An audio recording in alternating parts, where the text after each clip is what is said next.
Let it fade away, fade away. Let the 808 hit you in the face, take the pain away. Treat it like a holiday. Let it fade away, fade away. If I catch a case, I'ma be okay. Yeah, they hide away, that's the hand sway. Let it fade away, let it fade away. Wait, you got the power. I know that you know what to do with it. Life's a movie, so just move with it. Do it for the niggas who do get it. Your life, it's like a motion picture, no spoofs in it. Man, you gotta be who you meant to be before the song's off and the credits end. Where's God off in this cruel world? This is no place for a good girl. Gotta live smarter, you die hard. Listen to the people who do care. No energy for your enemies. And when we speak in peace, nigga, keep that shit to yourself. Fuck is wrong with you?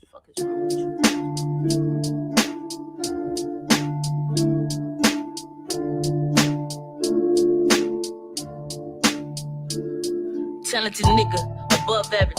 I want it all, so I ain't gon' never be sticking to rapping. I bring the traffic like an actress, man, I'm so dramatic. I get a niggas a thriller, calling me Michael Jackson. Don't ever call me underrated, I ain't even famous. I got these niggas popping my shit when they know that I'm aimless. I get the pain and I turn it into something so magic. These other niggas ain't gon' do it like me. I'm like a beauty pageant. Soon as I walk through the door, man, these hoes going crazy. Money in my mind, so I'm never getting lazy. Gotta stay on my grind, that's 25-8. Don't give a fuck what a nigga gotta say.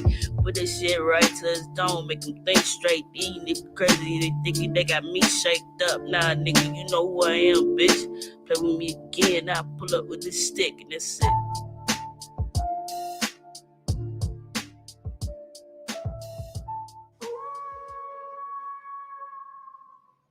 Yo, bro, you gotta come through tonight. I don't know about that. Man, I'm telling you, all the girls gonna be there. Who gonna be there? All of them. Who's there? And last one. Which one? Whole cycle. We got Brittany coming. Tina. Okay. Brittany and Tina. Come on, Chris. Come on, man. All right. All right, nigga gonna pop up. All right, man. All right, man. I'll see y'all when I come.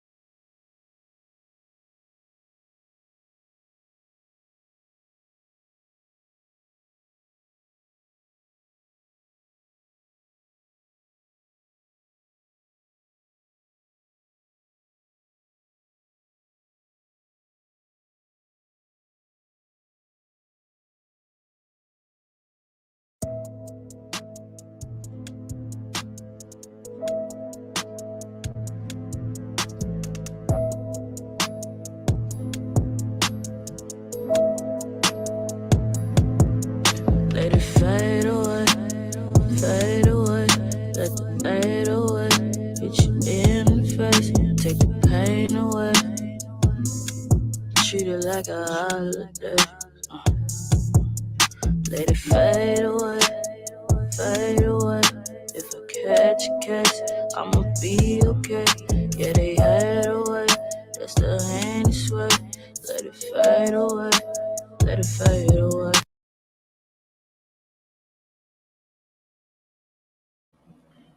Hey, greetings, greetings, and greetings, greetings. How are you this beautiful Saturday night? Hello, illuminated Negro. Hey, Chance. Hey, you gotta have faith, faith, faith. Hey, Faith. Hey, Spice. Hey, Queen Kish. How you doing, sweetie? Hello, Demetrius. Yes, this is the best chat and family on YouTube. Yes, it is.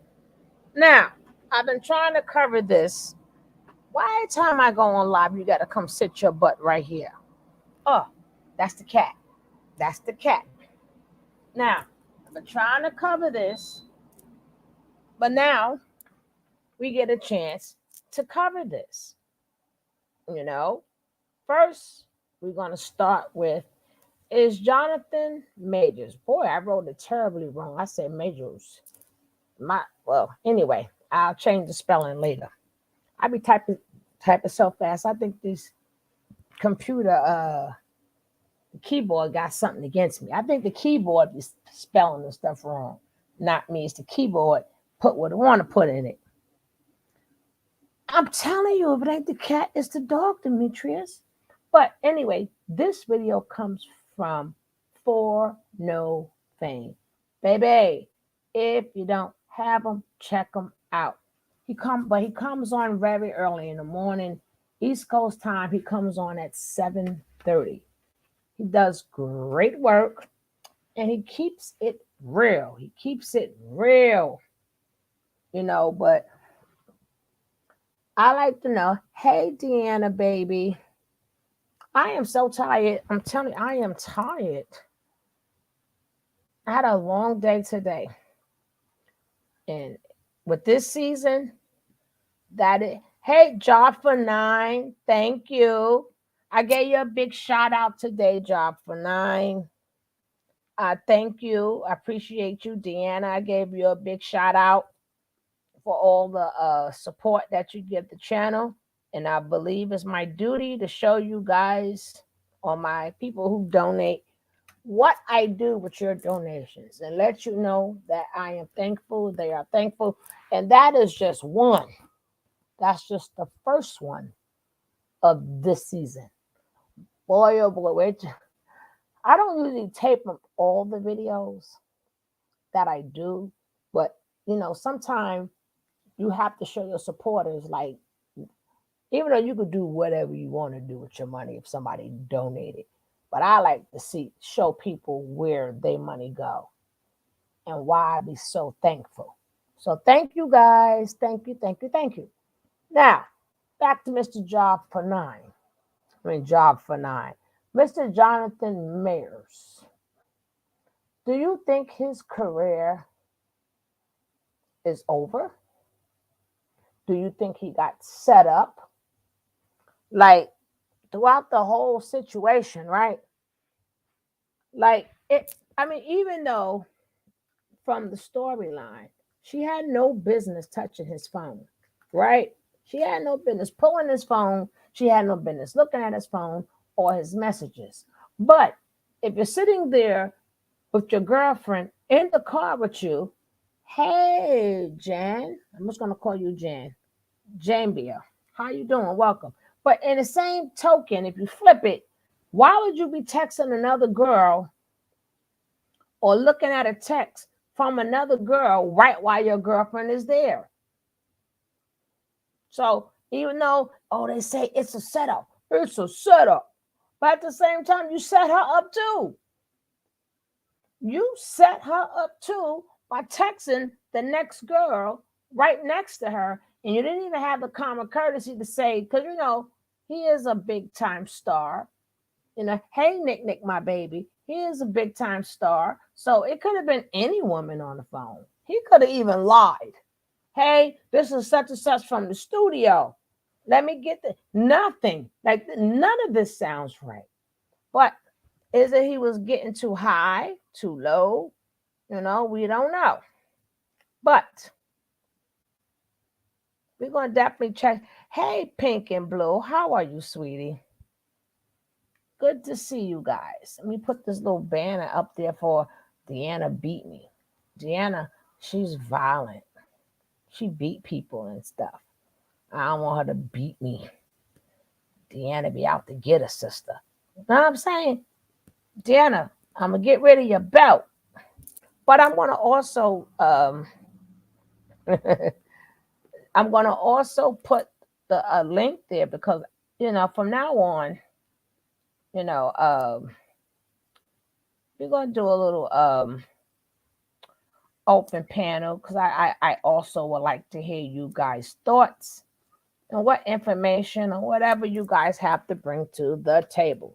But like I said, this comes from one of my channels I love, For No Fame. Like I said, these brothers on the East Coast come on at 7:30 in the morning, between 7:30 and 8:30. So if you're on another coast, you may have to get up at 4 o'clock to watch them, or you could check the replay. But these guys these guys. That For No Fame is really good at what he do.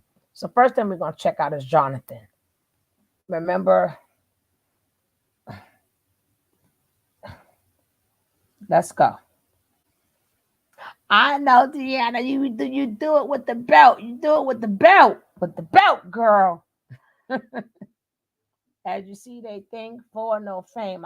This brother, he should be really up there in the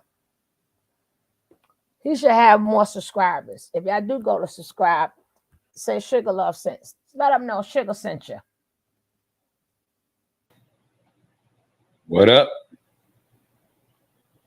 Chop. We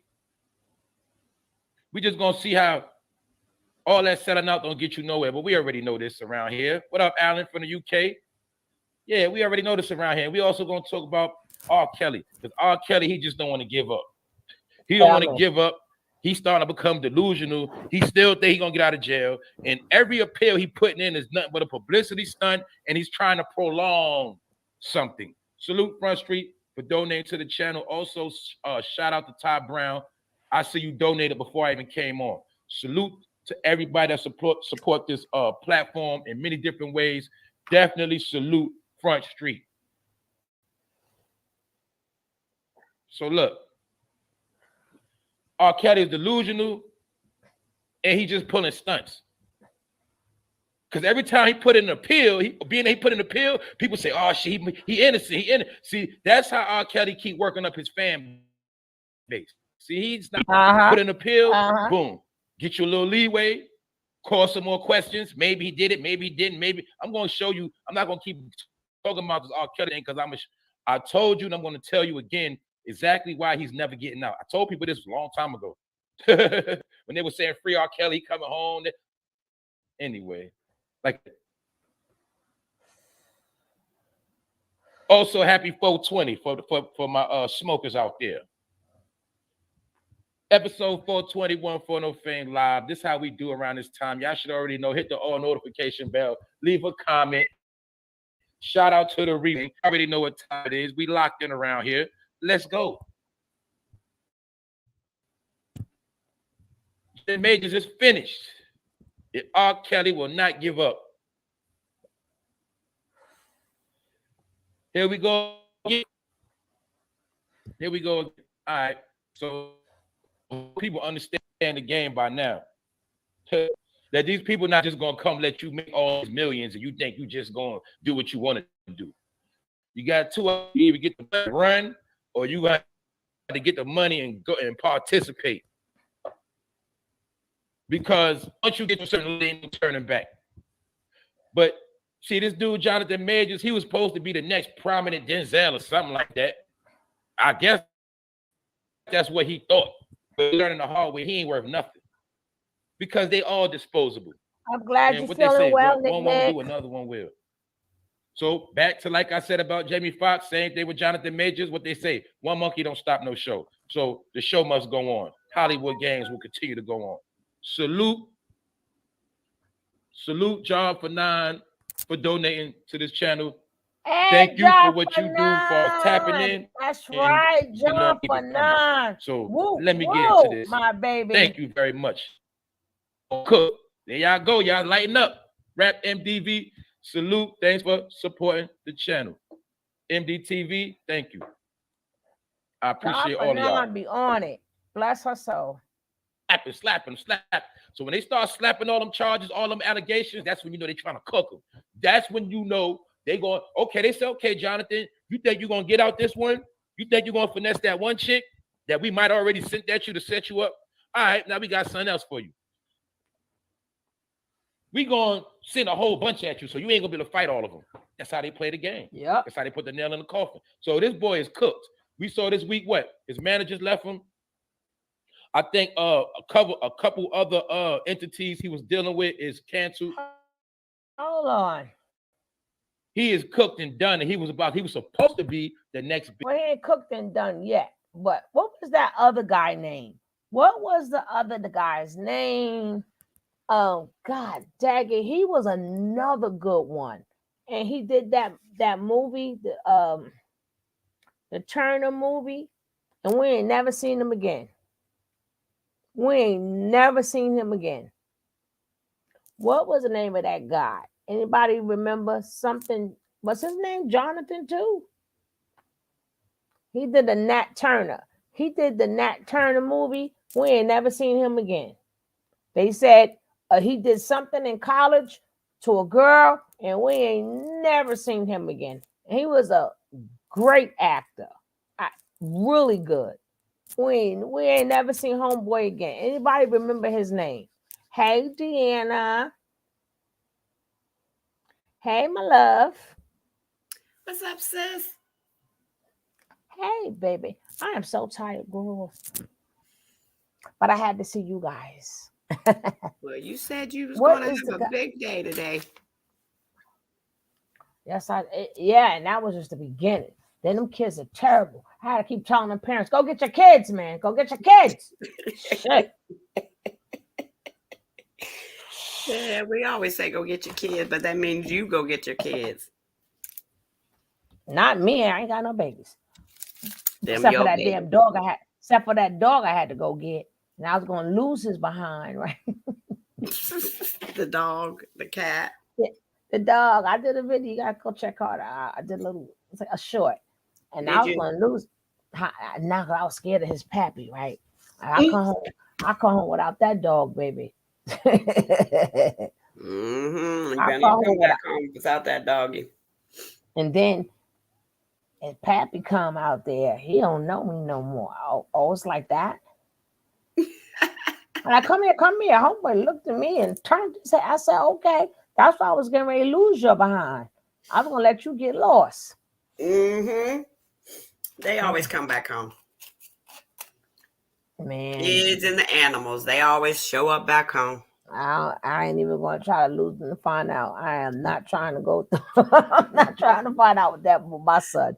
But what is if anybody knows the other name of that other, let me see, the guy who did it. Who did Wait a minute, he just did a movie, Creed 3. yes, he did. But he was rising up too fast and they got him.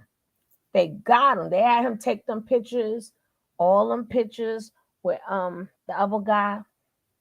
Yeah, I can't think of his name, but I know who you're talking about. I was wondering why those pictures was coming up like that. Every time you Like, see that, always look for something next. yeah, I knew there was a reason behind it and it wasn't going to be good. What is the name of that guy? The one he had worked with? No, the guy who did the other guy we ain't seen no more. Nate Parker. Nate Parker. I knew it was a Nate to it, but I guess his name must be Nathan too. But if y'all remember him, when he did a lot of good movies, we ain't seen that man no more. He did, the movie was called The Birth of a Nation, which was excellent, excellent and superior. I said superior. But then next thing you know, right after that, that scam came out. First they boycotted the movie, and then next thing you know, and it's like they said he need a second chance, right? How you need a second chance for a movie that like he put it on the screens? And then next you know, oh, he touched the girl in Oh, he wow. he touched the girl in college. We ain't seen him again. Yeah, has a yeah, he has that word scandal and something about damages. Remember 15 years ago. The heck? Go ahead, read it, baby. Cause he remind me of Denzel. This guy or the other guy? This guy here that he looks a little bit like Denzel Washington, the Nate guy. You think? Come on. Well, we're gonna call him uh, Jonathan. Oh, the Nate guy. Yeah, Yeah. Nate. Yeah, he was good, and he was in a lot of it. I like the one that he did. What it was like a See after what was this. that show he did? I loved. It's like a debate. It was like a debate show.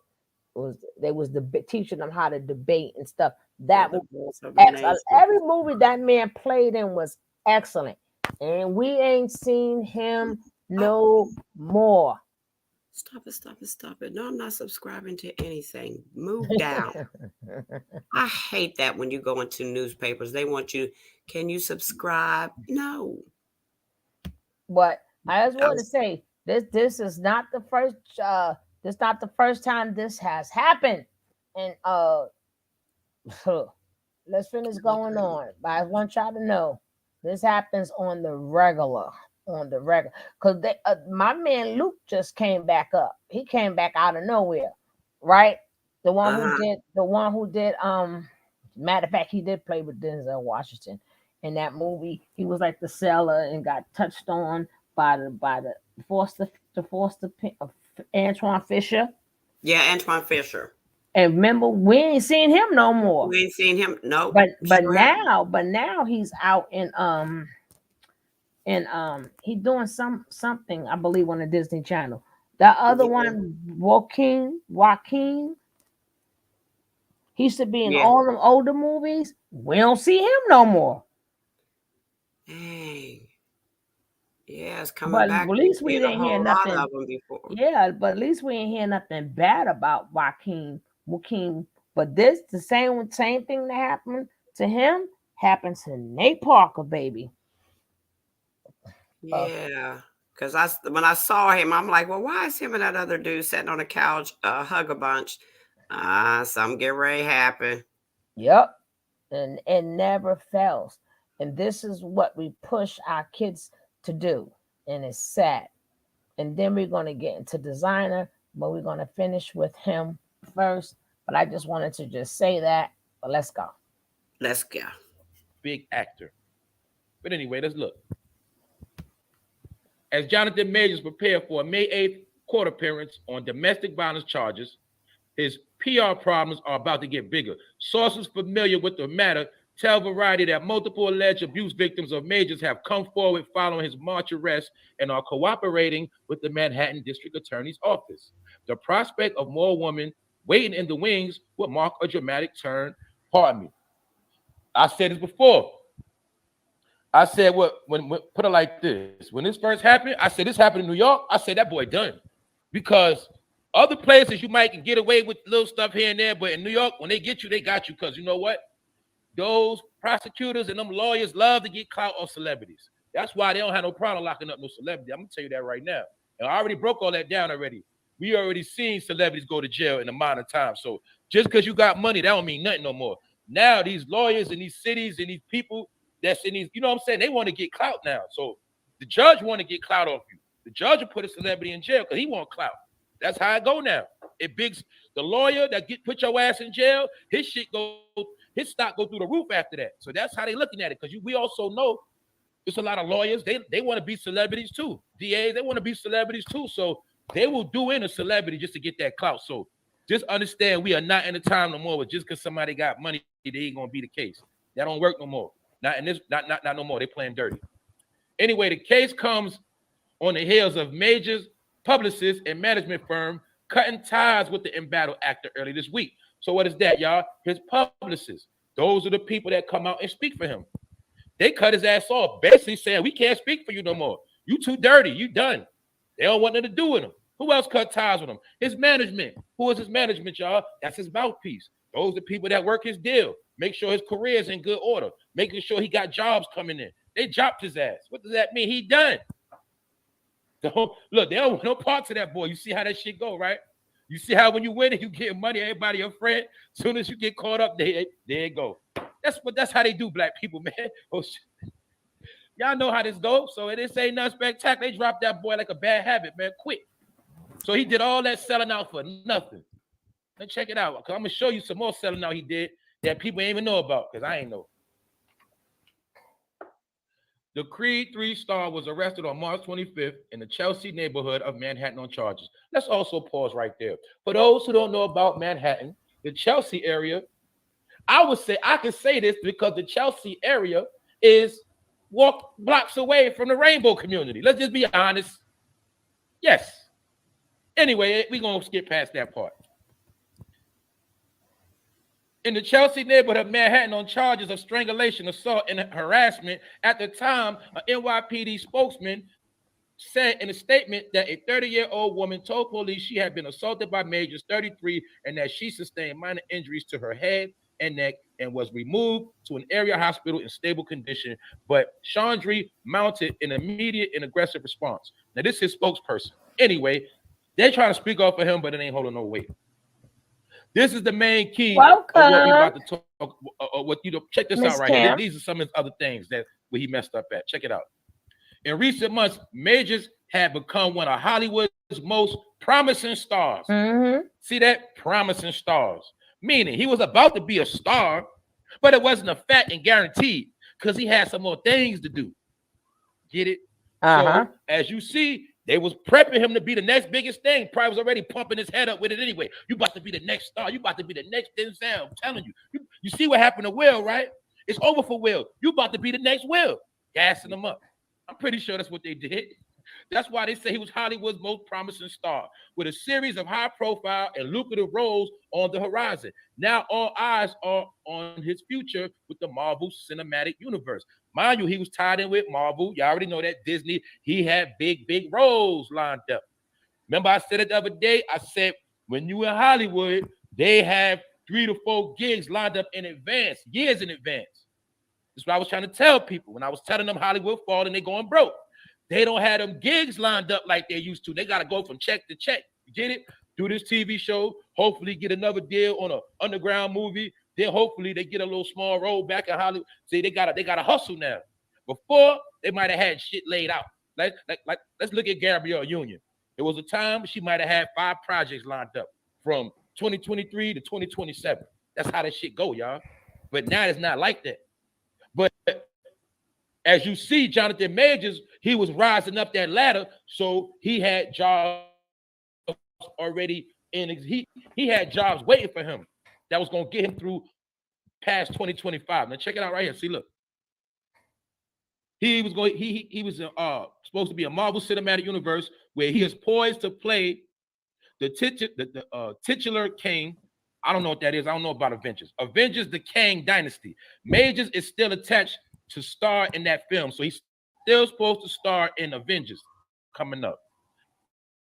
But you should already know that's out the window. Long story short, they even took this commercial away. Was supposed to come out May 2nd, 2025, which is what?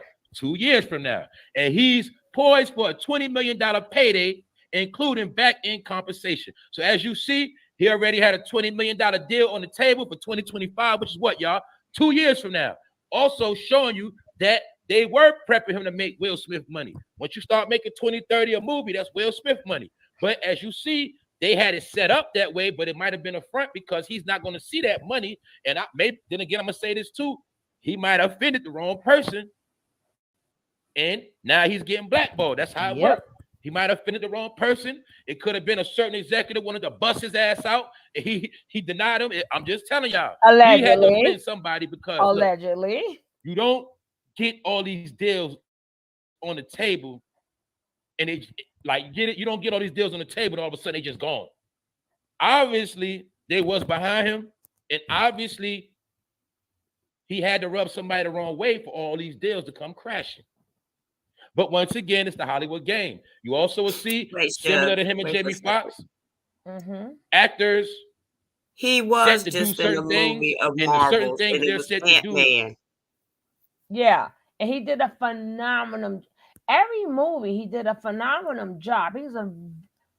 That man could act. Even he was just in that Jay-Z movie too. That was good. Even though Jay-Z just produced the movie, but that was another one with the Black Westerners.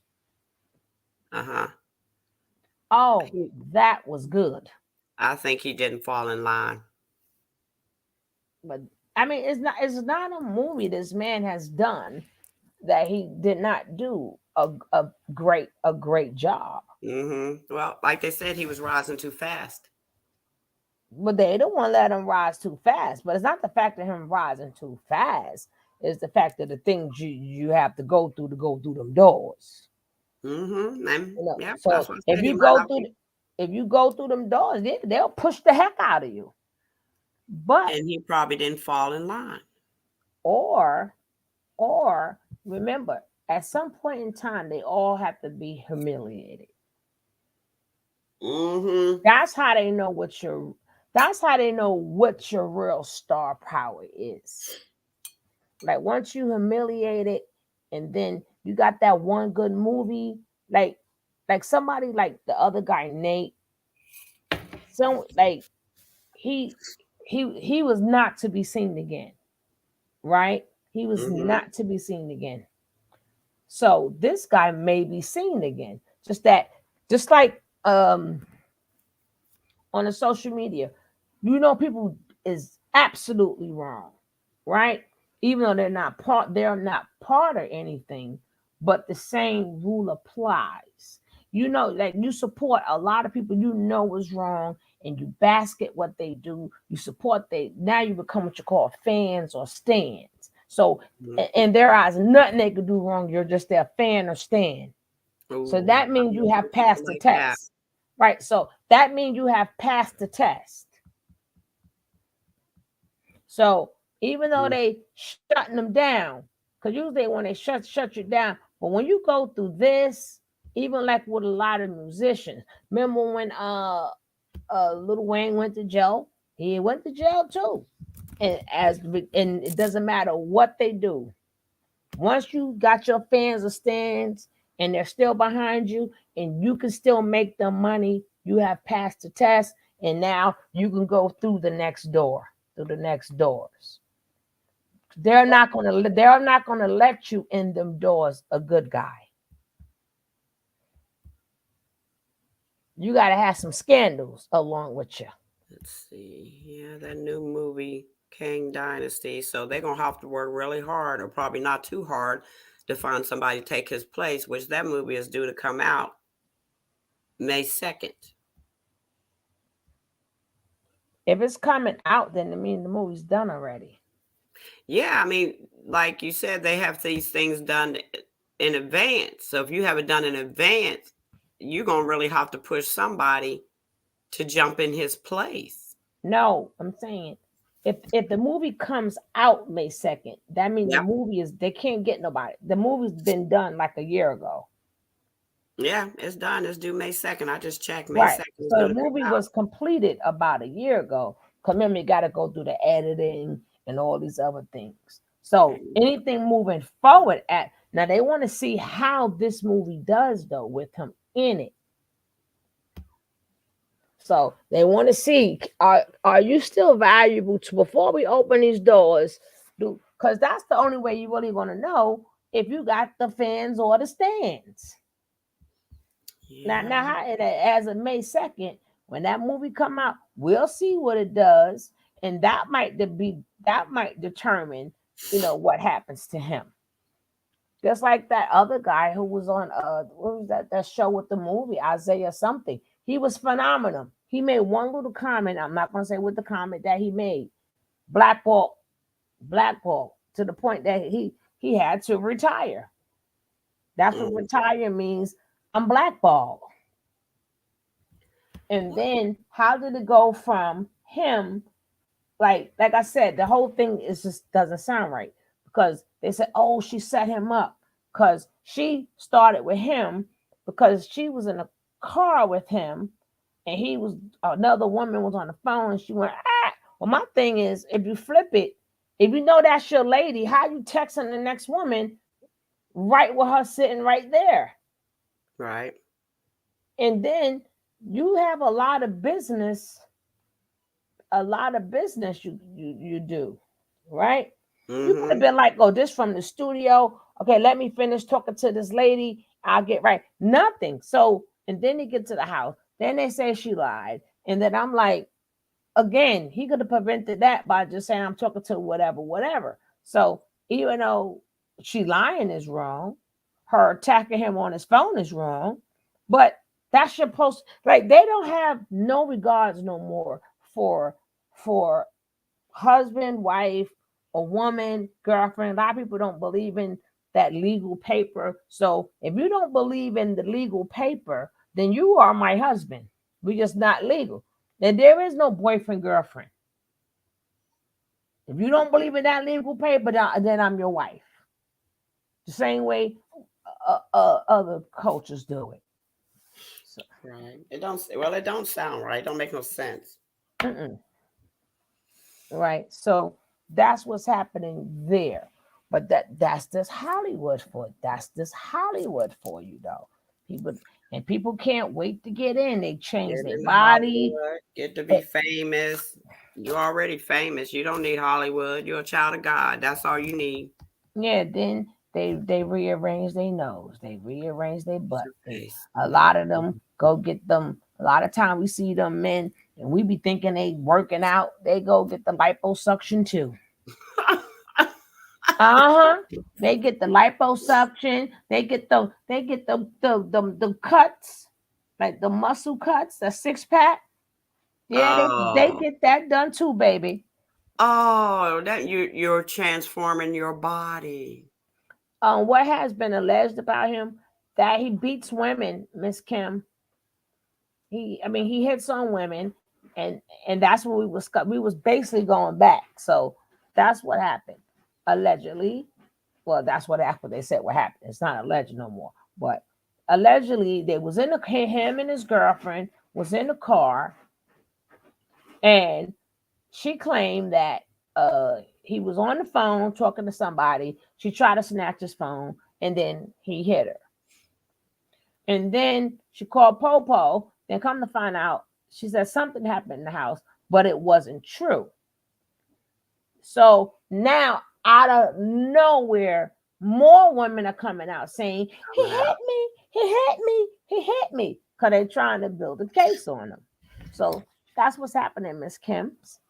Bling bar, bling, bling, bling, bling, bling bar, baby. All right, continue on, Miss. Yes, ma'am. Suddenly become sabotaged. Because it's the Hollywood game. That's right, Rondell. He pissed somebody off. I know how it go. See, when you in their graces, they're going to make sure you straight. Like, when you in their graces, can't nobody say nothing bad about you. But I tell people, when you start seeing the slander and negative press, that is the sign that that person is on their way down. That's how it works. You got to know the media game.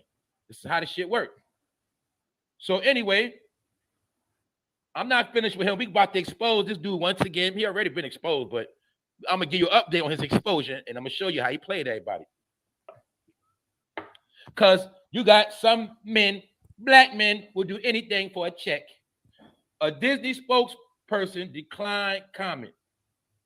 Separately, Majors is stepping down from the board of Gotham Film and Media Institute. These are some of the other organizations that he was down with. He had to step down. He was, as you see, he also was down with one of Sidney Poitier's programs. A particular program which was created to support emerging filmmakers. So he was already prepping to be a filmmaker, film producer. You get it? He probably had big dreams and big aspirations. And he probably felt like once he did all that other funny stuff, he was going to make it to the top. But as you see now, it is all crashing. That's what I wanted people to see on that part. But we about to get into it because this dude is a fraud. He is the fraudest of all frauds and a fake-ass tough guy. You see that soft-ass smile? I told you this man be putting lip gloss on and stuff like that. We already went through all that. Fake-ass tough guy. Do you know how many fake-ass tough guys walking around right now? And he one of them same niggas always hanging out in the gym. That's it. I ain't trying to knock nobody in the gym. I ain't never going to do that. I'm just saying it's clowns like him. Some dudes go to the gym because that is their hustle. Their hustle is the gym. Their hustle is lifting weights. Do you get it? That's how they live. Some of y'all figured out, but I ain't going to blow a lot of y'all hustle up. All right? Let's move on because this dude is a fruit bucket, like I said. Like I told y'all before I even seen his damn picture, because I know a fruity suspect nigga acting tough when he a fraud. I know when I see one, I smell it on him. I know a fruit basket. Anyway, there you go right here. And maybe this man bust him out too. Because you see that man's face. You see how Johnathan Major loves to put his head on other men's head. You see him and Michael B. Jordan hugged up. But see, some people didn't want to believe. You still think Michael B. Jordan like chicks? Now you see the game they play? What I say? Why these Hollywood dudes can't keep a chick? You got broke dudes who keep a woman. You got dudes with a regular 9 to 5 can keep a woman. Been together for 5 years, 10 years, 7 years. Why these people can't keep no girl? Because they all over the place. That's why. But I'm going to show you. He was a male prostitute, in my opinion, like I already told y'all. Because I know. See, you got to peep game. Like Marcus Houston, certain men that's always focusing on the male physique, those be male prostitutes and fruit buckets a lot of times because they be too much infatuated with male flesh and muscles. You get it? These dudes got too much testosterone and eventually they become fruity. And that's why you'll see they got problems with chicks. I'm just being honest. Just being honest, man. And I got jokes. Anyway, let's move on because I'm going to show you how this dude been a fruit bucket. As you see. Check this out, family. Look. Johnathan Majors on Getting Naked and Steamy with Glenn Powell in a bathhouse. Fruit bucket, told y'all. I told you. But look, how many of y'all remember old boy that stage Jussie Smollett? Yeah, Messy Jesse, that nigga. Remember he staged that event to rally up the Trump supporters? Remember, stir up the pot? When you paid attention to Jussie Smollett case, Jussie Smollett said something in that case. Remember when Jussie Smollett, where it was said that he paid the actors that did that job with the noose? Remember they act like they got beat up and hung with a noose? You remember them clown Africans that did that? Well, if you remember in court, they said when they first had the meeting with Jussie Smollett on what they was going to do, they met at a gay spa. The steam room. Now you see why a lot of niggas hang at the gym because they got a steam room in it. Now you see why a lot of niggas can't stay their ass on a Planet Fitness. Niggas be in that steam room. Told you some of you niggas be in the gym too much. I told you, I'm gonna say it again. If I'm going to the gym, I'm going in, I'm getting out. Nigga, I'm got on jogger pants, hoodie. I'm trying to sweat, lose some calories, and I'm out. Some of you niggas, you want to go. No, I've said this a long time ago because basically nobody never. Hey, Queen Shay. Hey, Earth back to moon. A lot of people don't know where the word gymnasium come from. They don't understand. When you hear the word gym, that was a place for men, if you know what I mean, back in Rome. That's what it means. That's where men used to get together in the gym and do what they're doing now. Yes. Sometimes when you hear certain words or certain places, take your time and look it up. Take your time and look it up. You'll be amazed. That's a Roman name, the gym. And read about what they used to do in them gyms. Okay. I just want to stop. So that's technically what they do in the gym. As how he's saying it is the real meaning of what a gym is. That's why they just go. Some people don't even say gym. They go, I'm going to gymnasium. They just say the whole word gymnasium. So you don't sit up there and think about the word gym. If you understand what I mean.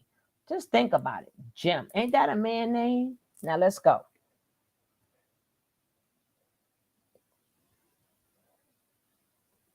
On there, half naked, showing thighs, nigga, chest. You in that shit all fucking day. The shit stink, and you niggas want to go on a spa. And a lot of you niggas homeless, and you just use Planet Fitness for somewhere to wash your ass, like that famous YouTuber named Choke No Joke. Choke, you still fucking homeless. You still hanging in Planet Fitness, and you still going to Planet Fitness bathrooms taking pictures, nigga. While you posting that shit on YouTube, nigga. But anyway, it's fruit buckets. They love to hang in that gym, boy. And I ain't talking about hanging in the gym watching the chicks on the treadmill neither. Nah, they don't do that.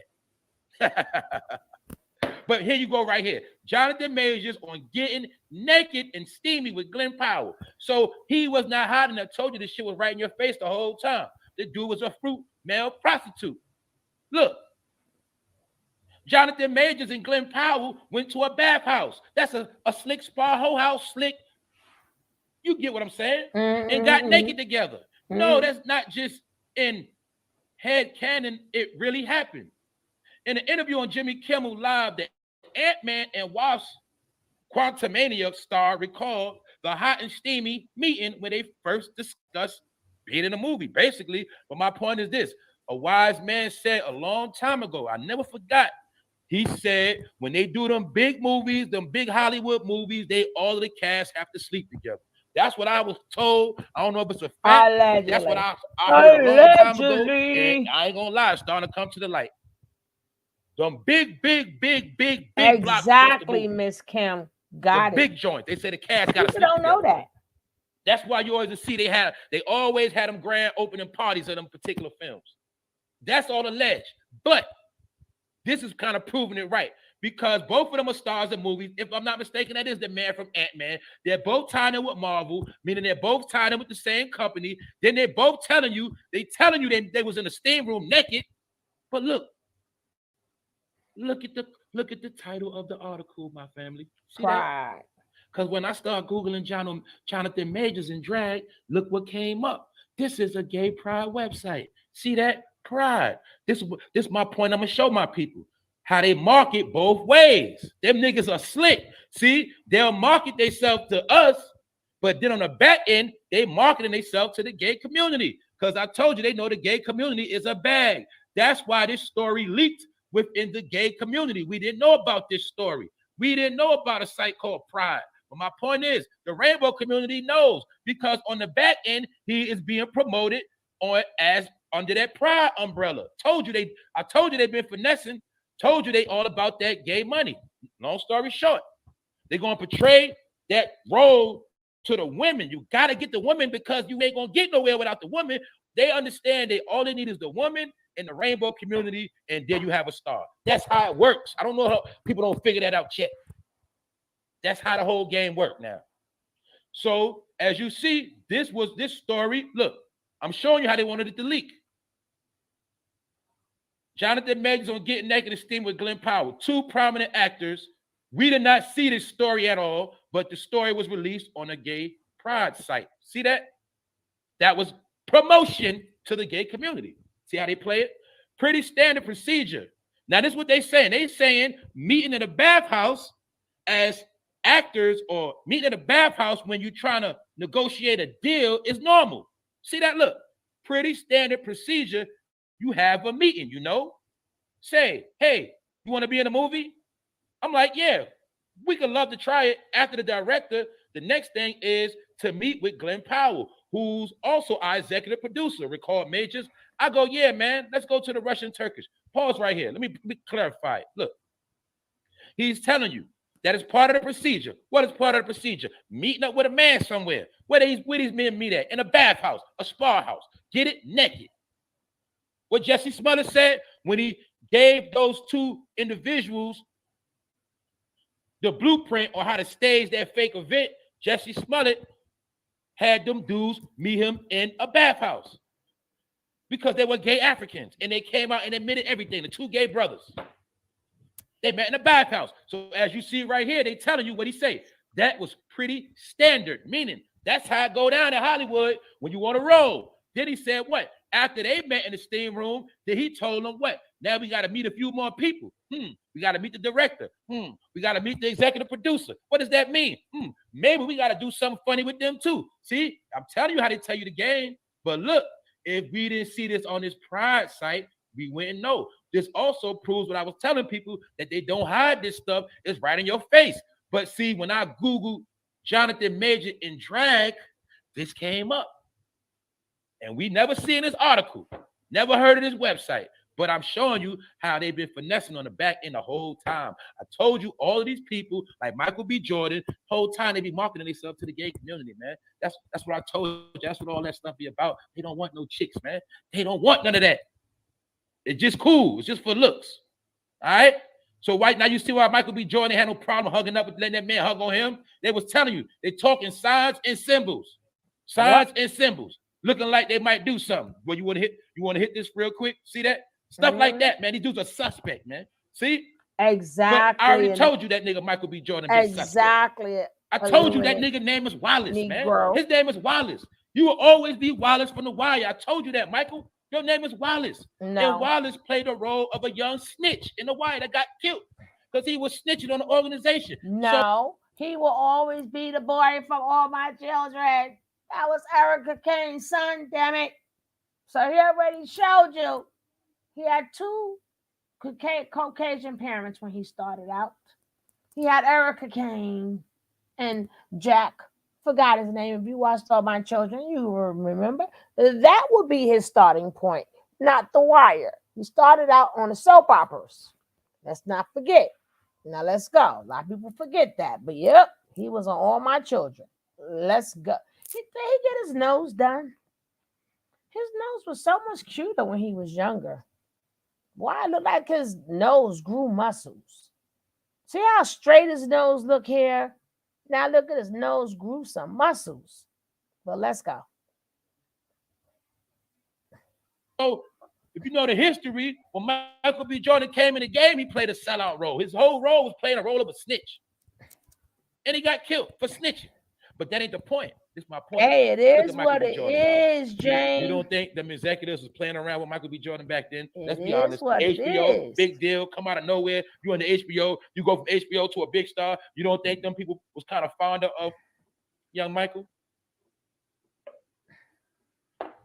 Your name Wallace, man. You always gonna be Wallace to me. You Wallace, period. Wallace, man. You the one that snitched, man. You snitched and try to bring down the organization, man. They had to get you up out of there, Wallace. But another thing, that's why the wire is so important for the generate people that didn't see it. Everything that's going on now is in the wire. I swear to God, everything.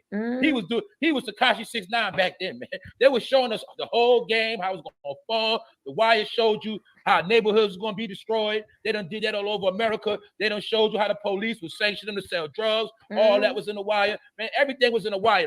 The Rainbow Fruity Thug, Omar, that was in the wire. All that's going on, everything that's going on now was in the wire. Because I told you these people operate 30 to 20 to 10 years ahead of us. And when they push agendas, they're gonna show you what it is way in advance. But you're just gonna be distracted. I told you how the shit worked. That's why, last year I went to watch the whole wire again. Like every couple of years, I rewatch the whole wire. Because the wire is a classic, man. So much stuff in it. Politics, crazy. hitting jewels. All of that in the wire, man. Shout out to my people in Baltimore and B-Boy, man. Y'all know what time it is, man. Know what I'm saying? But Wallace, the question is this, y'all. We don't think when Wallace when Wallace was in the game, Michael B. Jordan, you don't think them nice Hollywood executives were playing around with him? Let's be honest. Happened to every other child star, didn't it? Allegedly. Okay, we ain't gonna assume. Allegedly. It's alleged, but yeah, alleged like a it was no coincidence when we seen Johnathan Majors hugging up on Michael B. Jordan like he was his little bitch, right? And they had their heads together like they were about to kiss, right? So I'm pretty sure, Wallace, you played that game young, Wallace. That's why you ain't got to do nothing no more. Because you already paid your dues, Wallace. That's why you're getting a big role. See, you the new Jamie Foxx. See, I already know you already looking like a Jamie Foxx clone. They just got the new replacement for Jamie Foxx. Will Smith is Michael B. Jordan. That's it. Because he played the game when he was young. Allegedly, that's my opinion. And I want to bet you did some funny stuff. Or maybe they just took advantage of you, young Wallace. But anyway, young Wallace, you was a snitch. And hey, say Hudson. You feel me? You ain't getting no clout around here. Sweetie. So I just wanted to show people, man, the ladies, man, you gotta watch these dudes, man. Stop judging dudes off how they look. But I ain't gonna lie, the new generation, they don't do that. But I ain't gonna lie, the older generation, they was into dudes with muscles like that. I ain't gonna lie. Stupid. A lot of chicks down, they don't care about all that. That is true. That's why they always thought. But then again, they wasn't stupid enough to throw their money up, or they ain't have telephone money and money this and money that and money this to make you not look at how terrible they look. Before they ain't have all that money. Then they say, hey, to get the women, we got to put this money up. Don't forget, guys, if you're familiar, I want to watch. You know what? I got to see that too. Don't forget, guys, if you know about these subjects and you want something to say, it's always an open panel. It's an open panel if you guys have something to say. It's an open panel. And everybody, please take this time out And welcome Miss Kim's Bling Bar and more. Welcome her to the love train. Please show her some love. Welcome. Let's welcome her. Welcome. Thank you for being here, Miss Kim's. I don't know if you're new to the channel or you just popped on in. Either way, welcome, welcome, welcome, and we appreciate you being here. Will you sleep, Deanna? No, cooking. Oh, you gotta welcome Miss Kim's now. I did welcome her. Now she hear you. I welcome Miss Kim's. Welcome Miss Kim's. Welcome everyone coming into the chat. Oh, and welcome Illuminate Negro. Welcome, welcome, welcome, welcome, welcome. Illuminated. I'm just going to call you short. I'll think of something. Who? That's short. I'm trying to get all that out my mouth. Let's go Negro. Did you check out the crazy day and night link? No. You're gonna have to drop it again. I don't know if you can drop the link because you're not a mod. You're not a mod, so maybe that's why I didn't get the link, love. But you will have to. Which one was that? Job for 9. I don't know. I've seen something today, but oh, we're gonna be popping up more. We're gonna be doing a lot more like this. Even I usually do this on my other channel, but I want to change some things on this channel. I want to get back to real topics. Hey, Job for 9. Hey, I have a second. Yeah, that blog is completely insane because it has absolutely everybody in Hollywood. It's a blog style, and it's very, very interesting to say the least. So I will drop it again in the private chat and check it out because you just enter in these people's names and all of these stories from like everywhere come up. Yeah. A lot of stories that people been doing over the years about girl, please. I'm telling you, it's good. It's good like when she drop it. So a lot of times when I talk about stuff, at least I can say I like for y'all to see what I'm talking about. Girl, I used to go back to 1930s. Oh, Here you go. And what made me interested in going back into the 1930s was 2 people, and that was Julie Garland and Shirley Temple. Yeah, I heard about Shirley Temple. Them the 2 that made me look at things differently. No, that just made me just get all into it. Let me see if I can do that. Okay, I'm going to drop it back in the pushes. Love to the chat. Love to the ladies on the panel. Miss Shug, it's in the private chat. Oh, shoot. What did I do? I have it, but is it black? Yeah. Is it black? Yeah. And there's a search bar in there. Okay, still loaded. Yeah. It says search crazy days and nights. Yeah, you can put in anybody's name and it'll pop up with, it'll pop up with blind items, and it's just So I mean, you can like play around with it so that you get familiar with it, but it's very, very interesting. Girl, you trying to start some trouble, girl. You trying to start Love you, Miss Shug. Trying to start some trouble, eh? You too, and thank you for everything. Did you see the video? I gave you a shout out now. I have to check it out. I'm getting ready to get to work. Not now, whenever you want to, because it's there. But it's my first event of the year. Check it out when you get a chance. I will. And thank you. And thank you. But I'm gonna have to make sure that stays there. So I'm gonna let that sucker stay right there. So when we feel like getting in trouble, girl, I'm gonna go right into it. Yeah.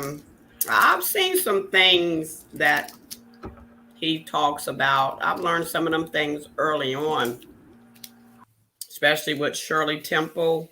I've seen hers first of, the things that people do that's not right. That they do it. Yeah, and like poor Julie got it. They gave her every type of drug you can think of. They done gave it to her. Well, it wasn't that he went fast to fame. He went fast to fame, but he is people. We see the thing is, if you got a lot to say about Will, you got a lot to say about everybody because there's no one exempt. There's no one exempt. Some people think, oh, this one didn't do it, but this one did it. No, they all did it. And the purpose of all of this happening because they're not hiding it anymore. They're not going to mind. It's a shame. All that's been going on, right? Now they want to show it to you. No. They've been showing it to us. We were too young to understand, right? Even like yeah, just like the first time we really paid a little attention to what was going on. That's when it was Liberace. Oh, bam! That's the first time we was ever like, because he was like after that. I think like he was like the first one. It could have been more before him. I don't know. I always thought he was a bit strange on the strange side. Yeah, but sometimes that's people their act. You know.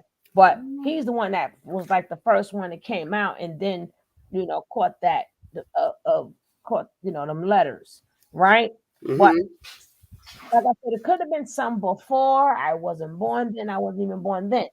But I think that was the first time where they was like, listen, this is Hollywood.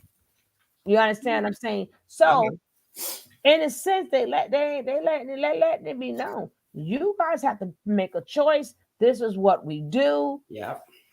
This is what we do. And a lot of people, they don't want to believe the stories. The young kids don't want to believe the stories because, again, you don't believe the stories because you became a stan. Not a fan. You became a stan. So was it Rock Hudson? Was Liberace? I don't know. No, I think it was Liberace first. And then Rock Hudson. Yeah, but him too. I'm trying to figure out which one was the first one. It was one of the. I probably just saying Liberace because he was more out there. Yeah, but a lot of them. That's what I'm saying. It was always there. But people, once you become a stan.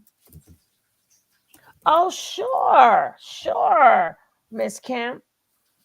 But I think once you become a stan, it's like everything you know about these things go out the window. And now you want to be your stan. Now you would like to become a stan. Because I'm like, ain't but so many stories. How many times you going to hear the same story? Yeah, Ms. Rod just put Rock Hudson. Yeah. It was, the first one that actually came out and spoke was some. Who you said it was? I dropped the link in, Miss Kim. It was put in Liberace, but I'm just saying it's not really the first that came out. It's the first ones that I noticed that came out. But I'm trying to figure out which one that I know it was one of them two. It's not the fact I'm talking about far as my memory, but in the order. As far as our memory. Right, as far as our memory. Oh. Yeah, it's been going back for a while. But Jazz Jennings, what's going on? And they got this one guy. He's if y'all ever see him in this chat, right, send his ass straight to hell, right? Right, his name is SEATO 4120B. Or if I see him off, I'm sending him straight to hell. I gotta keep it here. I know he ain't gonna pop his ass up in here. I'm gonna send him. He going straight to the hell block. What? Yeah, he gonna write that.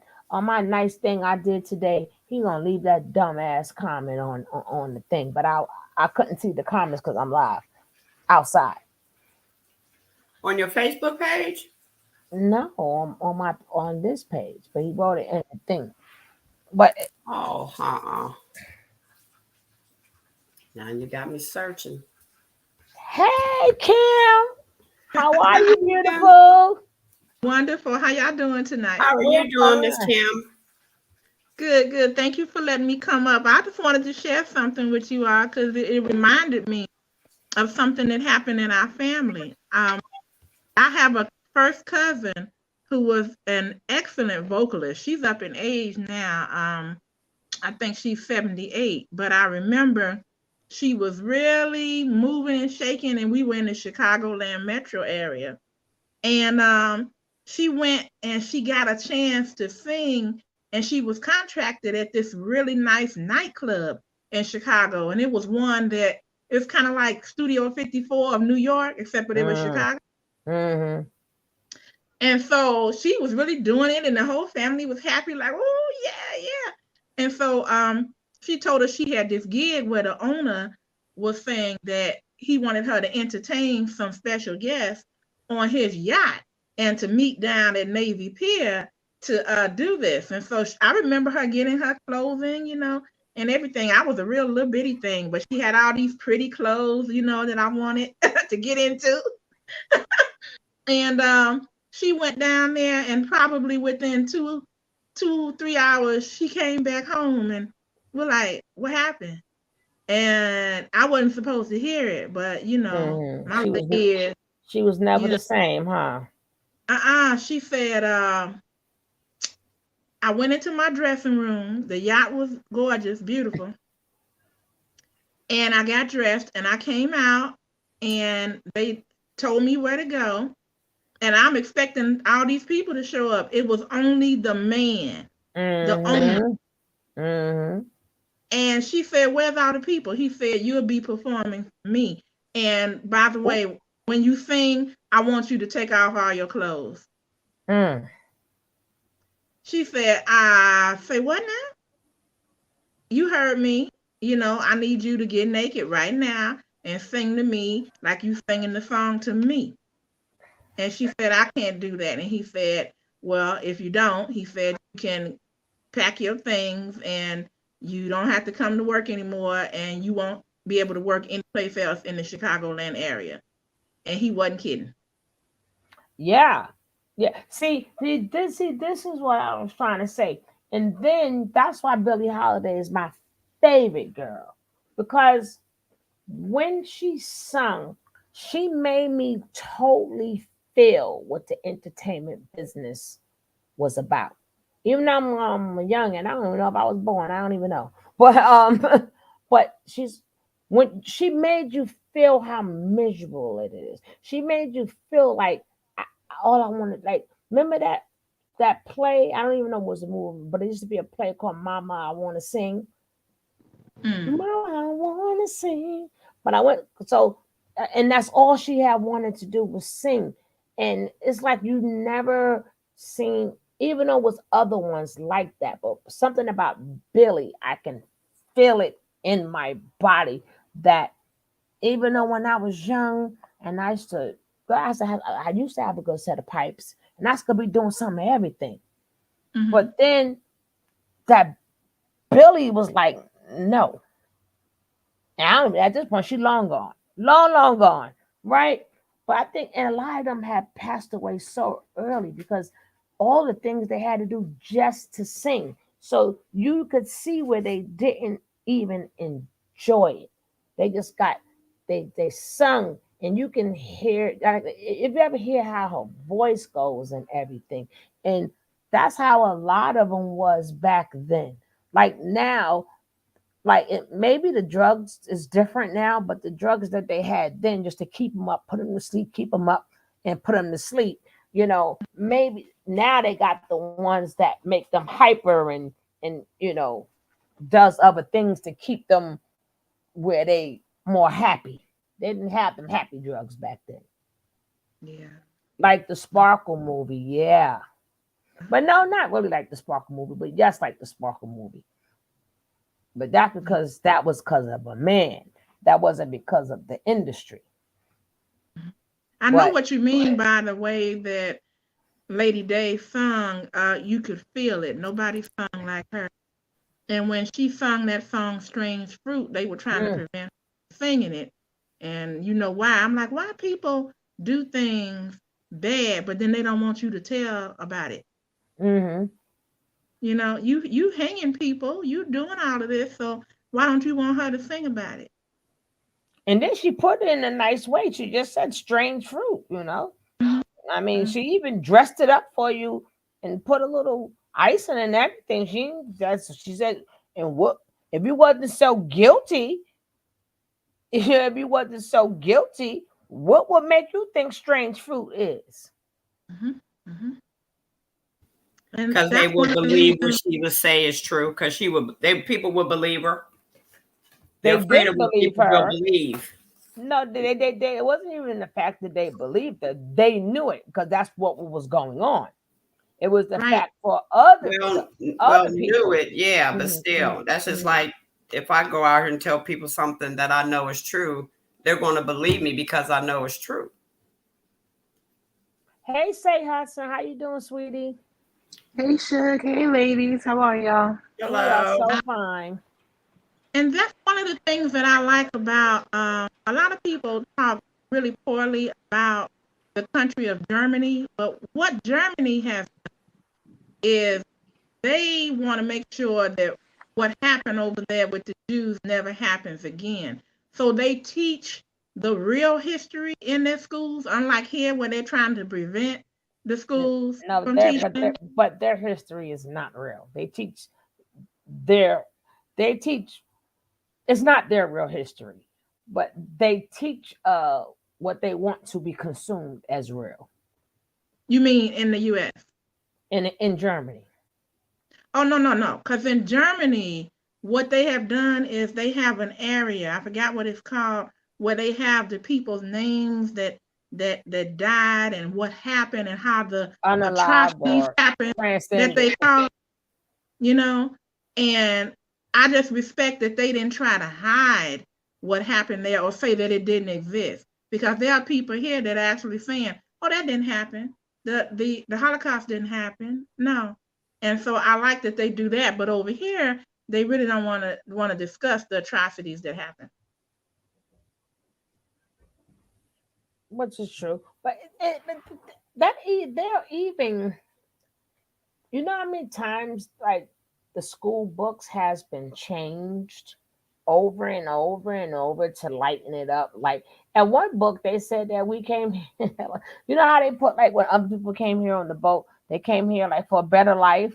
When I saw that, I passed out. When I saw that for the black, I passed out. Me too. At that point in time, and nobody was doing good. It wasn't by the time we got here, it wasn't no better life. It was nothing here. What was the better life? That we left Africa with all this gold and diamonds. We left all of that to come here to build something else. Oh, what a life is that? We. They make people forget the time frame.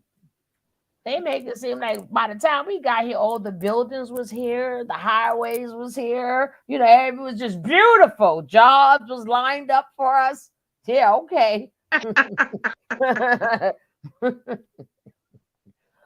Oh my God! That's why this country is one of the richest countries. Is because they built this country off the back of our people. Not our people. We came here for a better life, girl. Go ahead, say say Hudson. Yeah.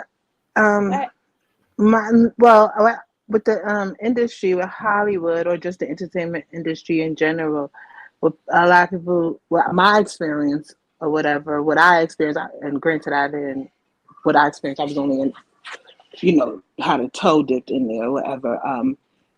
I tell people it's a lot like Hollywood. There's a lot of different experiences going on at the same time. And it isn't regulated really. They do get to do a lot of what they want to do. There's no unions. There's nobody coming in with like checking, like, you know, marshals coming in to see what's going on and making sure everyone is sticking the code of, you know, laws or constitution. None of that, of course. There's no like marshals coming in making sure like children are staying within labor laws or anything like that, or like any labor law checks at all.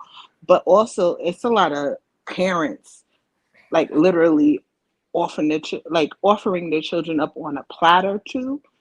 So it's not like some big bad boogeyman's like behind of like parents' backs, like, you know, doing things without you know, people's knowledge of what's going on with a lot of these younger folks. And there's not a lot of even older folks, like when it comes to women being used and abused, or even men being used and abused, or people that be like, oh, like a record label took advantage of me through these 360 deals, or the Illuminati did XYZ to me, and now I'm like, you know, after they like, you know, took all my money and now I'm out here back in the hood or back, you know, at square one. Like, you knew what time it was and you agreed to it, and now you're complaining. There's a whole lot of that going on and people don't realize. And now there's a lot of people looking for sympathy on the back end. And sometimes I see a lot of artists and actors and actresses now crying, and people are like trying to fight for people, like, oh, that's messed up, that, like, you know, what they did to you, and oh, the Illuminati this, Illuminati that, drinking blood and da da da da da. And these people agreed to this, like they literally signed their life off to Satan and they was with it. And now because they didn't get what they agreed to, or they didn't get what they thought they was gonna get, now they looking for sympathy. A lot of times. Just give me 1 second. Like, you feel what I'm saying? Sometimes that's odd to me. Not the children part. That to me is really ridiculous. Like the whole thing with R. Kelly and like Azriel Clary, like those text messages that came out from her mother. There's a whole lot of that going on.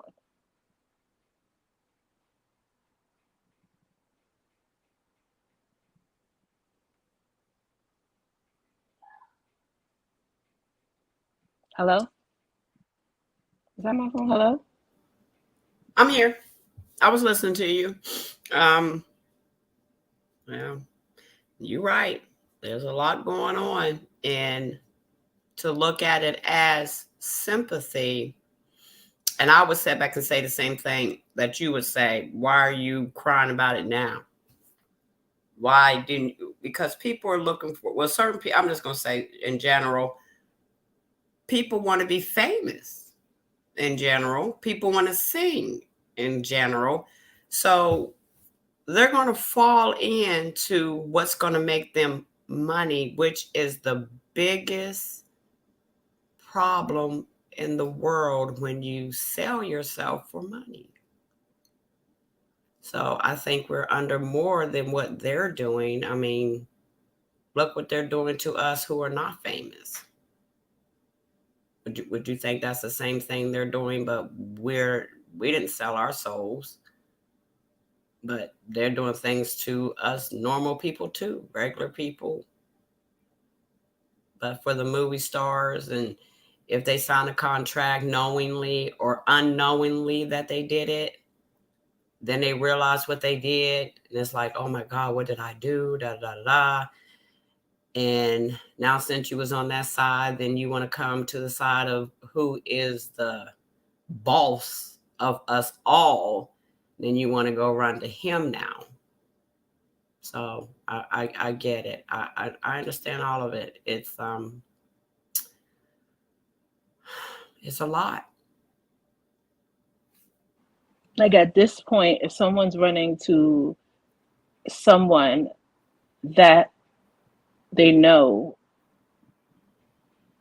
is going to give them a bad deal, like for instance, like I don't want to say like Diddy or something like that. Like, you know, you hear the stories, you've seen the tales, you've seen the documentaries, the crying artists, the bad deals, you've heard the tales, the people that have died allegedly, I mean, you know, been unalived allegedly by their hands. Why? And then why now? And then people now have literally came out their mouth and said, "F it, I don't care. I'm gonna sign this deal." When people have warned them. Yeah, people warned them. Where did Kim go? She was here. I just seen her. Okay, I'm gonna drop the link just in case you want to pop back in. I think Tron is on the loose again. Who? Tron is on the loose again. Oh, try and get off the Tron's Wi-Fi. on the Wi-Fi. Yeah, I think what happens is that, after, like, remember when the devil comes to you, the devil comes to you with gifts, right? Devil comes to you with gifts. Devil comes to you smiling. Devil already studied you, right? So they know who your favorite artists are. They know whoever it is that's your favorite. So that would be a party. They letting their artists know such and such gonna be here. You better be at this party. So you go into these parties. Just don't go into the room that the doors closed. So you start meeting these people, and then you're thinking that this stuff can't be true. They look all regular to me. Ain't nobody mentioning it, ain't nobody talking about it, but I still know about it. So after they sign the contract, see what happens is when you sign something and you figuring, okay, I could do this, I could do this, I could do this, I could do this. But then when it actually happened, that's just like performing to be not performing, practicing to be a boxer. You doing, oh yeah, I could do this. When I get in the ring, my body is good. I'm getting hit here, I'm getting hit there. I could take it, I could take it, I could take it, I could take it. And the minute you get in that ring and you get that real first punch, it's like, oh shit. Like, I didn't think it was gonna feel like this. Because yeah, you could get amped up and sign away, and you do know that them things are gonna happen. But it doesn't add a lot of stuff. They don't add in them contracts that you have to do, because if you don't do what's up in them contracts, you see what happens. Like, even a lot of them people go, oh, they had to ill their mother. No, sometimes you don't pick who you want unalive. They pick who they want to unalive. You just signed that you will give up a family member. You never said which one. You never said who. A lot of them figure, okay, maybe I can go down on the phallus. And then when you realize you got to get bait by all these old men. That wasn't in the contract. And then seeing people tied up and tortured and stuff. A lot of times when you see it, it's different than what you have signed. So a lot of time they speak out too, not for you to feel sorry for them, but so you can say, listen, yeah, this goes down. Believe me, I want you to feel sorry. So the next person, again, going to go through the same scenario. You're going to get treated. You're going to get gifts. You're going to get invited places. And they figure, oh, let's go down. I can take it. And then, when they get in that ring, it's something total. It's nothing like everybody who you love. Because I remember, you got to keep giving up stuff. And even if you don't want to, you still got to keep giving up stuff. Ain't nothing like a lot of their close family members are gone. A lot of their friends are gone. The money that they have is not even their money. That wasn't in the contract. Wasn't in the contract. Your money got to go in this bank. You got to buy this set of clothes, because they keep recircling the money. So you can't say, oh, well, let me go fix up my community. No, we told you to buy Louis. We told you to buy this. So these are pick these names right here. That's where you're going to spend your money. And everything they do is counted for. That wasn't in the contract. So a lot of things, how they say, look at the small writing, and it's not even small writing for a lot. It's just not there. Once you sign it on, they spring a lot of stuff on you. Well, then too, not everybody's quote unquote contract is the same either, because like I said, it's like high school too. Like, everybody's experience is different. Nepotism is very real as well, and how much money you bring in also counts for like how much you're gonna have to give up, essentially, like who you're gonna have to, like, be a sex pet to, and who you're gonna have to unalive, like have to give up in your family, and what favors you're gonna have to do, and things like that. Everybody's experience is not the same either.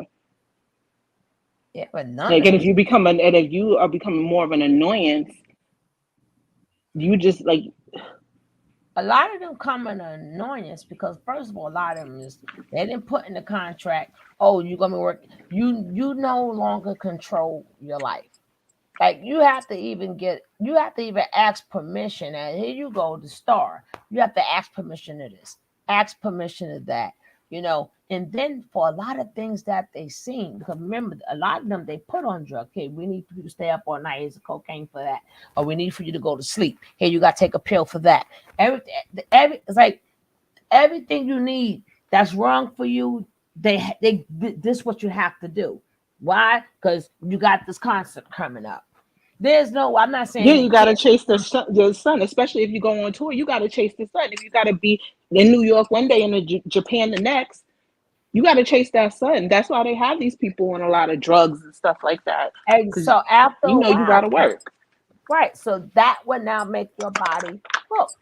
Right. That would now make you an addict. And a lot of them, like I said, this is what they have chosen. We cannot dispute that. That is undisputable. This is what they chosen, and this is what they signed. But it still doesn't take away you're human. It doesn't take away when you see a lot of stuff done right in your face. Like when you see them take them babies out right in your face. Like when they go on to them little trips or something, you've never seen that ever. And now you see it. So that F some people up. That F some people up for a long time. When you got to see them making out with them animals and stuff. When you see them have to, remember, they got to do everything, like even though people don't believe in the Bible, but they believe in the Bible and they believe in the opposite. So if whatever's pure, that's right. Now they have to make whatever's not pure right. So even eating feces, that's impure to the body, but that's what they have to do because that's opposite.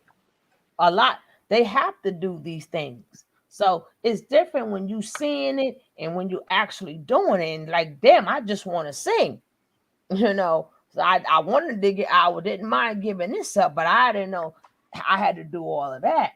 And after you become a puppet, we're talking about people who ain't even all the way human no more. They're puppets, and that's a lot.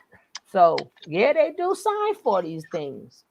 But getting in that ring is, even though, just like when you said it's different contract, but it's different weights. You got heavyweight, lightweight, middleweight. Yeah, it's different ones, but it doesn't take away. They're all going to go through some things. And sometimes, even in the regular life, when we ain't even signed no contract, the things that we see, depending on where you live, that F people up for life. When you seeing people getting unalived right in front of you that you knew, sometimes that F, and we ain't signed nothing and we messed up. So just because you signed certain things, that doesn't make you exempt from having feelings and thoughts and emotions of what you're seeing. That doesn't take that away. That's why a lot of them are not happy. They are not happy, but they signed it. But again, their job is to let people know this is what happens. But a lot of people think they think they could take that punch until they get in that ring. And once they get in that ring, baby, and then on top of that, you have the duality. So you got that black and you got that white box. It's the duality. So to know how much of a real star you may be, now they have to throw mud on you. They got to put them scandals out there. Because if you're still loved after that, then okay, we can work with you. Now anything can happen. You still going to bring us in money. So I think that's the position where he's at right now. Like if you a stand, because a lot of times it's really not about them. It's about us. And once we become a stand, we want to become like them. So it's like nothing they could do wrong. And the more money they make, the nothing they could do wrong. That's what it is. Yeah. Go ahead, babe. It's the people who they agreed, like the people that get up high, they agreed to some crazy mess, and before they even seen it or did it, or they like became insubordinate. Because you gotta think about it. For a while, after they sign them contracts, to really make you think ish is okay, they don't even do nothing to you. They let you make the movies, they let you make the records. Well, you living high, you living beautiful, just like him, beautiful, not knowing that they got everything you did from out your mama's womb. They know everything. And a lot of times when you go to them parties, when they slip something in your cup or something, they do these outrageous things with you. They got these videos. You didn't even know you did. You didn't even know. And then the minute when they get ready to drop that bomb, when they seeing you in the daggone room, they give you an envelope. You see these pictures, and then when you cut on your TV, you start seeing a lot of stuff you ain't know you did. Yeah. You gotta be back. Yeah.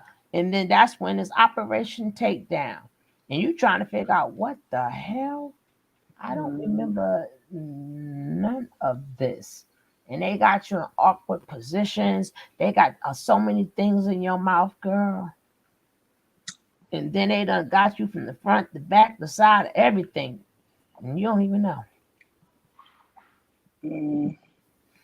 See, that's a thin line between that. Like okay. I'm gonna let you have that one. I've heard stories. I've been to parties. That's what I'm saying. But because it's a thin line between you people not knowing. I like trust me. No, I was wondering to get that real money. To get that real money, that ain't that cheap. You ain't knowing what you're doing. This that real powerful. You stuff. may have been manipulated into like you may have been manipulated into some yeses, but I'm not gonna say you full blown did not know. Like did not know. I'm talking about the ones that knock you out. You're knocked out. You're not coherent. St. Houston? Have you been in a situation like that before? What, when I've been not known and like, what do you mean? You said you've been to some parties. To some Hollywood parties. I've been asked to like, get into some, to go into some rooms, and I've been like, hell no. But you've seen it happen. Sort of, kind of, right? I haven't witnessed any freaky mess myself, but I've been to some like parties and stuff like that. Yeah, but you got that go for the women. I've been to the Met Gala. I've worked in the industry from the time I was 19 and up. Mm-hmm. Up until about the age of 27. Mm-hmm. Yeah, so like I said, but you got some when you are knocked out.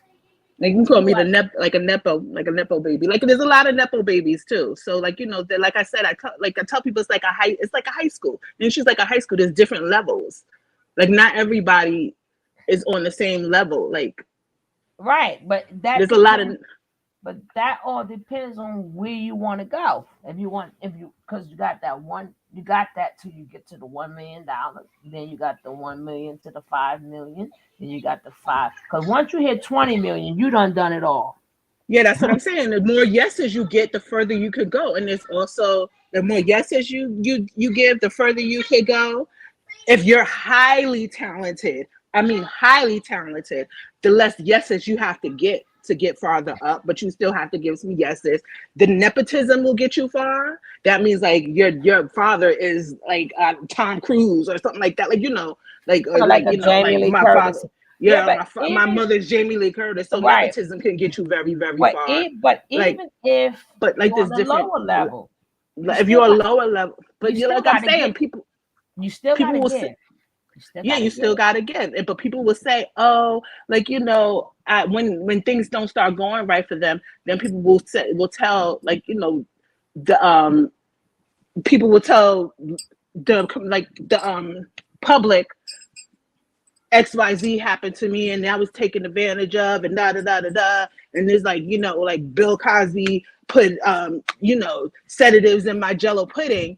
Meanwhile, or like Hugh Hefner slipped some Xanax in my, like, you know, in my but I'm not saying that does not happen. No, but that could be absolutely true. But they're not the ones that's the artists. They was the one used. So when they're ready to bring you down, that's when they come back. But then what I'm saying with the children, the children, I will say, like I said when I first got up here, their parents will serve them up on a platter. And that is totally, and that happens a whole lot. That's why you have a lot of these Disney and Nickelodeon kids that are like Amanda Bynes running through the streets with no clothes on and having all these like crazy like spells, like the girl that just wrote that book, I'm Glad My Mom's Unalive right now. Like there's Jeanette something. Yes, that did from Booming Cat, and who worked with Andre on something Grande. Yeah, that book was so sad. And a lot of them do not. Very few have good relationships with their parents. Look at Mariah Carey. Did you read her book? What her mother did, like severing her up to Tommy Mottola and stuff like that. These things happen a lot. Even a member of Bone Thugs and Harmony said they wanted him to sign over some ish in a meeting. As far as the A and P, I got to say the letters out. He said he got up. A lot of them say that, but it's a lot of times just because you don't get to the next level, that does not mean they're not. That's they. I don't care if they take 1 million. See, the thing is this: regardless of how high you go, it don't matter because the money don't belong to you anyway. So if you got 1 million, there's no difference really between the $1 million guys and the $100 million guy. None of the money belongs to them. None of it. That's why they all got to carry that little black card or whatever, because they want to know what you everything has to be counted for. Everything got to be counted for. And they want to make sure, like, you're not supposed to do nothing for your community. So I'm tired of people saying, well, why they don't give back? Because they cannot. Well, why they don't do this? Because they cannot. You think when they was growing up and had these dreams, when they was young, you didn't think they want to be rich and get back to their community? Stephon Marbury did. He took care of his community. That man used to shut down damn near 3 streets and have 3 trucks.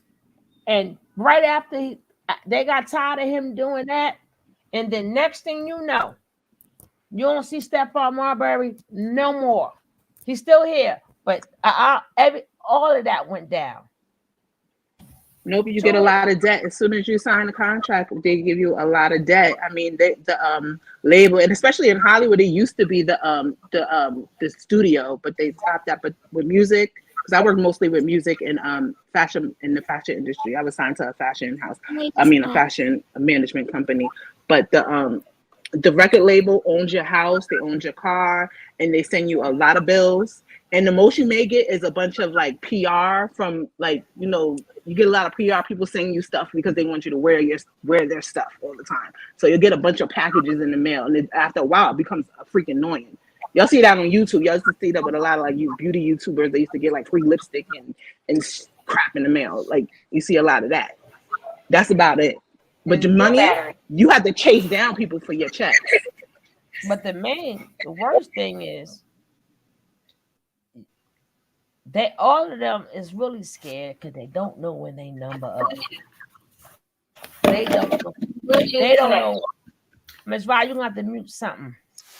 I know. I had to take that off. Yeah. So all of them got it. They got expiration date. That's why. And then once they know, and they know when their expiration, a lot of them know when the expiration date is.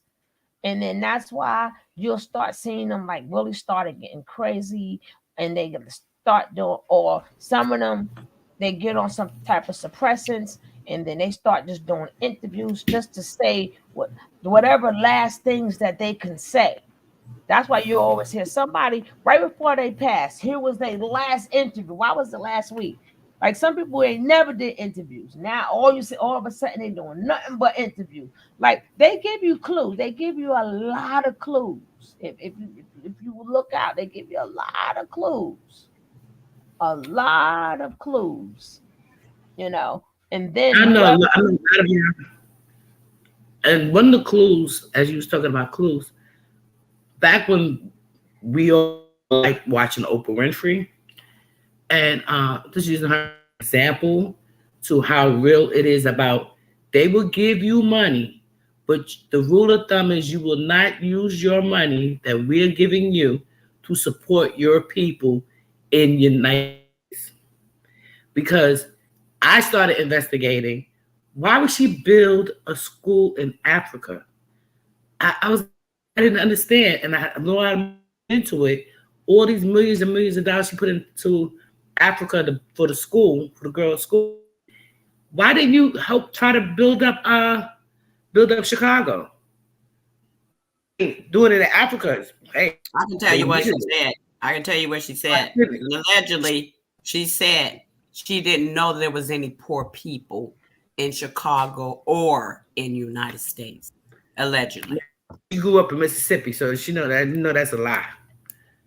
She sat there and she built Harpo Studios there. You know, they gave her a little corner, took a corner, and she built her studios. And she gives this, just like you see, like okay, like a lot of people was like trying to figure out, did Michael Jordan really buy a jail in Texas? Not Michael B. Jordan, not the one that's on the screen. Michael Jordan. He has in a private jail in Texas. You know, a lot. You can only spend your money that they give you, which is you can't even count it, on what they want you to spend it on. And they put these informants, these secret people into your lives to control your spending, control your money, to control their money. You know, that's what I wanted to say about that. That's why they buy some of the things that make no sense. I'm like, because I believe Stedman is Oprah's handler. Huh? I believe Stedman is Oprah's handler. I don't know. Okay. But after she built that school, Miss Rod, what happened? Something. Yeah, they had a scandal, but for one of the girls. But the thing is that I mean, that wasn't her fault. But the thing is that even somebody else, who was it? Was it Rhea? I don't know who it was. I'm not going to put it on them. Now, we got the water still messed up here. They send money to go to another whole country to fix their water. But the thing is that people really get into it. It's not their money. And then the minute you act up, they hit you with the IRS. I'm like, how do you have an accountant in that they give you, and all of a sudden I owe all this money and I got to go to jail? But I have an accountant that paid the taxes. Quite a few of the accountants have been stealing their money as well, and it's in the bills, they pocketing it, and then you fire them. Like a couple of guys now, I think, is off the court saying they owe money. You know, because I didn't understand how did from Aaliyah, her accident, her uncle or she didn't have any. Some guy, I can't remember his name. He got $90 million. Yeah, but all the family, the mother sued too. They had different suits, but that's her uncle though. That is her uncle. But her uncle, right? Yeah, but her moms and them, they sued too. Separate. And for what I heard, and they sued everybody. R. Kelly royalties.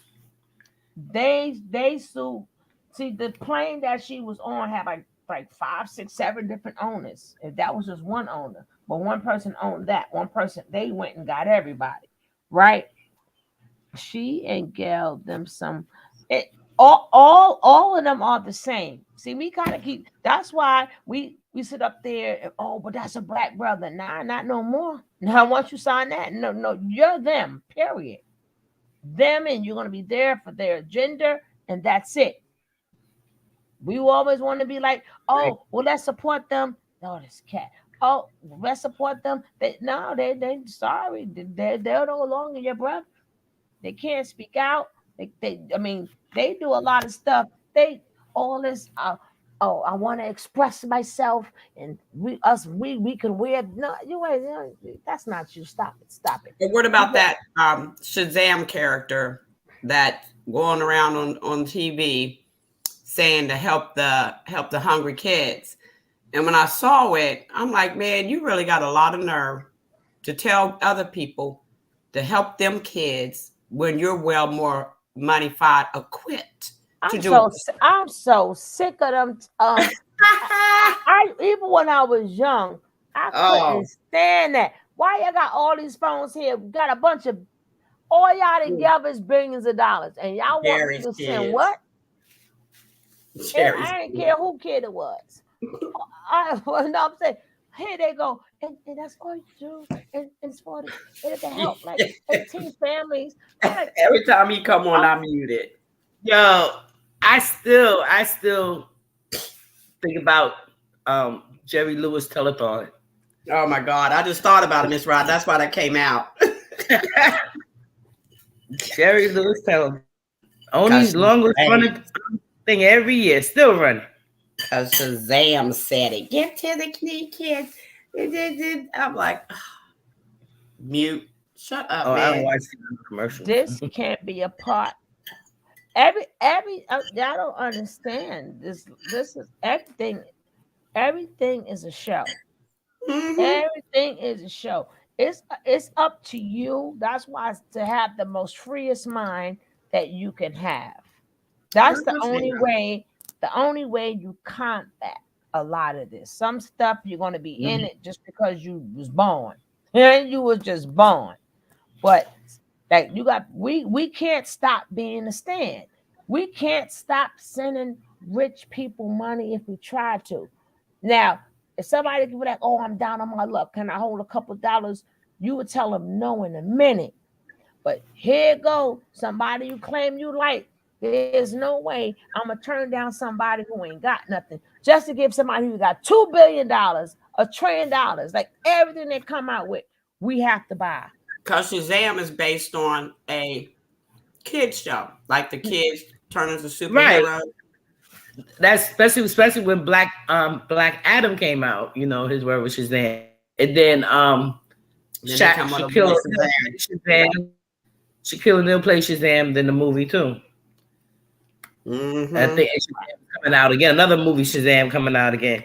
You know, it's that. This is why I don't like my grandkids. I don't like children watching TV. I don't have TVs on anyway, because the shows that they're watching, it's like it does something to them because they actually visualize like too much, and a lot of the stuff that's going on is like not. I made a post I think last year because I have to watch the doggone grandson. I'm not watching this anymore. Here it is, these kids, year anniversary, and they still in parents. And maybe go, I be seeing a lot of people with their kids and strollers and their feet touching, going backwards while they strollers.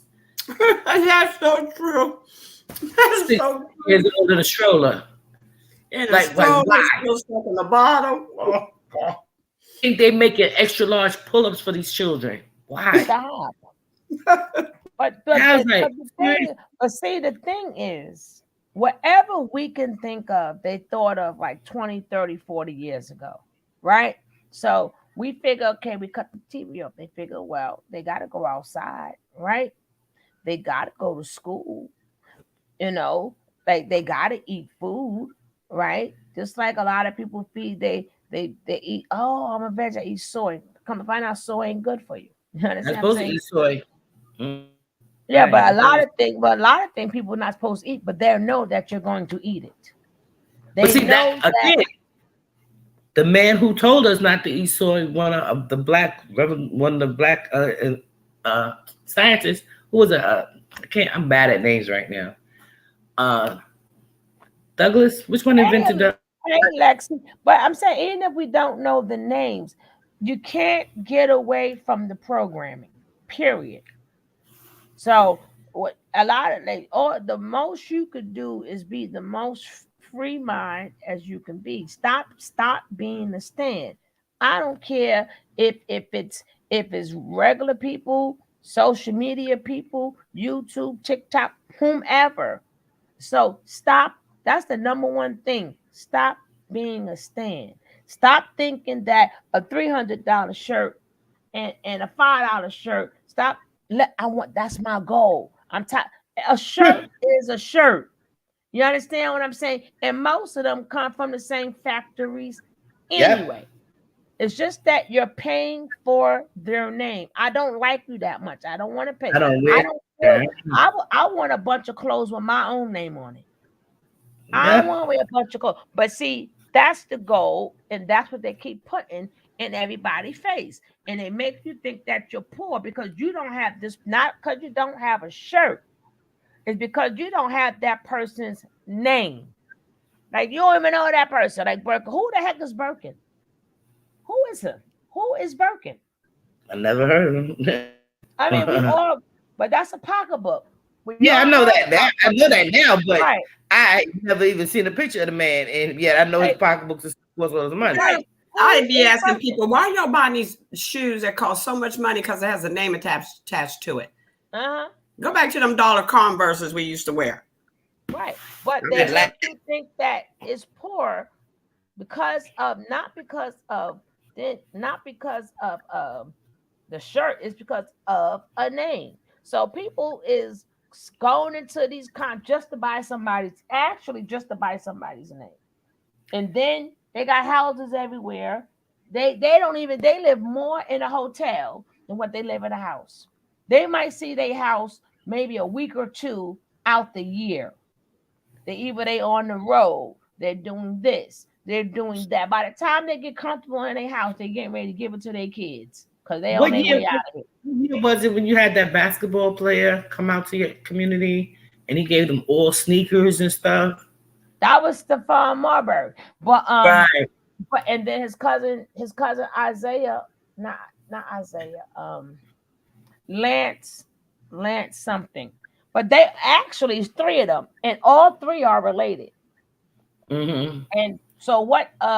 Lance gave them all brand new sneakers, the whole entire. Nah, not just sneakers. He gave them everything. Hey, Miss Missy, tough knees, British Knights, etc.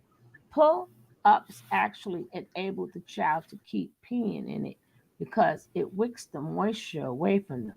It doesn't make them feel uncomfortable. Congratulations, Dior. What we saying congratulations for? My baby officially walking as a Yay! Awesome. Yeah, she gonna tear your house up. Woo woo. Miss Kim, let me tell you, I only will put on my grandsons when they gotta get my bag. Okay. Any other time you walking around with underwear on, I'm not allowing you to use that as a handicap. If you're gonna pee on yourself, you're gonna pee on yourself and you're gonna feel it. You're gonna be very uncomfortable. Security reasons you wear a pull-up if we're going out in the street or you in the car. You know, just to be running around the house peeing on yourself. I mean, like, what's wrong with you? Like, no. You have to have that wetness so you'll know. And a lot of people potty train their children late. Nah. You start as soon as they start doing that crawling. Man, listen. I had them on there when he was like 8, 9 months. So they started doing that crawling them on the tiptoe. It's time to sit on the potty. We've been on for a little bit, but you ain't missed nothing. Yeah, we're gonna get back into y'all stay up here. We're gonna get back into this for a little bit because what they trying to see now, like I said, the duality. The duality means when you're a real star, that regardless of what they say about you, you're gonna still bring them money. If you're not able to still bring them money after the humiliation and stuff, then they done with you. So that's basically where he's at right now. Because we already know he's a phenomenal. But isn't he suing everybody? Now he trying to sue everybody though, because this is just happening now. I don't think he's suing anybody yet. I mean, from the video shows that the girl went to a club afterwards. How did you go to a club after I'm supposed to have choked you out and beat you up? But again, they mad at Tiffany Haddish for showing that she flipped. They're not mad at her neither. These things are set up by design. We have to, like I said, keep your free thought. You have to start calling it the way it is. It's set up by design. She deleted her post. She said, I ain't got time for them to come after me no more. She deleted her post. Right. This is all set up. Like I said, they have you do stuff many years ago. And when they're ready to take you down, that's be something that happened 10, 15 years ago. You know, and then they had her do that. Dummy did it because she wanted to get into the industry. And they figure, oh, we're going to throw it away. And poof, there we go. But it's not the fact that the girlfriend said this. It's the fact that they had other women come out also and said, he hit me. So it's not just her. It's other women also. So that's what messed him up. Not just her in particular. He did it, as they claim, allegedly. This is done to other women too. He's a woman, as they paint him as a woman abuser. All that pollen and stuff got me going. I know her Miss Self Zoom and through the house dancing and clapping, singing, and I just get her. She's finna be one on the 7th, and I don't play Issy games. All right, so let's get back to that. That was the kicker. Yeah, okay. We could prove that she lied, but what about the other girls? So that's what happened there. But let's finish listening to this. I don't know where is that. Mm-hmm.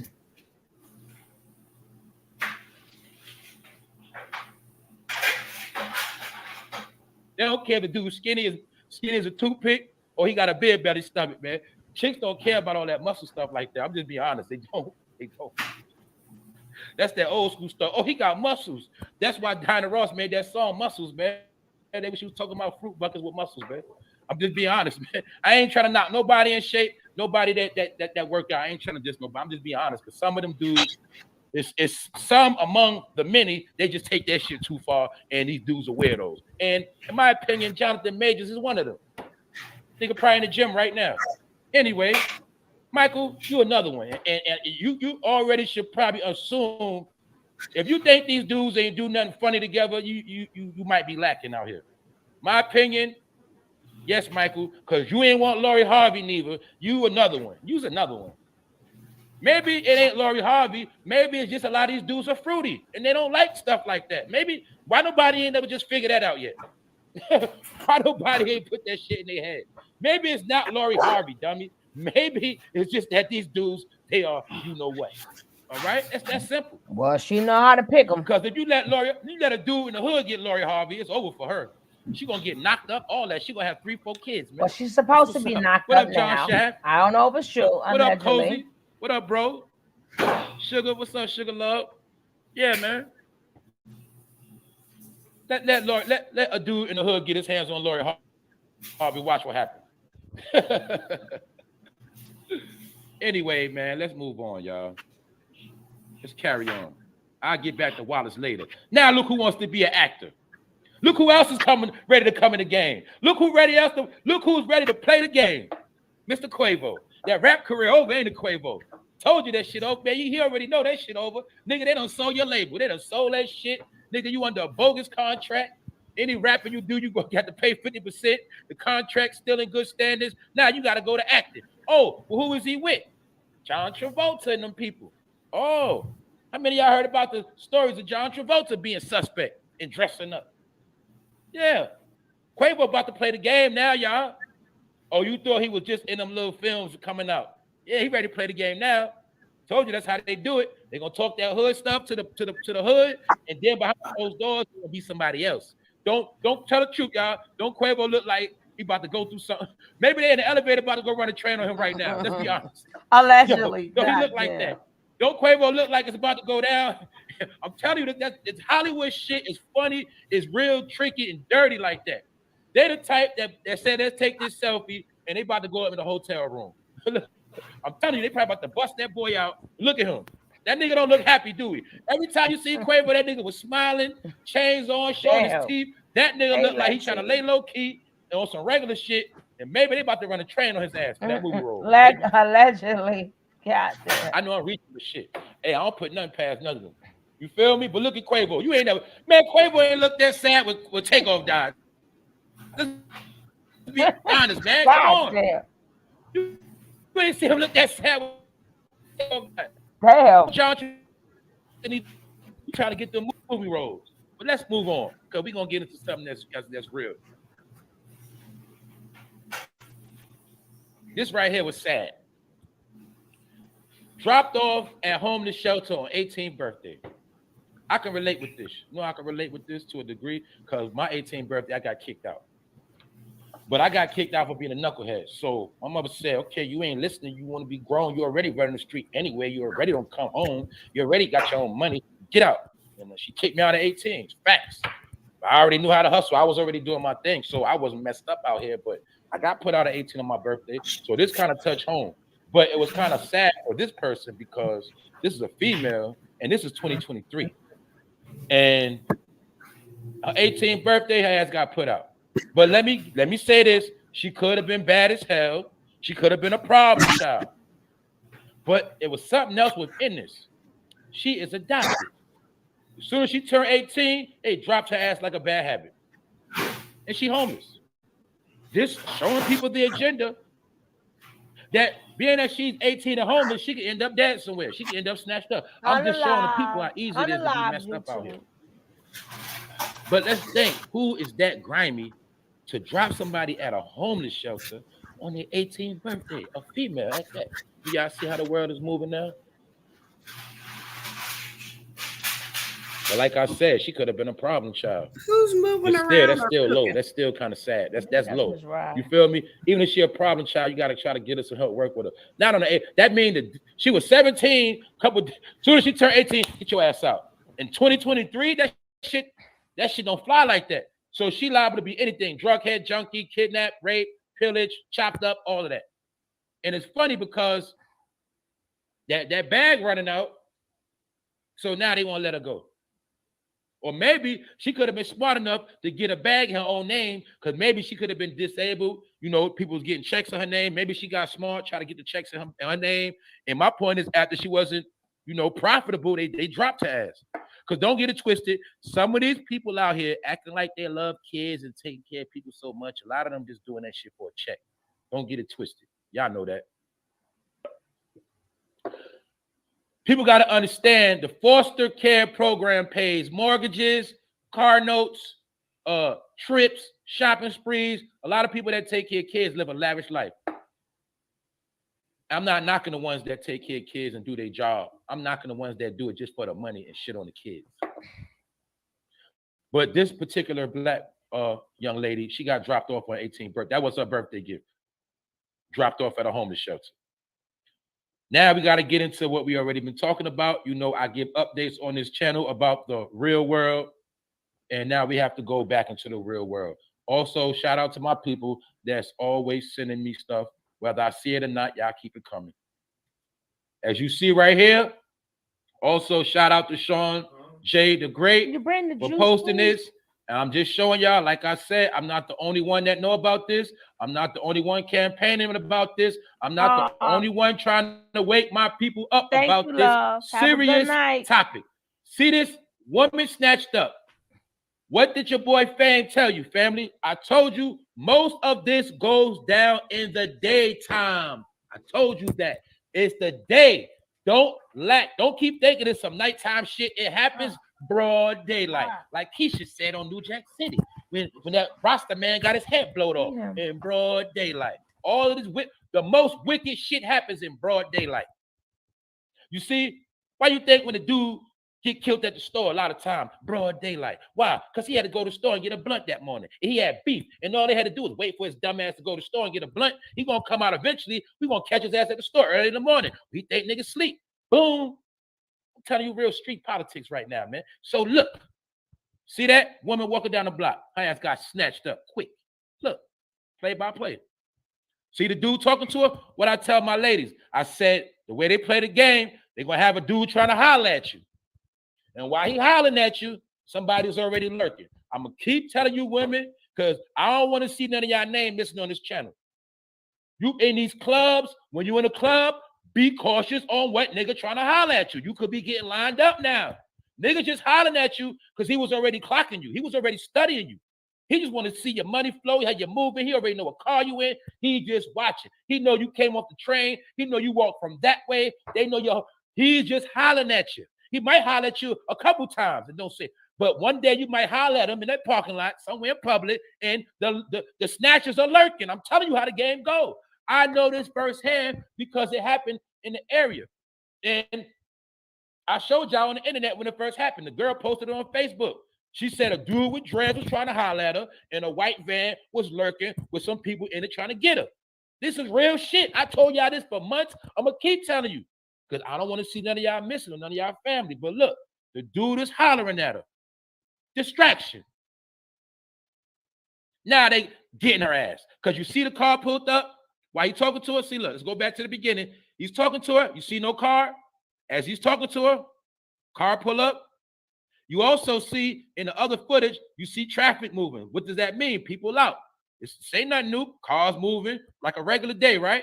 But let's keep looking. Car pull up. Volkswagen Jetta pull up. They pushing ass to that goddamn car. See? Come here. See? Boom. Her ass up out of there. They in that car. They skeeting off. See how fast it happened? Shit don't take long. Y'all told y'all this how the shit go. I keep trying to tell my people. This shit going down, and you ain't gonna see it on national TV. This and them overdoses is the number one topic. I just got word. A dude in jail. He just found out his daughter died of a fentanyl overdose. Why he in jail? Just happened 2 days ago. Man, I told you these young people ODing. Young, they ODing because everybody got hooked on them Percocets. Now ain't no Percocets. They all fake unless you get it from a doctor. Them shit's fake. They got fatty in it. It just depends on how much. Or you might be going to a dude that know he got a death pack, and he don't care he got a death pack. He gonna sell that death pack, and that death pack is in the street. So I'm showing y'all the agenda, man. I know. It's right in your face. You don't need to watch no damn movie. It's called Body Snatchers. See that? Car doors open, niggas jump out, get her ass. Broad daylight. Now let's move on. Told y'all that traffic is shit real. Look, let's go to this clown. Don't he look like a weirdo now? Oh Lord, the greener father. Niggas on stage with a coat. The greener daddy. That nigga R. Kelly. That nigga. I told you that nigga. The greener daddy. But we heard about that already, so I ain't gonna stay on. This dude had the greener daddy. Phone. And I'm gonna say it again. They should have never gave you niggas cell phones. It was better when the internet was on a laptop and computer. Oh yeah. My girl was like, my girl, she taught that girl up. And they gonna try to say he looked like a goddamn wrong. Chester. See that? Nah. Fucking phone. That's what all the weirdos got on the internet. People try to blame it on the teacher. Did y'all see this? Did y'all see this? Yes, I did. I was like, OMG, these kids are doing too much. That teacher put it on her. She surely did. Even though they even showed she didn't have on no undies, but okay. And they're trying to say the teacher, we all seen the teacher hit her first. What I see right now is that girl hand on the teacher. Mm-hmm. The girl went to slap her. The girl went to slap her. She said, "Don't you put your hands on me. Don't you put your hands on me." No, I'm going to show it, Alexis. I'm going to show. But I'm just saying, but now the teacher spoke out. The teacher spoke out. I ain't see her part. What I'm saying? Oh, you didn't see that? Yeah, the teacher Honestly, spoke out. She was like, "Yeah, y'all, okay, then let me just tell you." And she let you know, this is my last time at this job. She said they can do whatever they want to do with her, even press charges, even though she got 4 kids and stuff like that.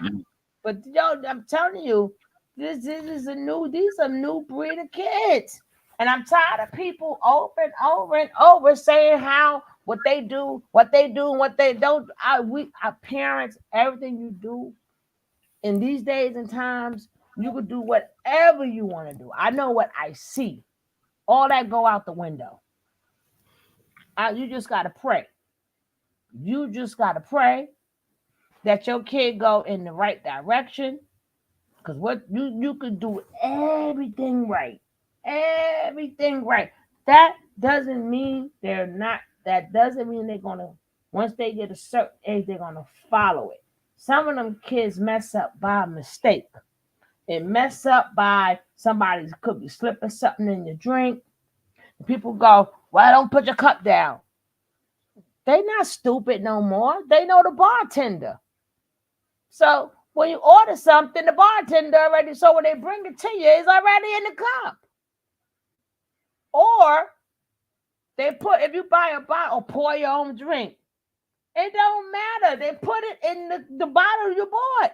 See, everything that I keep telling people, everything that you could think of, being that we thought of it already, is always people that's going to come up with new ideas. So everything we warn them about, they're going to find another way to do it.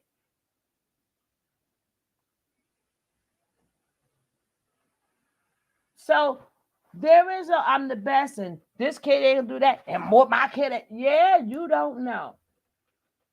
Is it raining now? Yeah. So yeah, they find other ways to do it. And then the problem is, if they did take one of them pills or whatever, they just might like it. They might really just like the feeling. And then guess what? Your kid is now hooked. Or they passed that kid that drink. And they made sure it wasn't strong. They gave him the fruity one. And that kid just might like it. They may have said, "Hey, you having a bad day today? Here, just take this one puff, you'll feel better." They just might like it. So everything you installed in them just went out the window. And just goes right out the window. And then a lot of these kids, you can't tell them nothing, even if they was raised in a good household. Why? Because they have to prove something. That girl already had said that to her friends, what she was going to do to that teacher. She got the wrong teacher.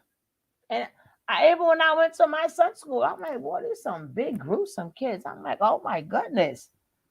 That was like a scary show. Walk out, like I couldn't wait to get up out of there. Shoot, like please. But I don't know if he's going to show it or not. But we're going to check it out. And the broke motherfuckers, and the crackheads, and the junkies, and the rapists, and everybody got a phone. Everybody online now. That's why online now ain't the same like it used to be. But my point is this: you seen this ignorance all over the planet, and this bitch had her ass out. The substitute teacher was teaching in fucking thongs, ass all out, not for the this whole one. world to see. Oh, that was the most embarrassing part. Now, my opinion on this, when I saw it, I said this teacher threw her whole life down the gutter. Oh, yes, she did. Fighting this child over a dumbass cell phone. Because we also know it was some things on that cell phone that little girl ain't want them to see. Yo, y'all already know when somebody ready to fight and go ham over that cell phone, it's something on that cell phone. That shit start fights every day. What they say? Yeah, I'm gonna make y'all hot, some of y'all niggas right now. What they say? Some niggas would be so scared the girl gonna get the phone, that nigga break that shit so she can't get it. There's some shit on that phone, nigga. Cause y'all living y'all life too much on fucking phones. Told you, dummies. That phone shit be killing niggas. Phones get niggas killed. Phones kill niggas, man. These phones is destruction for dummies.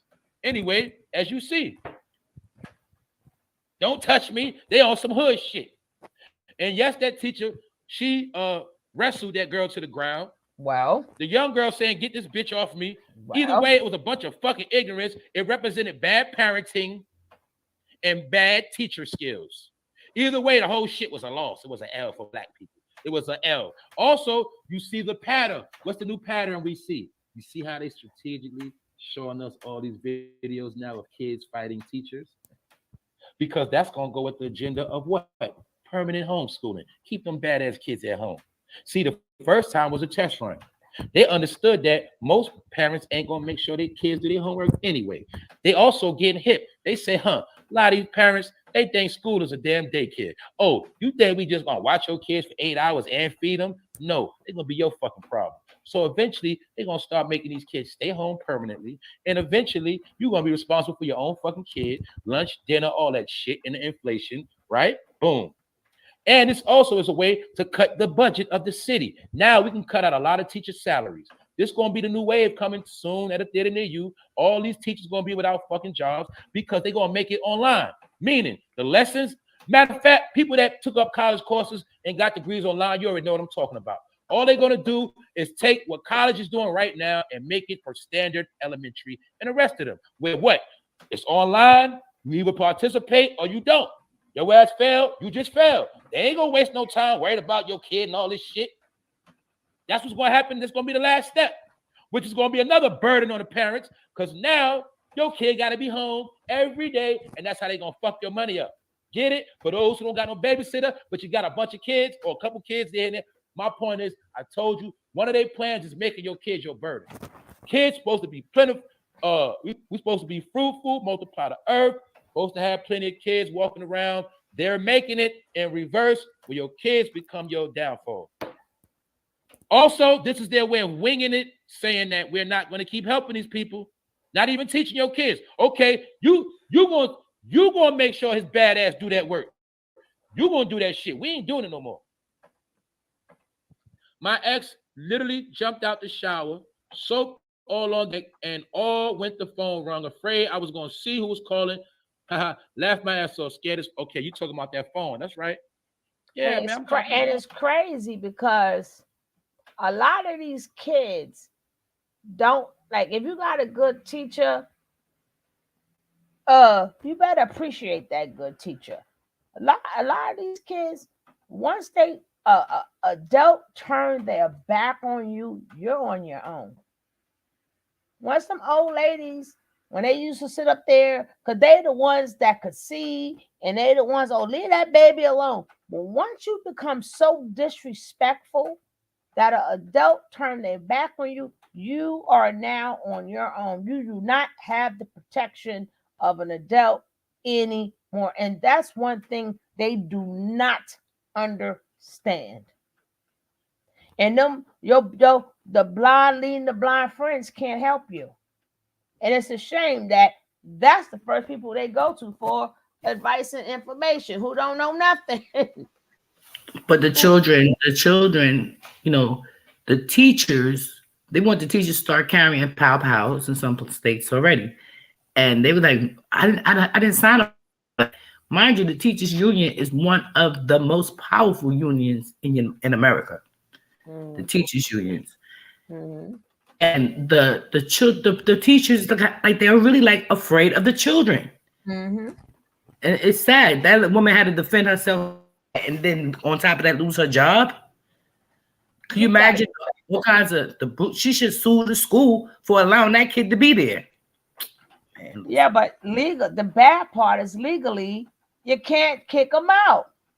That's the bad part. If they're under 18, you can't do nothing. So what they're doing is letting them again, have fights or whatever, so I can keep them under suspension. Like I'm not going to talk to the parents. I'm not going to resolve nothing. I'm not even calling the parent up to the school. Everything is now your kid is suspended. Your kid is suspended. Because why? That's their way of keeping them out, and hopefully, they can end up getting themselves expelled, because a lot of them do not want to be in there with all of them kids. They don't mind seeing some of the kids, but just that some of the other kids to come, they pray every day, Lord, please let them cut school. Please, I really don't want. And it's sad that the kids do not know they're hurting themselves, because a lot of these jobs, I mean, you're only going to go for so long in the streets. Well, a lot of these jobs, the robots are taking over. Robots and machines are taking over. When you go a lot of places, when you go place your order, you ain't going to a cashier no more. You gotta put what you want in them daggone machine, and then they'll call your number, and then you go pay the person. And then after you pay through the machine. You do everything through the machine, and then the tickets go to the back, and then they get your ticket and they bring in your food. Right. That's they're what going to stop. They're going to stop that soon, because the same way they got a bunch of machines that make cars. Like, we thought it was cool when they fired all the people who worked in that industry, when they used to make the cars and stuff by hand. They're going to do the same thing with the food. And ain't for so much for a daggone robot to flip a burger, okay? After 5 minutes, flip. They're going to time it in. And they're going to have it just like that, just like how they did in, not Motown, but in Detroit. How they had the machine, after they flip it, then the burger's going to be next to. They're not even going to need you guys to cook the food. But again, these kids don't know what's coming. You better get into something that's dealing in the tech world, either in the business world or the tech world, or you better be a really good artist, and you could just probably sell your art, because get in it or get into the Hollywood. But either way, y'all are screwed. These kids don't know they are screwed, and they don't know they are participating in their own screw hood. They screwed them hood. They don't understand that. I don't know how old most of y'all are, but I remember when as soon as they started taking the skills trades out of the schools, they just said, we don't care no more about education, because now you have to be in the union and have the skill trades. They was teaching us that in school for free in high school. Yeah, but they're doing it now because they don't want you to be self-efficient. They don't want you to have a way to think of to doing anything on your own. Like, even to be the worker. Right. Like, even like automotive. I know we had it in New York, but I'm quite sure other places had it too. They taught you how to fix cars. Now you got to call a mechanic. Like, everything that we're calling people. So they making sure it's very few, but some of every job, AI is taking over. We're going as soon as I told people years ago when they started that self-check, I kept saying, do not go to the self-checkout. I was just to beg people.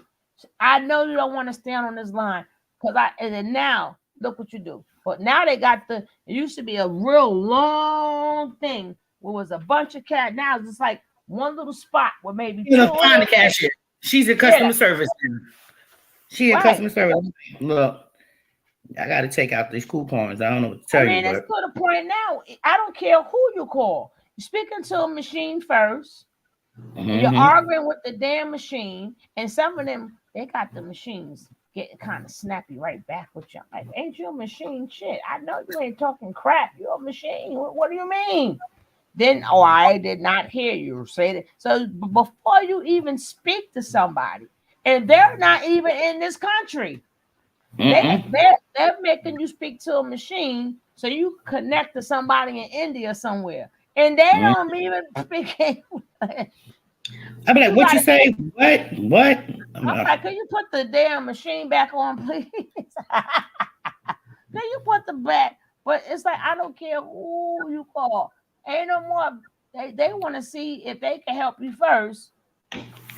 Well, if you need your balance, press this. If you need this, you no. If I needed to know, no, I know I want to speak to her, and you got to be on the phone a good 10, 15 minutes, some 20, some places 40 minutes before you even get to a person.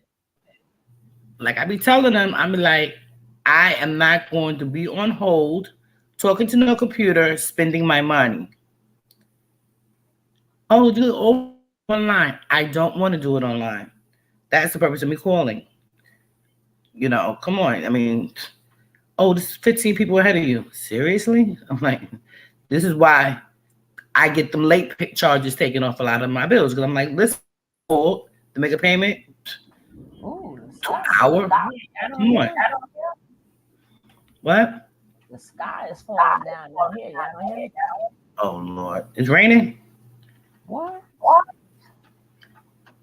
You got some echo on this one. I don't have nothing on. Hello. And I hear you. But yeah, I don't hear nothing. Okay, Deanna, hello. Alexis, hello. Hello. Lexi. She said she was going to put the kids to bed and she'd be back, but she'll be listening. Mm-hmm. She's in the chat. She gotta have to be where we can hear her, because that's why we have a panel. What you gotta say, baby? I don't like talking to the automated. That's why I always say customer service. I'm here, y'all. I promise I'll be right there.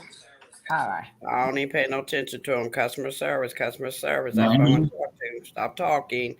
What did you say? None of your business. Then I'll call you a bad word. So, yeah. Exactly. Closing them out. That we did not understand what you said. I'm like, F this, F that, F this. No, but they hang up on you now. No, she said they're hoping you just hang up. No, I done made phone calls now, and then I made a phone call to my dad. They'll call you back. No, I did a phone call to the health insurance now. Now to ask them a question, I gotta pay $4 for it. Like damn near $5. They're like, and what's your card? I said, what you need my daggone card number? Well, everything. I'm like, where did y'all start this? That y'all want. They done changed a lot of things. You call to make a payment over the phone, and you be holding your card in your hand. They be like, "Oh, would you like to use this card number?" I'm like, no. No, I'm talking about just to ask a question. Like if you call it. Like your health insurance. Oh yeah, I don't know about the charge thing, but yeah, they just started this because I'm like, I just spoke to y'all like 2 weeks ago. When did this come? Mm-hmm. And then they hang up the phone. Ain't let nobody know, but they did it. I'm like, when did this take place? I got y'all scheming. Okay. I said I want to change my doc. Well, you can't. Well, hold up. They like, in which car would you like? I'm like, what? I thought it was a joke at first. So the chick hung up on me. Then I had to call back. They hung up. Listen, I'm like, I want to ask you where you at so I can come see you. But so much is changing now. So these kids and stuff. See, at the end of the day, if even the teachers charge or not, they're gonna still have to pay her. That kid gonna grow up and think she got over, but she's gonna leave them grown folks alone. But a lot of these kids push grown folks back into their younger days because they forgot that we were younger. Yeah, they may think because they hear us say this hurt and that. Yeah, I'm glad you heard that, but that don't mean I ain't gonna protect myself. I may be hurting afterwards, but little girl, what they coming because for some reason they think they are stronger than us, or they think that we ain't got old tricks. Or some of them don't know that, hey, I used to say my temper was worse than yours. You understand? They think that we just got this age and we ain't had no problems. We were just didn't know how to fight. We never had an argument, never did nothing. No, you tougher than them. I have to deal with that with like the younger kids in my neighborhood. I was like really believing in certain kids because one of the kids in my neighborhood, his mom went to jail, and he was just kind of like out here, like So I would try to help him because he went to school with my son. So, like, you know, I would give him food or pizza if I'm having pizza, because I know he didn't want to go to Child Protective Services because, you know, his mom went to jail. He's 14. So, do y'all know this boy turned around and got my cards out of my wallet on my phone, because he would always ask to use my phone to get on Instagram. And this boy hacked my account, y'all. And this happened it's almost been about 2 weeks now. When I tell y'all, that shit broke my heart. Kids are smart. Yes, but you got that tech. Yes. And it's like, I'm helping you. How you gonna do me like that? You know? It was about the money, sis. Yes, it was. I got completely played, and everybody was telling me not to do it. Like, they was like, "Why are you helping them?" You know, they was telling me not to trust them, and I was trying to be a good person because that's what I really want to do. Like, I want to do work in my community, and girl, my discernment was not on point with that one, or maybe it was, but he just, you know, he like to look past it. Yeah, you know what I'm saying? I get in trouble all the time. Yes. That I ain't let you near my wallet. Right. I learned that lesson on my phone. Because, you know, now you don't even have to be near the wallet. I kept my purse put up. They got in my Google wallet. That's where it went wrong at. Kids are smart. Yeah. I'm going back on mute. Especially technology. They're very smart in technology. If they can be, you know, they can be real good at it if they apply it to the right things, but they're doing all the wrong things with it. They're already being taught to do wrong. Shoot, my grandbaby, who's only a month old, knew about the cell phone. I'm like, how she know about the cell phone? How you know how to look into the camera and stuff? And nobody touched teeth while we got to get taught and how they just pick it up. I can't stand that. Well, let's go. I know, right? I can't stand it. Exactly. It's like they automatically. I can't stand it either. It's like they born knowing these things. Why we gotta? Can you help us? How you do this and how you do that? And these kids just take it and bam, bam, bam. I'm going to punch. And they say, "Well, why did you do it like that? Let me fix your phone." And nobody teach them nothing. I'm like, nothing. I can't stand y'all. Well, let's go. Nothing. Let's go. Smoke the best, finest of weed, the best bud. How the fuck can you smoke 81 blunts a day? Nigga, I can't even smoke 10 blunts a day to the face. I'm gonna be honest, y'all. When I was smoking in my prime, not too long ago, my average blunts a day will be probably three nice joints. Breakfast, lunch, and dinner. Y'all know the vibes. And some days you already know, I'm gonna smoke with somebody else, we're gonna pass. But that wasn't every day. But 81 blunts a day, that nigga's, bro, Snoop, you had to be a crackhead or something. Because ain't that much high in the world. That's what I say. It's a saying called high is high. There's only about high you gonna get. World. How the hell you gonna smoke 81 blunts a day and you supposed to be smoking straight gas? Come on, bro. Stop that shit. Stop it. He's not lying, y'all. Just don't follow up with him. Celebrities can't last in a smoke session with him. 81 blunts a day. 81. Come on, Shay. 81 blunts. 81. That nigga had to be a crackhead to smoke like that. And I don't even know crackhead. 81 blunts of straight gas. That's a hell of a fire smoking motherfucker. That shit crazy. 81 blunts, y'all. Come on, man. Do you know how many packs of blunts that is? You feel me? That man damn near smoked 15 pack of blunts a day. But we already know super gas. Come on, bro. But anyway, it sound good. Nigga smoke 81 blunts a day. All right, maybe he do. Whatever. Whatever. Never smoke with him again. Anyway, I just want to show you, man. This dude is a goddamn weed junkie, and that's what he promote. Exactly. Because I'm gonna break it down about Snoop. I'm gonna be honest. I'm gonna break it too. A lot of people got to turn that off, bud. Why I say that? Because there's a lot of people that still smoke bud to this day that still ain't got shit, and they still smoke high, get high every fucking day. Like, it's one thing to smoke, what I mean is this: some people been smoking since they was in high school, still smoking the same. Only difference is they still ain't got shit. And niggas love to smoke weed 24/7, but don't have shit. I understand people that work, You work, smoke. You paying your bills, get your smoke on. You chilling, get your smoke on. You handling business. But it's the Everything's straight, opposite. get your smoke on. It's the Relax, opposite. chill. But there's people, a lot of people that smoke their head off and they don't have shit at all. See, that's how it's supposed to be. And that's where people mess up at. I'm not saying we don't have functional alcoholics, and remember, we got functional cokeheads. Hey, they're all up in Wall Street allegedly, But the majority of people, remember, marijuana is what you call a lazy drug. It's a relaxed type of drug. It doesn't make you want to get up and do nothing. It makes you want to sit down and stare, think about stuff. I don't know. So that was the thing of getting people, like I keep telling y'all guys, everything is done by design. There's nothing that you're seeing that was not done by design, right? So that's most of the time everybody all effed up. You don't see a lot of stuff get done because it's all for the next blunt. Then right after that, you get the munchies. So you're constantly spending money. You're spending more money than what you're bringing in.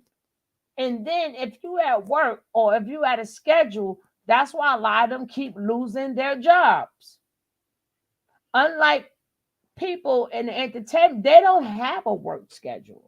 Yeah, they may have to be places or whatever, but it's not like every day they got to be working at 9 o'clock. It's not like every day they can't, like within 9 to 5, they can't smoke nothing. These entertainers, hey, okay, I finished this blunt.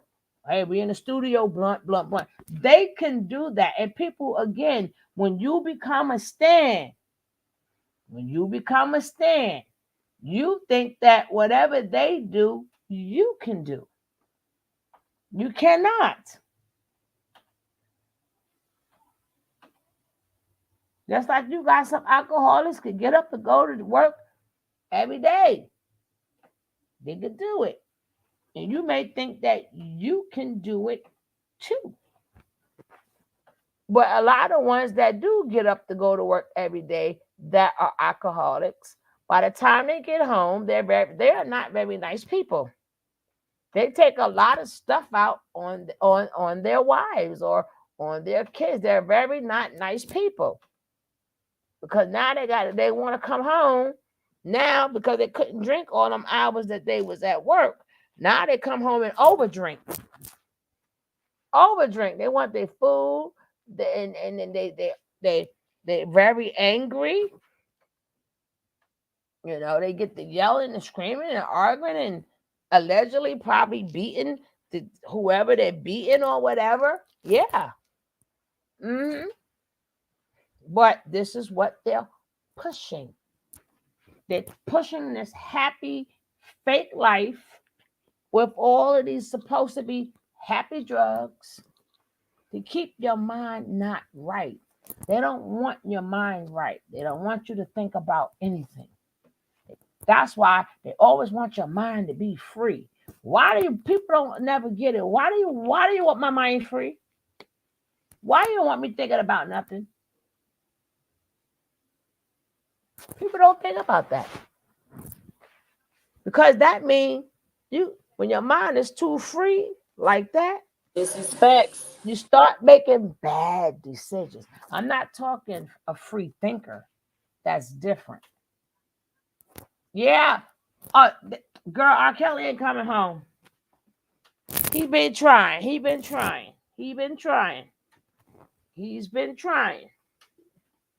Where's my daggone juice at? He's been trying and claiming that they made mistakes. No, it's not really to control you. They don't have to control you now. Because all you're doing is staying home. I ain't got to control you. You home and high. Yeah. I ain't got to do nothing to you. They make it so that a lot of things they don't have to do to us. We're doing it to ourselves. And it's in the music, like you were saying, like people can't do what these rappers can do, right? Because of the lifestyle that they live. And if anybody has noticed, I know it's been talked about in certain places, but not everywhere. But we've been in a opioid epidemic for a minute, like for a long time. And I feel like it kind of started when Future came out. Who was the other ones? Like, Migos to rest in peace to Take Off. Like certain rappers that came out that was talking about doing it, a lot of people started wanting to, take pain medicine or drink lean because of everybody rapping about it and talking about it. But some rappers talk about the bad part about it, but not a lot of them. They don't tell you about, like, remember when Lil Wayne had that seizure because he was withdrawing from lean? Who else? People having seizures from not being able to have Xanax. Rappers I'm talking about. They'll talk about the floating and getting high, but they won't talk about the other side of it. The side of it where you get addicted and you can't function. And they stands are not even smart enough to look it up. See, exactly. Their stands, they ain't looking up nothing. Yep. And it's crazy because, they be like, some people, they so tired. Here go the lean. Well, this gonna make you sit back and go. Some people, and then they got all the pressures that's going on. This will take your mind off it, or you could see stuff. Think it's gonna numb the problem. A lot of people say I created, and why would you say that? I created the best stuff ever when I was on mushrooms, or while I was on this, or while I was on that, or LSTD or LSD. I'm like, why would you say that? But a lot of musicians and stuff say that, and then once it becomes a bad habit and it's out of control, then they replace. Then next thing you know, you are replaced. After they make you a junkie. That's what I was gonna say. When they classify you as a junkie, it's a wrap. You're not gonna get the proper business deals. You're not gonna be respected no more. You might still have the same fans, but the label's not gonna respect you. The promoters that book your shows not gonna respect you because they're gonna know you a junkie. No, so after they made, but remember, they made the junkies. They supplied. They did their job. They did their job. Yep. How we know they did their job? When we go into our regular when we go into our green baby, when we go into our regular supermarkets, ain't that coffee? I mean the coffee. Ain't that cough medicine and ain't that sucker locked up? Yep. It's all locked because they know people all making of it. their You gotta own stuff. Get that shit. And they figure, we can't get the doctor prescription. Well, if we mix all of this together, we're gonna get the same results. People that started robbing the pharmacies too. I heard a couple cases like that in Atlanta, that people actually have started breaking into the pharmacies, robbing the pharmacies. Some of it is on the YSL Rico case too. Hey, Charles. Because they're breaking into pharmacies. Mm-hmm. But see, when the rappers, when they start having withdrawals and they get sick, they don't talk about it in that moment. They might talk about it after they done got clean or whatever, but they got the money to be able to afford the programs and the rehabs or facilities that they need to be able to clean their life up. But everybody who they made think it was cool and made want to go and do it, it's not totally on them, but it's the influence. They got influence over a lot of stuff. Yeah, but exactly. But that was their job to do. Remember, their job is to get stands. Once you create stands, just like everybody actually really sat up there. I don't know, was it Kylie Jenner when she supposed to put something to her lips, knowing that it wasn't? So everybody doing that. I'm like, y'all don't know that girl got her lips done. Y'all sitting up there, putting a bottle, something they put their bottle or something. They really thought their lips was gonna get bigger. They thought her lips. Did you see when their lips was busting? They lips were exploding. I was like, y'all that's stupid. And it's like, and it's so bad that the badder you are, the more gossip we hear. Next thing you know, they billionaires. Because we can't, that's what they trying to do with Johnathan now. To see, does he have stands or not? That's how they know if you're useful or useless. Come on now. Exactly. Because like, I don't give a heck what you say. People like Will Smith. Yep. It don't matter what you say about Will Smith no more. he's still bankable because he has proven through the time that he has stands. Yeah, they lips was exploded. Putting that bottle or something into their mouth and sucking it in, following that daggone allegedly Kylie Jenner or whatever the heck her name is. And then next thing you know, people know, again, when you got stands, you know you ain't got no business going to them little Dougie holes, getting things shot in your butt. Right. You don't know what's, but you know what? They put semen in what they. I'm talking about when it first came out. Yeah, they put semen, all these things in your butt. Why? Because they know the stand. The stands are going to follow you, and it doesn't matter what you do.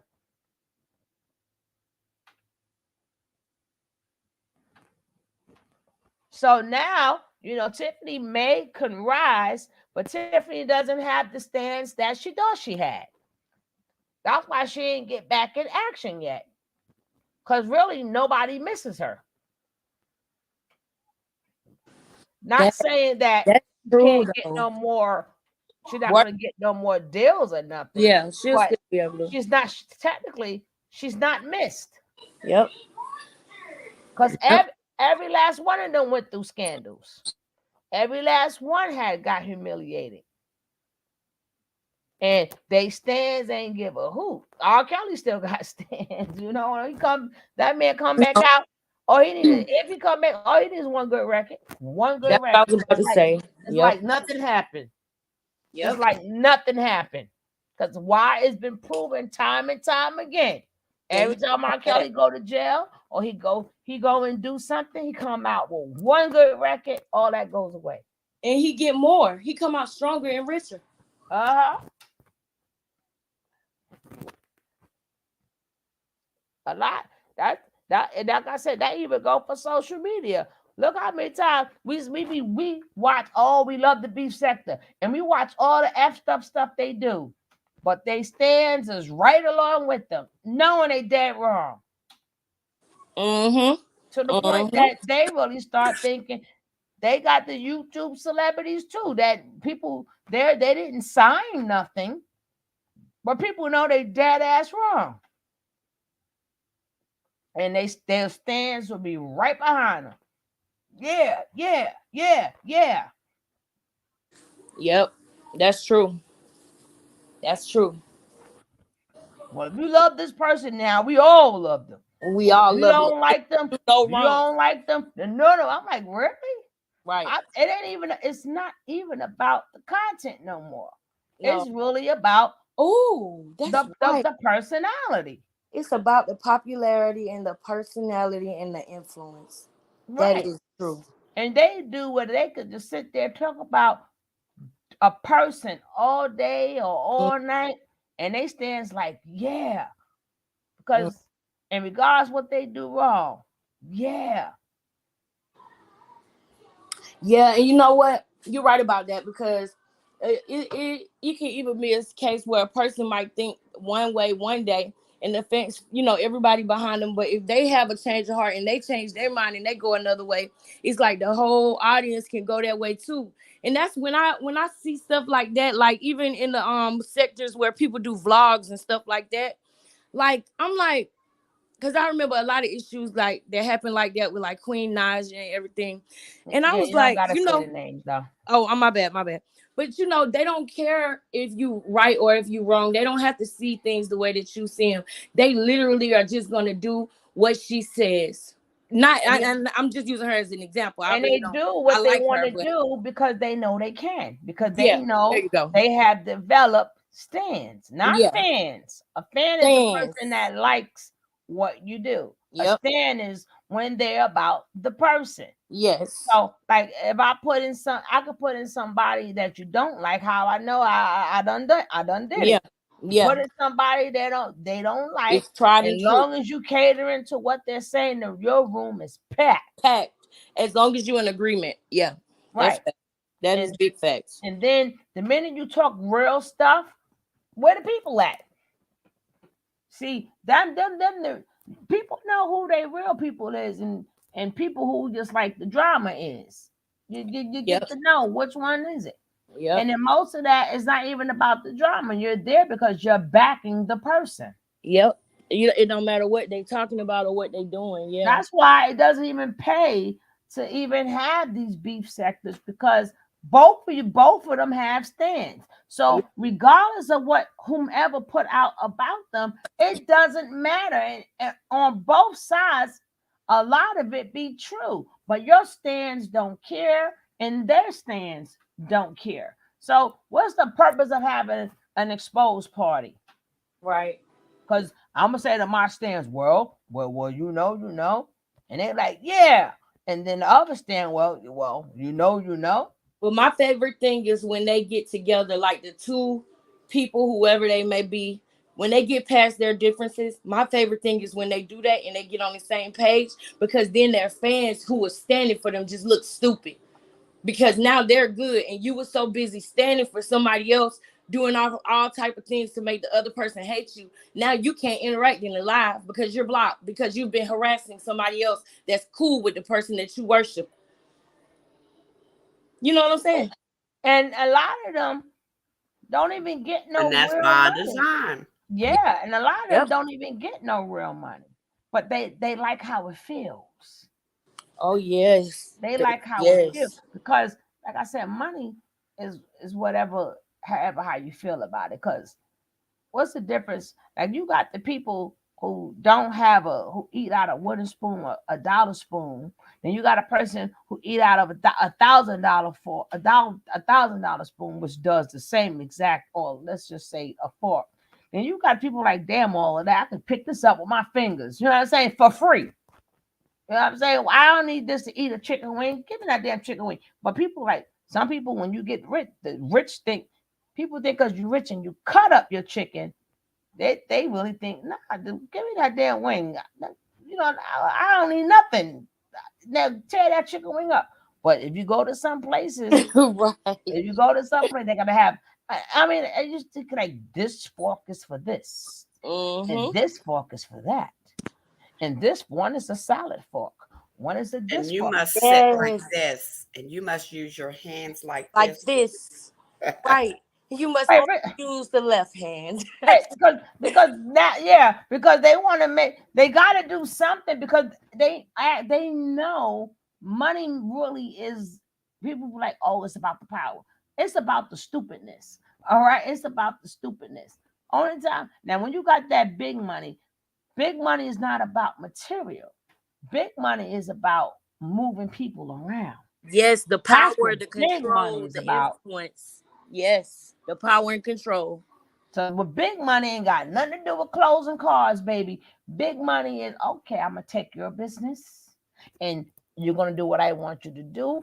Big money is all about, it's not about building. It's about destroying. Big money is about how I can destroy your life, and I got the money to do it. So you're going to do it this, or you. That's what big money is about. I never thought about that. Dang, I never thought about that. Yeah, big money is not about building. If money was about building, we would not be in the predicament that we are in now. It was about building. It's about destroying. You're right about that. I'm going to take over your company. Your company now belongs to me. Mm-hmm. Well, I got beef with that person. I want you to find out all the information. Then I want you to do this. I want you to do that. Like Jay-Z signed DMX. Y'all know what I'm talking about? No. Yes, ma'am. You know, I know you. Yes, like that, because he, you know, you're right. You know, I don't. But no, boy, hold on. Nah, but it ain't no such thing as a king. It ain't about no big money about create. It ain't about no creating kings and destroying cultures. You don't even have to have a culture. Nope. They were big money, big people with big money don't even really have a culture. They may subscribe to one because they run, but they don't follow the damn rules of the damn culture. They don't follow the rules of the daggone culture.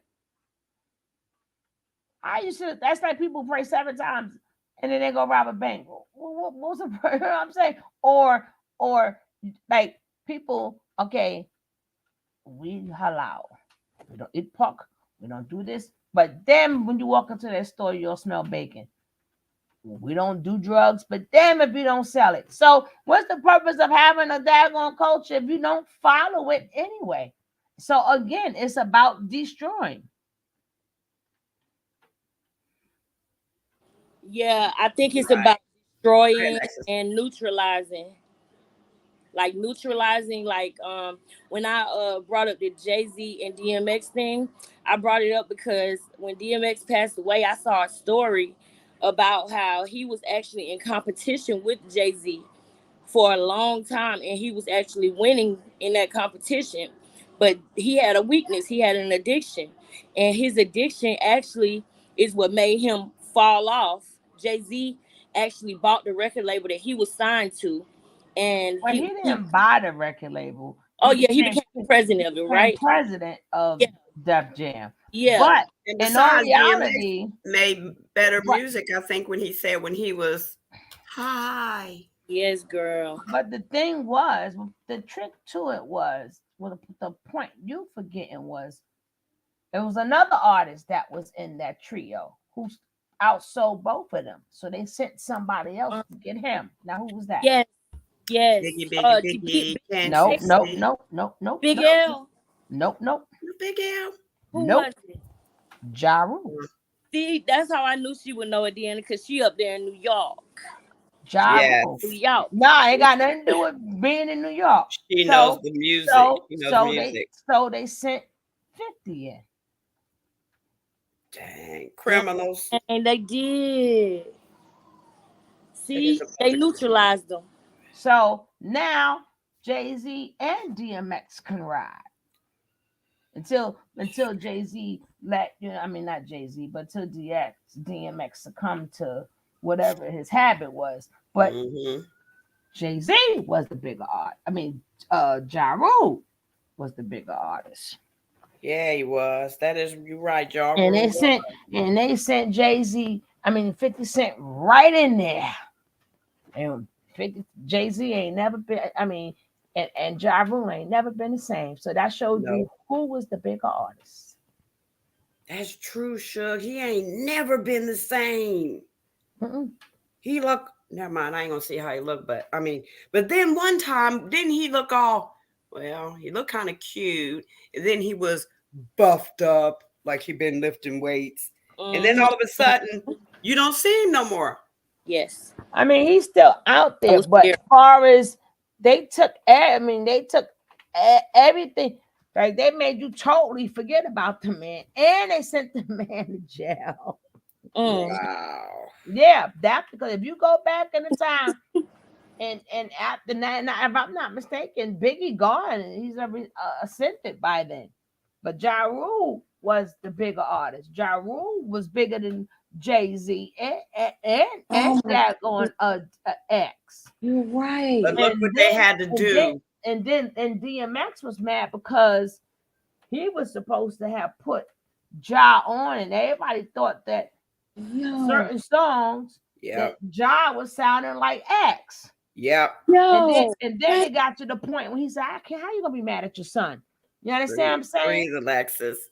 What? I just thought about that. They make so much sense. And then here come 50. Damn. Because if you listen to the song Wankster, that wasn't enough to take somebody out. You use a Wankster. That song ain't even all that hot. I didn't even care for the song. I thought it was corny the first time I heard it. And then Wankster ain't did nothing to me like none of Ja Rule's songs. But that was by design.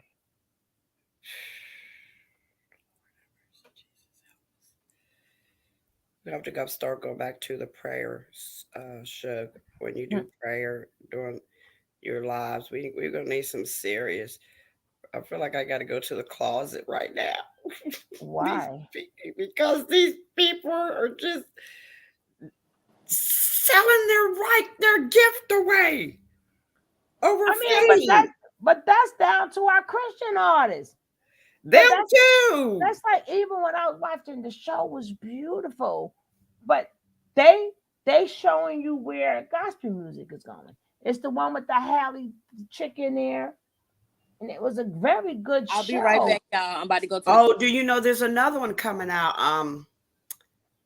Kurt Franklin and his wife doing a TV show for finding your mate or something or another. 50 Cent put Ja on hush. Yeah, but he was sent in to do that.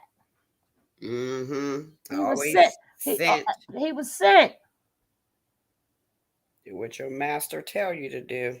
And look at all the rewards that he's getting. Mm-hmm. Don't he got his own TV show or something? TV show? You better put some S's next to that, baby. She got the power, the BMF. I can't even name all the shows 50 got with the green light gang. I was shocked to know he even had that show Power. I don't even watch it. I've never seen it too. I only seen it a couple I don't care times. to see it. I don't like all that. Yeah, and then the BMF, and then the this, and then the that, and that man that he going. So I'm like, yo, and then people make it sound like he ain't had to do some strange things. 50, stop playing with me. Stop playing with her. Mm-hmm. It just, I don't like to look at when black people and black people want to do terrible things to each other. I don't want to watch that on TV. It's enough we do it outside the world, outside of TV, but even to look at it on there and then come and look at it out here, I don't like that. And then what makes it bad, they join in just to do it. Well, if you're being programmed, but it's to the point. I was watching something. I don't know what the heck. You got to start writing this stuff down so I can know what it is. I forgot what I know. Sorry. And then sometimes I don't know Girl, what. did you guys like? But the bad part about it is I don't even know if I want Tony, I want Chico. Well, I don't know. Sometimes I just be clicking out. I don't even know which one I'm in. So I love him. Who, Miss Robin? Which I'm not looking at. Who? That's 50 Cent. Which I'm not looking at. Look how many people he feeded. His own people. He feeded his people though. He got them in movies. That could be by design too. But look good. Oh yeah, but they look. Yeah, but look what they gotta. I ain't getting into it, but it ain't like he helping the community because now that what has been done to him. I can't now agree with you on that one. You don't have to. Whatever that was. I know what he did in my community, but I used to live in the Bronx. He did one time. Okay, you gotta. It says in your contract you gotta do 1% nice. Whoopie do. Right. 1%. Now, yeah, 1%. Best movies ever. Get rich or die trying. Aren't we all under that kind of mindset? No. Right. Not me. No. Exactly. And I don't want to get rich and I don't want to die trying. Yeah. I would like to get rich and live. I don't want to die trying. Be rich. Right. I don't want to die trying. But he's doing the same thing. He is now what you call a gatekeeper. Nah. He is not his brother's keeper. He is now a gatekeeper. So it's a lot of things going on with Mr. 50 Cent. 50 Cent. And his daddy Eminem. His daddy's Eminem. Oh, stop it, Suge. She going overboard. I can't find right now. I ain't going overboard. And then you gotta check out Eminem Family Line. Hello.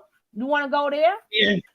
Oh, girl, crazy. Girl. Matter of fact, we could do a whole show on it. And you're gonna see 50 totally different. Let's do a whole show on it. Look, like I said, don't get mad because you like that boy. That boy ugly to me. Oh, I ain't worried about it. I met him a couple of worried about that boy. I'm just saying from what I seen. I ain't talking about what they do behind closed. I see he's helping feed his people. Unlike let's see, the billionaire chick, Oprah. Hold on. Quite a few of them. Or the billionaire. Yeah, no. None of the white 1%. That's because 1%. They have made him a gatekeeper. He's bringing them all in. And baby, look at the things they got to do that. It ain't like, oh, I'm just putting you on, come on, and I want to help you. No, now I'm teaching you. That's what he did. I'm teaching you the rules in the same way he was taught the rules and the regulations and them goddamn rituals and shit. That's what he got them doing too. Ain't no artist. There is no artist better than another artist. They all do the same thing. I don't know if he would have one. I don't know if he would have a big beach son. There's no way he getting all that green lighted stuff. Okay, and I'll be right back. No way. That's why I say when you become a fan is different. When you become a stan, then that's when you sit up there and now whatever they do, it's okay because now you became a stan. You can like what they're doing, but they're wrong.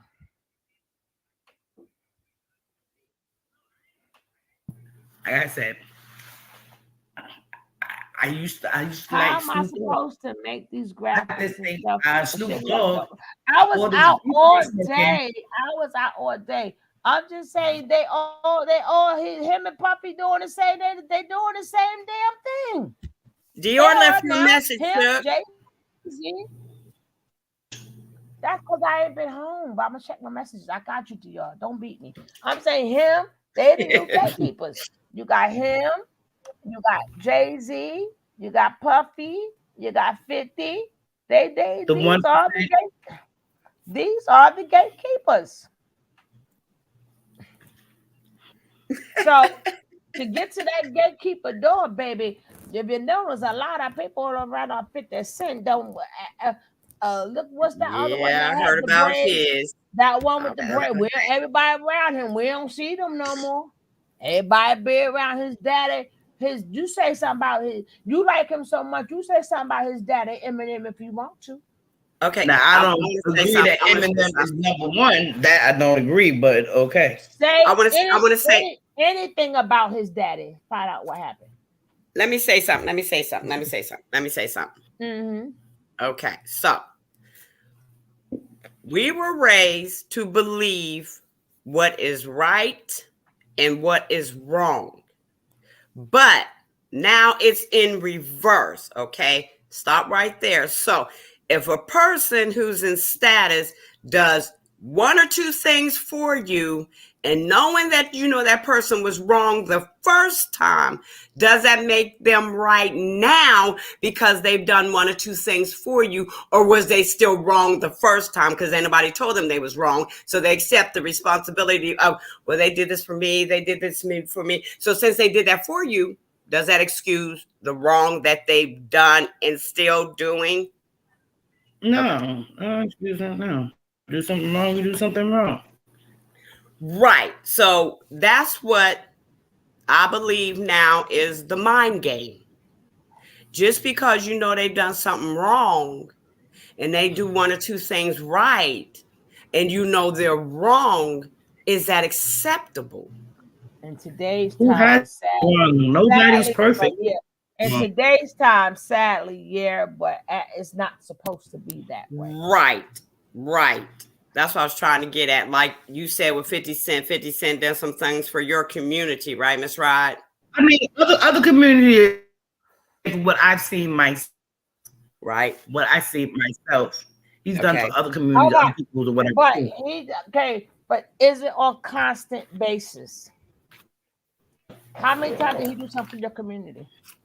Let me see.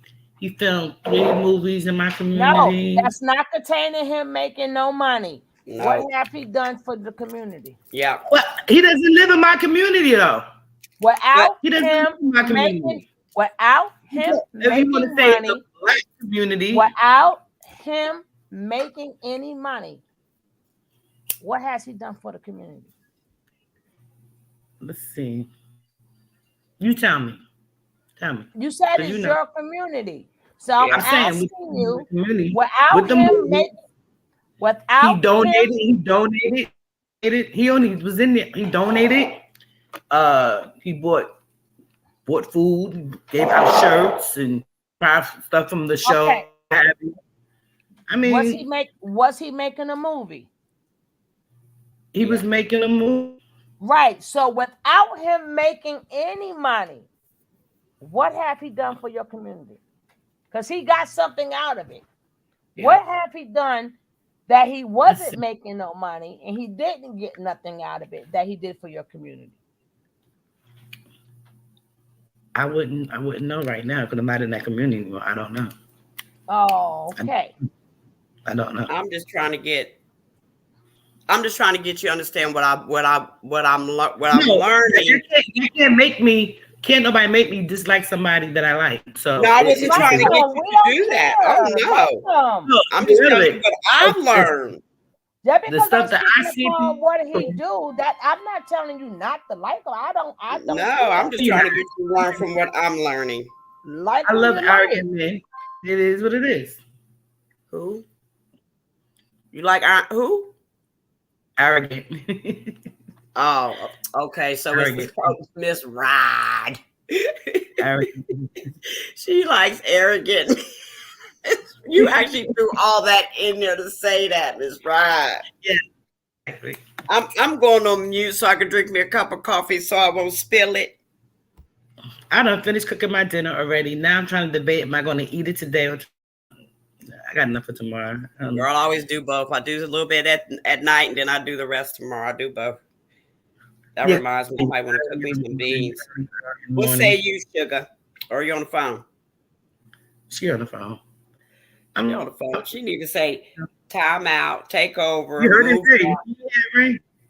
But a lot of these celebrities, not all of them do right. And I'm never one to be stuck, with any of them. I mean, we see them all the time and we see them on the train. They're things like everybody else. It's just that they have a little bit more capital, a little bit more money. They all bleed red. That's what let me mention another person who I like a lot. Okay. I may not say he got a new movie coming out too. Let me see. Yeah. Who you like a lot? I mean, I ain't gonna lie, Miss Rod. I look at certain movies at men just to look at the bodies. I ain't gonna lie, just to look at their bodies. I like a lot of karate movies. I was always a Bruce Lee fan. Always all my life, a Bruce Lee fan. Yeah. See, I'll look at movies and be like, oh, that's a good looking man right there. Let me go ahead and watch that movie. See, I do that too. I was just talking about this guy so much. I can't remember his name, but I know what he looked like. Oh, Keanu Reeves. I love him. I truly love him. Keanu Reeves. Yeah, I love him. The Matrix. I mean, you can see him on the train any day. He has all his money. He's very down to earth.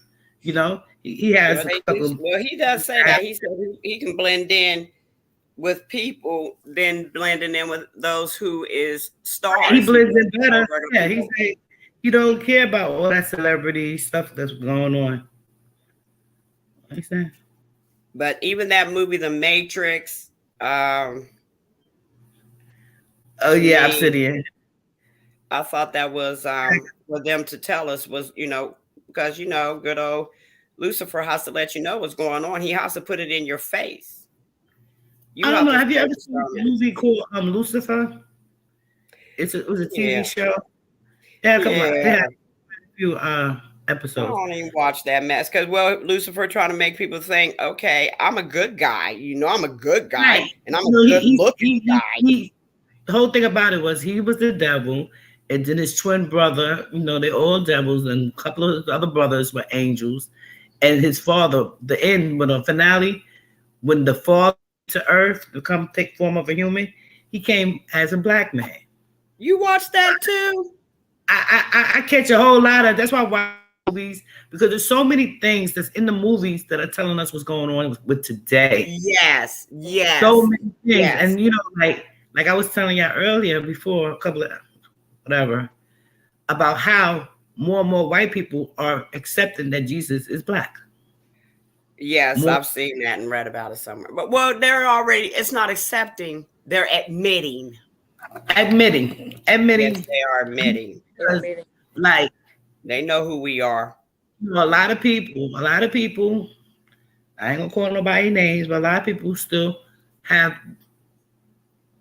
the blue-eyed guy on their walls. And then what you put around you, your children become acceptable. You know, and then you tell them, Mom, who's that on the picture? That's so-and-so. Oh, why do you say supposed to look like me? God supposed to look like me. Are we like you?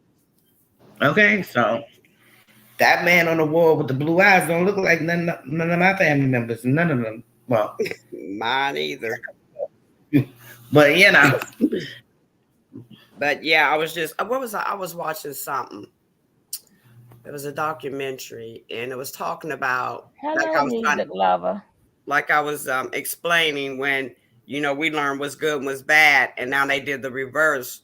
I got it. What those are to mean. But it's the duality. Hello? And that's why I said people You back? don't. I was always here. That's why I said people who believe, you don't have to believe in the Bible, but your adversaries do, and they do. So that, and they're going according to the Bible to make whatever's good bad, and what's bad is good. That's why every video you're gonna see a black and white checkered thing. A lot of time when they show their houses, they gotta even have that checkered stuff in their house. Hey, Kev, they gotta have that checkered thing in their house. Right. And there is no art, especially when you up there like that, you are exempt. And then a lot of them too, they put people on to take them out. Mm-hmm. I don't want to interrupt y'all, but after Miss Deanna saying what she about to say, I want to tell y'all something too next. Go ahead, Lex. I mean, I was just going to say that when I was going to a church and I asked a question, what did the fallen angel look like? What did he look like? Can you describe him to me? Because I didn't hear nobody talk about him. Nobody could tell me about him. Tell me about that angel. Mm-hmm. So I found out myself. So I know. Musical. I'm just going to say that word. Now that's well, actually, that's a yes and that's a no. Because people say that Lucifer he's like the make the most beautiful sounds, and he could, but in all reality, that doesn't go for black people, because God gave us the beautiful voices to sing to him. Right. Remember, he used to say, Israel, he said the kids of Israel, gather up, sing to me. Right. So that's why I said that's a yes and a no. Because we want to give Lucifer all the credit. No. See, that's our way of giving him the credit. No. That's why we sing like no other. But how can I say it? What was his job, and what did he look like? How was he described of what he looked like? Well, he played instruments. I don't know. What description did you get? When I read it, I think it was in Ezekiel. I think it was Ezekiel 28. The way they described him, that he was the instruments himself. Right. That's what I say, he was an instrument. But you said what he looked like, so I'm like, Well, sometimes I don't know how to put things in. Right, but yeah, but said musical. She was right. She was 100% right. Mm-hmm. But people got to hear the other side too. When it came down to the children of Israel, that's why we didn't have to sit up there and learn notes and all these classes and how to hold. We already knew it. And we knew, and we used, we knew how to use every part about we used to. We know was not no more, because they took that from us when they made us go pop.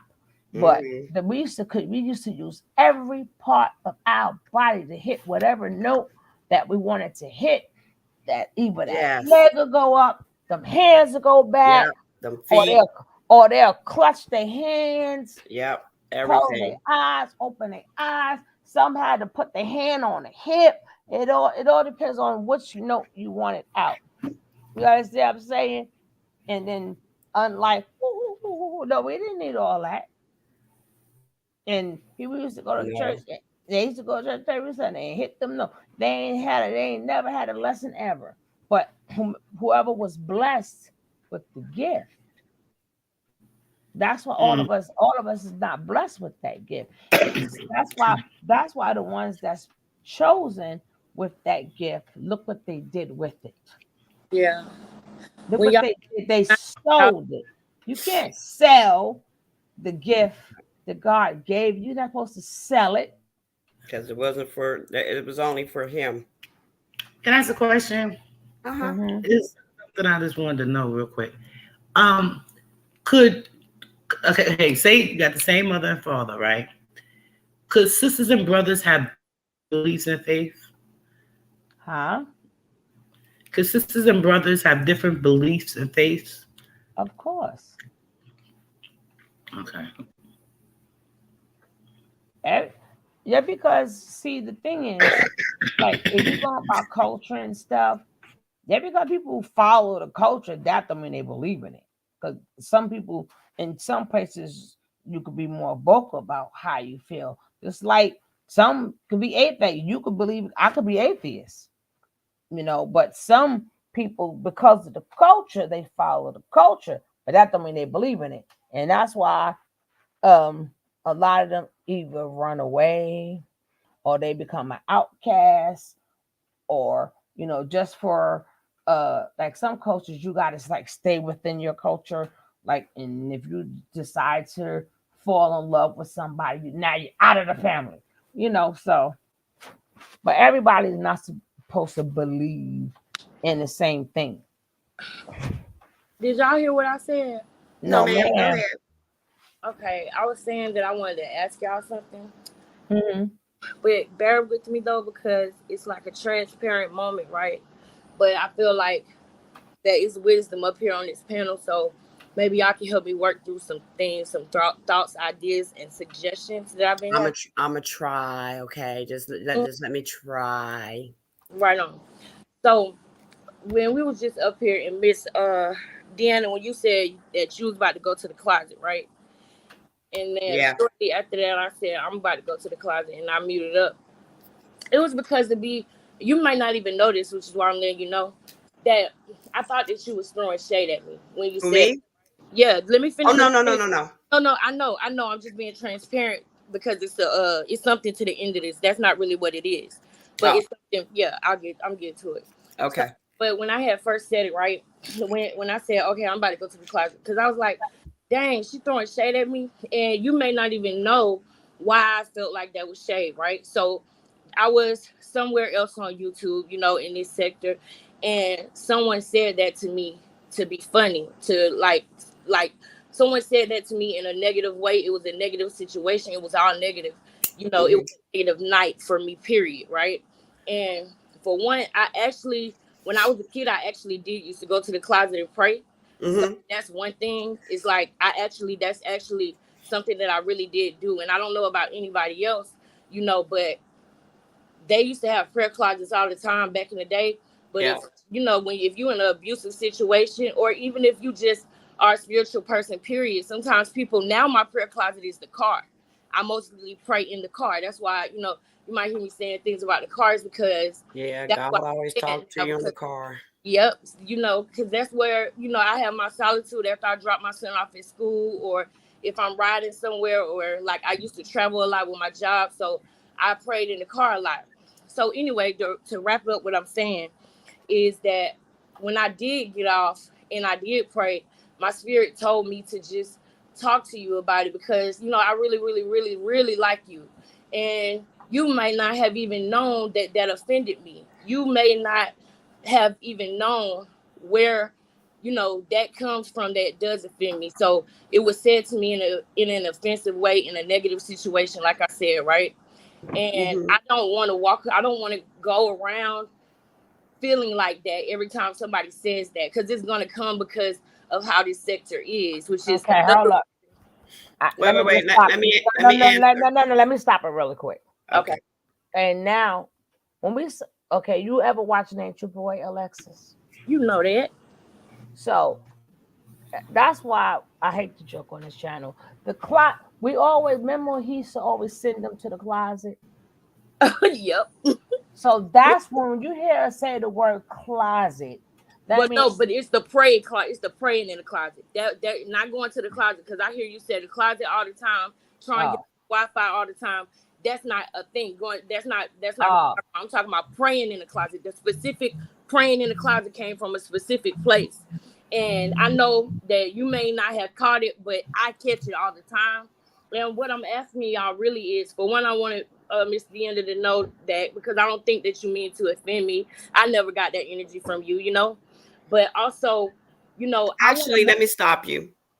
Well, no, it was not even to offend you. I know, that's what I'm trying to say. Because what we were talking about, yes. And when it was emotional what we were talking about. I believe that's where we were at a place where we've been. It was like more like hit. It was like, yeah. We was talking about what was going on. Let me tell you what was going on. No, but she said she was going to pray first. That's what I said. But no, I didn't say it first. Let me tell you guys what happened, because it affected me, so I know what happened. We were talking about rappers, and I see you was putting me on game about what happened with 50 Cent and Ja Rule. And I had an aha moment, because everything you were saying was facts. So I was like, wow. Oh my God. And I didn't have my phone on mute. So I was like, wow, really? And then Miss Desiigner said, calm down. And, and I kind of was like, maybe she thinking I'm actually getting emotional. I don't know what's going on here. But then that's when she said, Suge, I don't know. I'm going to have to go pray in the closet. I'm going to have to go to the closet and pray. That's what she said. And then you said, why? And then I became offended. So then I said, well, I'm about to go to the prayer closet and I'll be back. But like I said, my question to y'all about it really is way bigger than this, because like I said, after thinking about it, I don't think that you know, intended to offend them. Well, let me answer. Let me answer. I didn't ask it yet. My question is, with me moving on, because I'm gonna move on, you know what I mean? And the videos that I'm posting on my channel aren't directed to this sector, because it's a lot of negativity, it's a lot of, you know, immature people, and the type of things that I'm talking about, the real things about myself and about my life that I'm talking about on the channel, I wouldn't want certain people to even see, because they don't deserve to get to know that part of me, because they're very, very, you know, closed-minded. Because actually, a lot of the things that I have said, nobody is acknowledging that I was about 2 weeks ahead of everybody. Everybody has come to the same conclusion that I was already at when people was making jokes to me saying, go pray in the closet. Okay. Oh, hold on. Now, and let me answer. Let me answer you. Yes, ma'am. Go ahead. When I say I'm going in the closet, and I said, Suge, we need to pray like she used to say, pray before she start her lives. That means we need God's help, honey. It ain't got nothing to do. It got something to do with you, but not to do with you. It's about everybody, because the things we're learning and the things we are learning to know, yeah, we need to go in the closet. That wasn't to offend you at all, sister girl. Remember that. If I want to offend you, I would, but I don't, because we are all learning on this channel. Even I'm learning. So when I say I need to go to the closet and we need prayer, that's what I suggest in my opinion, that we need to do. I feel a lot coming from you, Alexis. Sometimes I do got to go in the closet, because I can actually feel things coming from you that I would go in the closet and pray for you. That's where I go. In my closet. Now we're gonna have to stay on subject. Yes, ma'am. Because I ain't even get to the other story yet with Desiigner going to. Thank you for letting me get that off. I just didn't want to carry it. I don't like carrying things. So I appreciate you guys letting me even voice that, because you didn't have to. You know, I appreciate that. I get it, girl. What I think what happened is when she heard parts of it, but remember she went out and she had to come back in? I was present. We were talking about Jay-Z. It was nothing emotional. It was not even about anybody personal. You were telling me how they knocked how they knocked Ja Rule off, in rap. You were telling me how they right, and she said it was what? By design. Like emotional. It wasn't emotional. It was by this. When you use the word by design, that means somebody's telling you what you need to do. So to me, that's an act of evil. I gotta show y'all. Yeah, I agree. I'm gonna have to go in my other. See if I can find my my damn. Right, I'm good. You good? It's in my y'all good. Yes, I'm good. Yeah, we good. And my sugar babe thing. You were king clap. I don't know how you do that. People think that this is a joke. Right? I know it's not a joke. This is not a joke. Like I said, their job is for you to be a stand. You like me. I just happened like it. I got to the point that I never cared about the person anyway. Last time I cared about a person, that was Bernie Williams. And that's when he was with the Yankees many moons ago. But then I snapped out of that because I'm like, hold up, you don't know these people. No. You only like what they like, their music or their artistry, their painting, whatever. You like their talent, but we confuse that with the person. Mm-hmm. We really confuse that with the person. And then we put them up there. That's why we call them stars. We make them star. We always gotta look there. No, they are horrible people. And they do horrible things to move up this daggone ladder. Look at everybody who started out with Snoop Dogg. Why is he the last man standing? I'm learning Hi, from y'all. you. Hi, everybody. That's why I said we need prayers. Everybody's out of the way. Even though we still see Ice Cube or whatever, but he didn't come with Ice. He didn't come up with Ice Cube in him. But even everybody done step back. So they sacrificed Eazy-E that on the west side there, right? Well, that's another story. I love him. Hi, Faith. Yeah, but hi, honey. Listen, I ain't never gonna say I love none of that. I love their talent or whatever. You could, like I said, people will love who they want to love, but it doesn't take away what things that they do. So if you love it, love it. Give me love. I'm not here to say I don't care what topic I talk about. It's not for me to say love or don't like. Even when it comes down to Jack, I don't say like her. I don't say whatever how you feel. It's however how you feel. But yet people support a legal drug dealer like Snoop Dogg. My thing was, Ms. Rod, again, you're talking about the people. I'm talking about the content.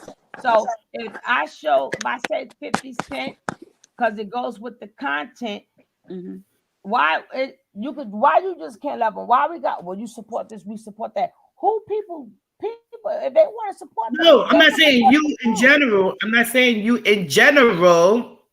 I'm saying people of the world support Snoop, and he is a legal drug dealer.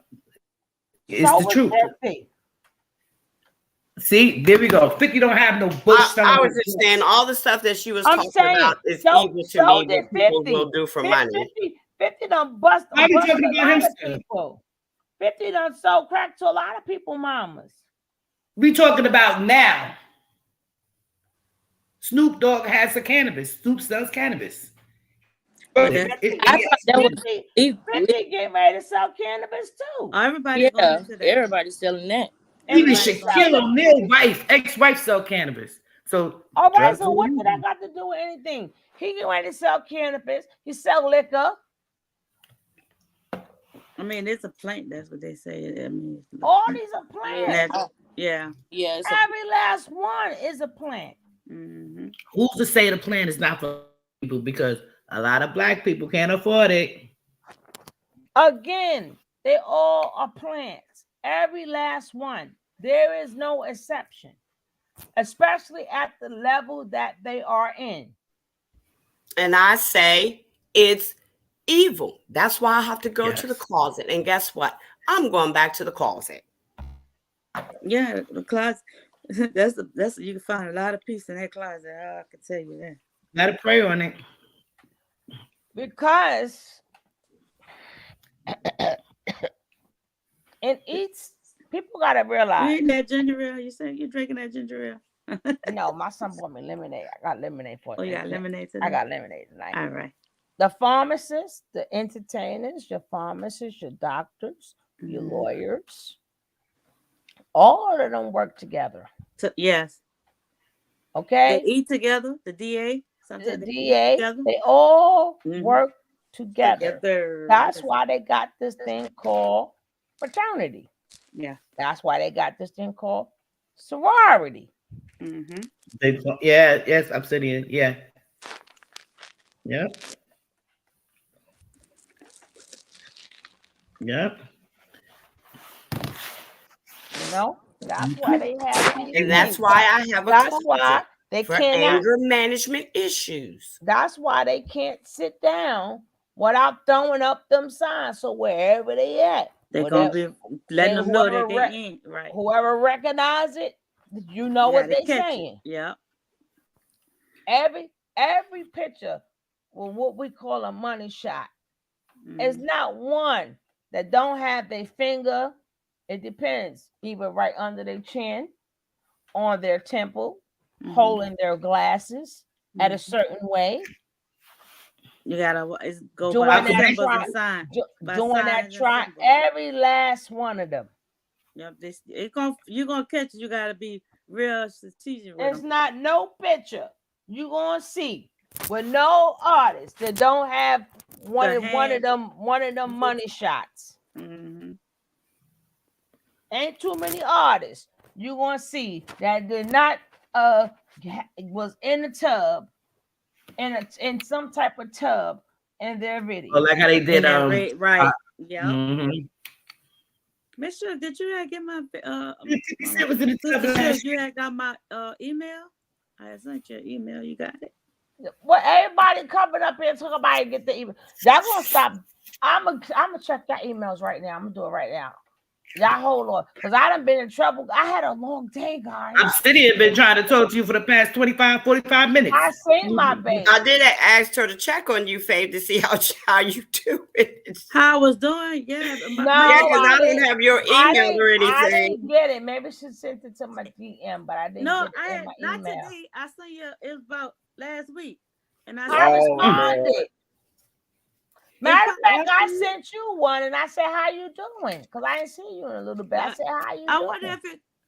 Let me see. I know I was. Remember when you told us you needed everybody, all of mine? And I sent you. And then when I didn't see you in a couple of days, I sent you, "How you doing? Are you okay?" Because I knew you had the I know one thing with your family. I need to do that right now. I'm so sick. My thing said your thing is full. So storage full. Oh, you just as worse as Shug then. I have to delete a lot of stuff. I knew I wasn't going nowhere. When I'm a 10 toes down for somebody, I'm 10 toes down for them. Because I asked her to ask you, could I have your email address to check on you? Yeah. And I said, I can't find it right now. I said, I don't know which one is up. I was like, and then I said, I would have to get your permission first, of course. But it didn't even matter if you gave it to me. I couldn't find it. I'm like, who is Wait a minute. And then you talk about Pisces. Where's Kath? Kath? Uh-oh. You want to jump up here? How she talk about us Pisces? And I ain't saying nothing bad about your emails. No, I do not. You do not read your emails. Alexis, I'm putting 2 fingers in the air, waving my hand. Gotta go, y'all. Kath coming up. Gotta go. Why? I don't. I really don't. I barely pick up my phone. You be lucky if I answer my phone. You be lucky if I answer my phone. And she don't. I have gotten better. Sure, you get that email? Let me check and see. Y'all know how I am. I have gotten better. I answers my phone a little bit more. I only said all that stuff because Kath wasn't here. Okay. Yeah. I was like, what happened to the blue thing? They've been partnered up. They've been sold out, Cat. That's long old news. Who sold out? We talking about Nori, these the Nori with the Scientology, yeah. Oh, then they try to front. NOI. Oh yeah, Oh long no, time we're ago. just using that. We're just. That's why I said every fucking thing is by design. Like 1 minute they want everybody to feel at peace, and the next minute they make you feel like the world is over. And I'm talking, and I tell people all the daggone time, listen, world's over. What you gonna do? Right. And they want you to feel sorry for them because they're famous. They got they play on right. They pull they pull these puppet things. Yeah. And that's why too. I said, I had to let me change these subjects up because it's okay to talk about these subjects sometimes, but we gotta talk about the real stuff because a lot of all this other stuff, sometimes you gotta ask yourself why you're so drawn to this, like bullshit. Evil. Like why is people drawn? Like why is people so drawn to? I got this on you, and I got this on you. I got this on you. I'm like, this is the destruction of our people. Yep. It's really sad. And we're loving it. Why? And then once you become a stand, nothing that person doing is wrong, and you know what's wrong. I don't feel sorry for none of these people who got but I'm just saying that's how bad things have become when you become a stand, right? So regardless of what you're really saying about the other person, ain't gonna matter because they got their stands, but what they're not noticing that they're doing is when you do that and you exposing people, you're doing the easy work for your enemy, because now they ain't gotta look up nothing for you. They know who you got beef with. They're gonna go to all your stuff. It's like every time you turn around, we doing stuff for the enemy. That's true. We doing stuff. That's even when it came down to illing each other. They ain't had to ill us no more. We were doing it to each other. Now we sit there, when they ain't got to find FBIs and they ain't got to do a lot. We do it to each other, not knowing how much we're destroying each other as people. Right, ourselves. The minute you start putting, this person used to do this, they do that. And I'm like, do y'all know we are still destroying ourselves? What the stands don't know, the stands don't understand that. And the stands like, yeah, oh my God, it's going to be good tonight. The flying monkeys. Oh, it's going to be good. Oh, child, 11 o'clock. Oh, I got something on you. I'm like, what's wrong? I'm like, do you know this stuff even if you take it off, it's still in the clouds. Yeah. And you never know who's going to see this stuff. So I know some people do, they don't mind that because they're the sacrificial lamb. They don't mind that. But now it's become a thing. Now everybody's starting. Let's just talk dirt. Let's just go find each other people's dirt all daggone day. Let's see how we can destroy each other every freaking day. It's crazy. Crazy. But again, we always do the work for our enemies. Always. And not saying that other races don't do it, but we so damn good at it. We are so these beef. I'm like, really? But hey, it is what it is. What's up, King Calf? Peace. What's up, everybody? What's up, gang? Damn. What was that? Oh, I forget. I'm muted. That wasn't me. Hey, Kev. We still want to know what was that. It's called my growling of, what's the word? I'm gonna just use the real word to try to help me with my anger management issues. When I'm angry, I growl. What are you angry for? Peace, be still. Peace, be still. Peace, be still. Oh, I'm not muted. How you doing, Kev? How you doing? I'm good. I'm good. I was just sitting here listening, thinking about, the other day we were speaking about be careful about what you take in.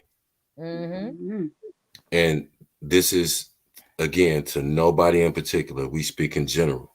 We speak about behaviors and patterns. So when you take in a lot of negativity, what do you think comes out of you when you speak? Negativity. Exactly. If you've been bombarded by constant negativity all day long, when you do express yourself, you may not come across the right way because you're just gonna spew out that anger and that negativity that you've been taking in all day. And we have to remember, when we say it all the time, you can go wherever you want as far as being on social media. There's so many different platforms: YouTube, Twitter, Instagram, Snapchat, this, that, and it's so many places you can go. But all I would say to people is, remember, you're talking to strangers. So when you come into a space, be careful about what you say in that space, because you already know what type of energy is in that space, because you go to those spaces and you hear and you listen, even if you're in the bushes. So if you go somewhere and you tell your personal information to people in a circle that is predominantly negative, what kind of feedback you think you're going to get? You're not going to get sensitivity and understanding and acceptance. You're going to get ridicule. You're going to get, everything opposite of what you need. So when you are in that space, that provides you the comfort level to be able to say, hey, even though these people are strangers, I've been in this space and I know these people are predominantly positive. Don't bring nothing negative from somebody else over in a positive space. That starts contaminating a positive space. And that's not to anybody in particular. That's to all of us. I have to remember that. If I get pissed at work sometimes, but like I said, I come and I'll sit and I'll say, oh, Suge Live, I'll get a notification and I come up and Suge will be laughing and joking. That automatically changed my mood. I'm not going to bring my work energy in when I come up on the panel and be like, yeah, I'm sick of you motherfucker, because that's not what this space is. Right. So, and I never heard of it being, negative. We always energized over here. Yes. Have you all ever I'm sorry, heard of a situation, because we speaking in general. Have you all ever felt like there was a situation where a person could be misjudged or prejudged and not given the opportunity to actually get to know a person because you prejudged them because of one situation? Have you ever had someone at work that came to work, and are you the type of person that say you don't like that person because your coworker said something about them, or are you the type of person that gets to know that person for yourself to find out, who they really are? You guys know what I try to get to know the person for myself to find out who they really are until they show themselves. Exactly. First. Exactly. It depends for me. It depends. Like if you just don't like somebody, I ain't got nothing to do with that. Right. But if a person is effed up and somebody's like giving you a warning, like some things you gotta take heed to. Right. Yeah. If somebody being on somebody's platform and we being over here, I'm just but to keep it real. And if somebody talking down bad about, I feel if they don't know what should, they don't know with me. I'm in a negative way. I defended somebody on somebody else's platform. I did do that for somebody. Can I say this to you, Alexis? Yes. It's people out here on the social media networks. They're looking for people to try to victimize, to try to shame, to try to ridicule, because that's part of what they do in their space, on their platform. That's part of their agenda. You understand? So, yeah, we've all been a victim of someone not liking us, and then you'll find out later on, wow, they told me I'm actually cool, but they didn't like me at first because somebody else had told them X, Y, or Z. But there's people out here That's what they're out here to do. And you have to understand. That's why I said you have to be careful about the energy that you allow around you. You can only go into a negative space if you choose to, because this is social media. This is not work. We have to go into work regardless of what kind of atmosphere is at work and make the best of it. But when you're on social media and you go somewhere where you know it's messy, you know they beef, you know they go in on people, and you go over there and then you sit and you might be having a vulnerable moment and you try to share something and people will attack you and people will talk bad about you and people will, oh yeah, she's such and such, so and so. And then you, like you said, because it's social media, you might pop in somewhere else because you're just curious. You're just checking out everybody. And they'll go, oh no, that's Alexis. That's what happens. That's what people, that's what they do. You know, sometimes you might go into a situation and you don't really realize that it's negative. You could be, everybody at one point is blind when you coming into a platform that you haven't see. Like with Suge, I watched her for years. Me too. Longer than I have watched other person on YouTube that I have ever interacted with. It was Suge and a few other people that is no need for me to name, right? Right. Okay, so like I'm human, you know what I mean? Sometimes I might find myself somewhere that I don't belong in because of one thing that I resonated with. I might have thought a person was somebody else, you know, or I'm the type of person where sometimes I try to find the good in everybody and see the good in everybody. And I feel like even with, you know, situations as humans, we resonate with certain things, you know, just like you resonate with a strong father. You know what I mean? I feel like you resonate with that. You see a good, you know, a good dad when you see one because of who you are. And sometimes people can fool you. And I feel like, you know, if you have been fooled and you may be looked at a certain way, I feel like what's wrong with correcting yourself, or what's wrong with just realizing the mistake and trying to move on? You know what I mean? Exactly. And don't feel bad for making a mistake. And when people try to judge you for that, then you see what it is right there, and that's all it is to it. You get what I'm saying? A lot of times too, people they like to feel like they part of something, even though it's the wrong thing, right? So a lot of times people, like, we don't understand. You got to realize when you're watching some of these people, if you know that they're the type of channel that goes off on somebody, automatically, you know, everything, every conversation, everything will be content. So you have to be very, very leery of, like, if they did it to somebody, they're gonna do it to you. So you gotta be very aware. But even after all of that, even let's say you never said nothing at all, and you sit back and you just watch it. I'm not saying here and there. We are human. Sometimes we wants to see some bull crap, but then sometimes that's we're human. But when you see they got their stands in there, you gotta ask yourself, why? Like, why? Like, what is in me that I'm watching somebody destroy somebody and think it's okay? Like, what is it that, in the situation? And I feel like that's no, another but I'm speaking in general. I'm gonna let you finish. I'm speaking like in general. Like, when you see somebody like going after people, and one minute, okay, I'm getting you.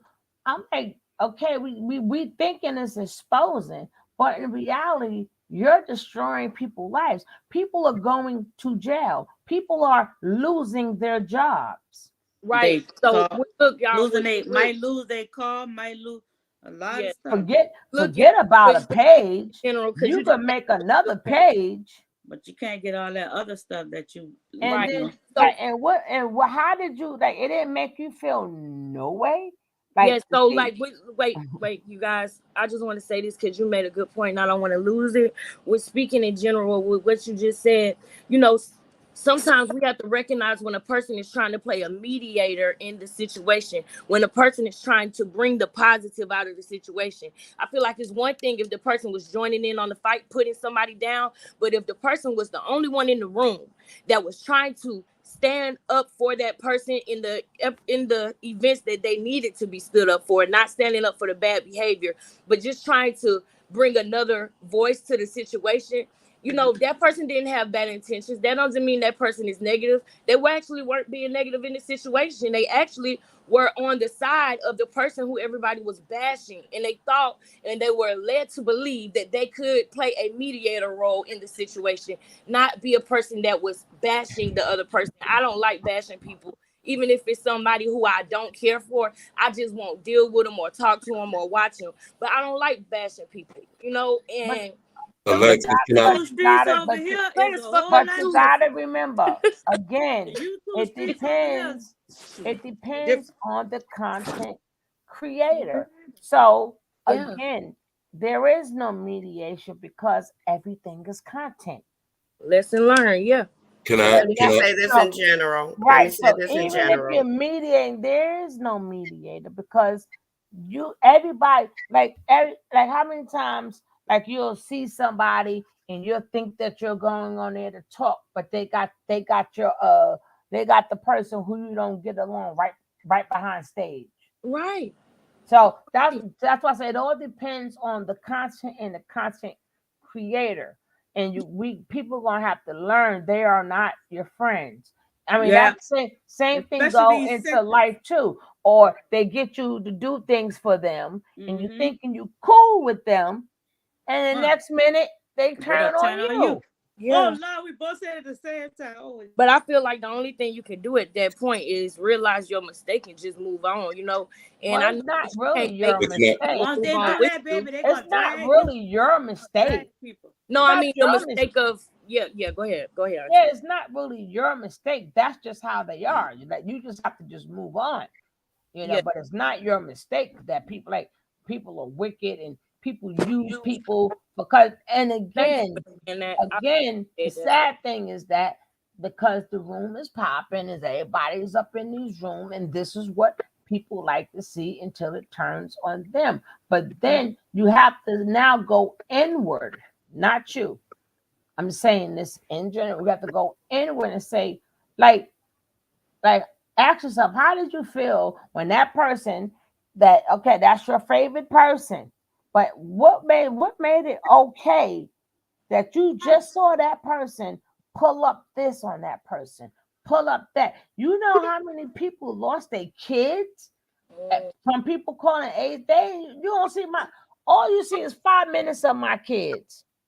Now you don't like me. Now you found out my kid's name, my this name, that name. I've seen a lot of people have to fight. Yeah.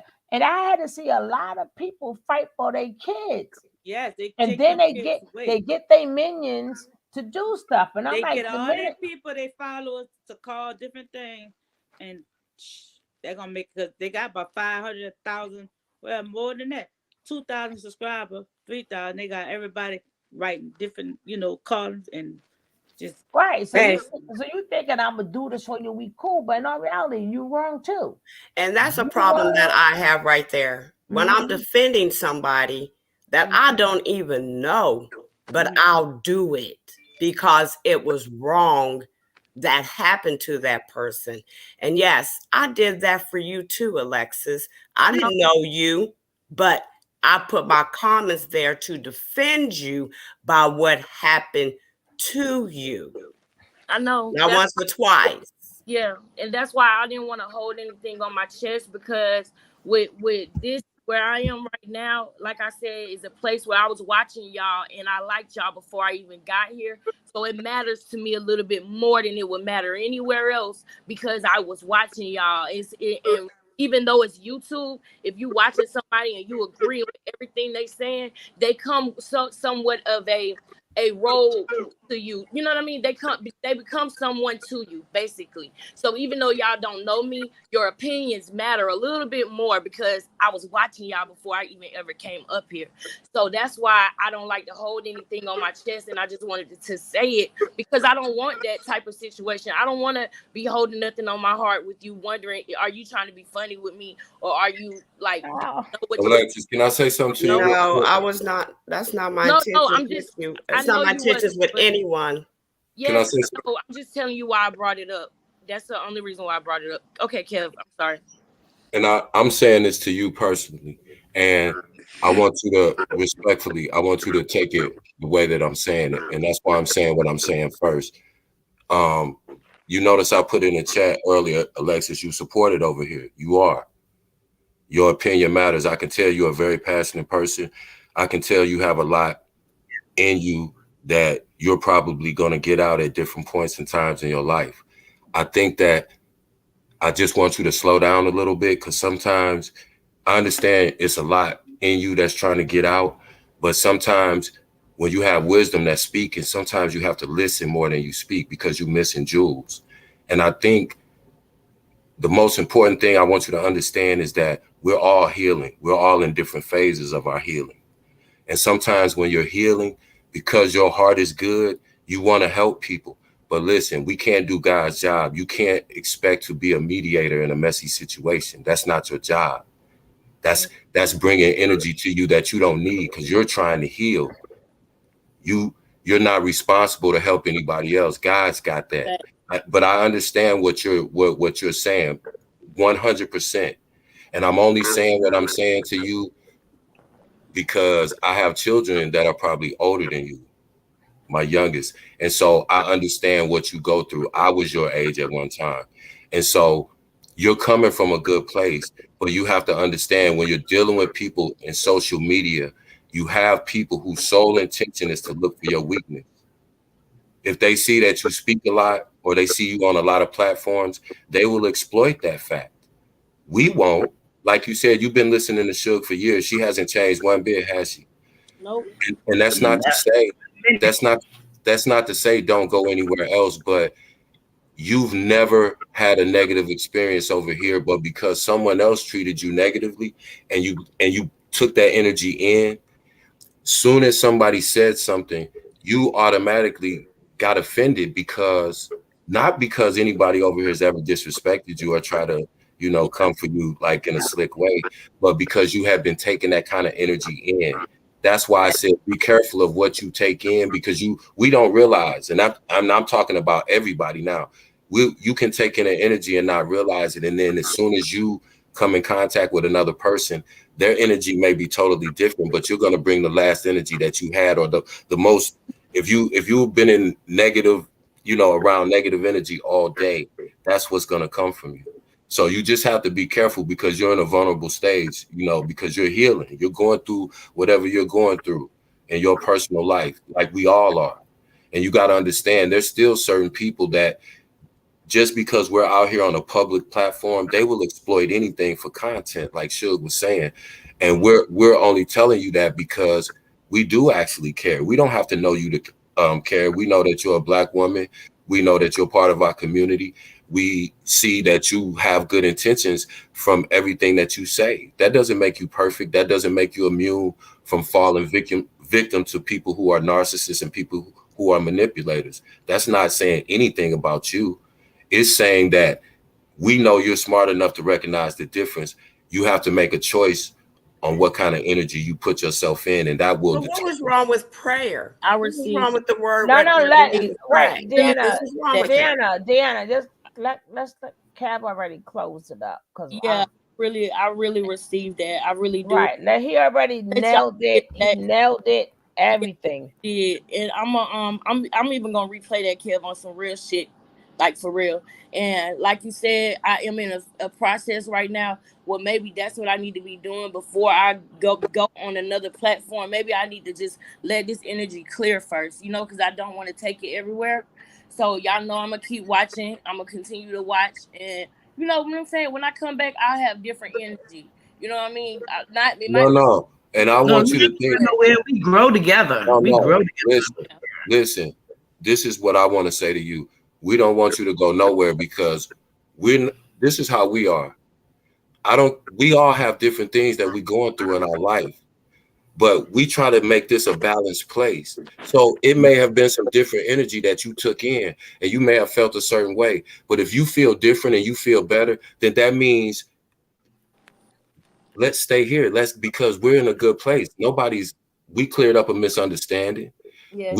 We talked about it. So that's not to say, oh, you came with negative energy, so you got to come back when you're in a good place. No, we're going to help you through a rough space. Remain in a good space. That's what we just did. We're not criticizing you. We're not coming down on you. We saying we care about you, and we know that everybody's going through stuff, and we know that there's certain people out here who are manipulators who try to victimize people. And because you fall victim to a manipulator, that doesn't make you dumb or it doesn't make you anything. It just, we're saying you be careful of who you're around. We recognize that, but we're saying we're going to put our arms around you and we're going to let you know we don't mean any harm. If you felt offended, we want you to tell us that so that we can clear that up and go, no, Alexis, that wasn't towards you. You know, we speak in general, baby. We don't do that. And now we have to understand, that's what you do. We're not going to say, oh, you got bad energy, we're going to push you away. No, we're going to talk about it and we're going to come to an understanding. That's what we just did. That's what it's about. That's what it's about. That right there. That's it. And we don't want you to go nowhere. You add to this conversation. I appreciate it. And Lexi ain't going nowhere. Lexi ain't going nowhere because I have to go down there and I have to go on down there and get her. But that's why I said Kev already nailed it. Kev already nailed it. Where did Deanna go? Y'all like that voice there? How y'all want it? Now Deanna done left. See, listen, guys. Oh, we gotta bring peace. Lord, Father God, we bringing peace. And the Father God gonna have to help y'all. Listen, guys. I know. This is why I'm not. We're gonna have to start sticking to the topic. Yes. When we go other places, and I and know I apologize. now because I was hoping that when Kev was making the statement that, hey, Paula, that it was going to be for you and Deanna at the same time. Yeah. Because the thing is, Deanna had no knowledge of you praying in the closet. So, of course, she wasn't talking about you. Right. And so she couldn't have been talking about you because she never knew that. So that's what Kev was trying to say, that when you say you heard it for someplace else, that was someplace else.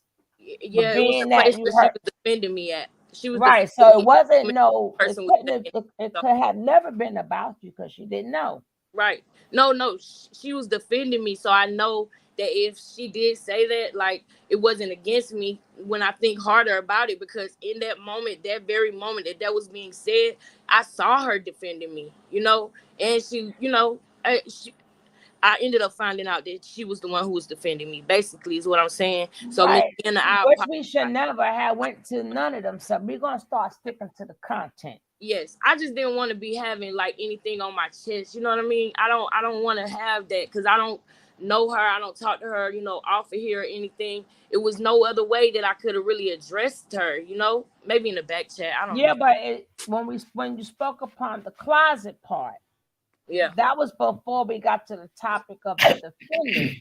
That was about praying in the closet. She would never have known that. That's where the mess up was at, because you had to pray in the closet. She said that before, so she didn't know that. But again, we're gonna have to start sticking to. Come on the panel. We're gonna talk about the content. Right. Mm-hmm. Yeah. Sometimes we go too personal. Come back, Miss Desiigner, please. Yeah, when we get too personal. I'm gonna get down and let her come back up. No, it's up for 10 people. Guys, okay, 10 people.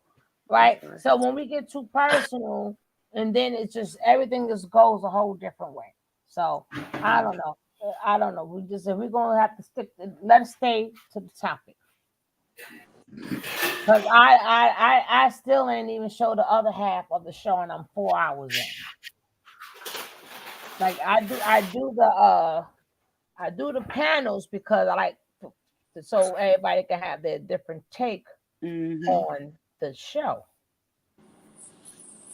You know, now we want to drop some jewels in there. That is the best part of the show, is when we drop some jewels. But you know, we're just gonna try not to. Let's just try to, not get a little bit too personal. So if somebody says something, let's just like keep it in general. So if somebody says something, it's not about nobody, because we're speaking in general, and we just dropping the jewels. Sometimes you could drop jewels, nothing wrong. But that's the best part of the show.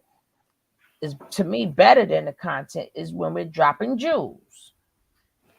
But we get personal, and then it's then it goes someplace totally different. And you always told us do not get too personal with this YouTube.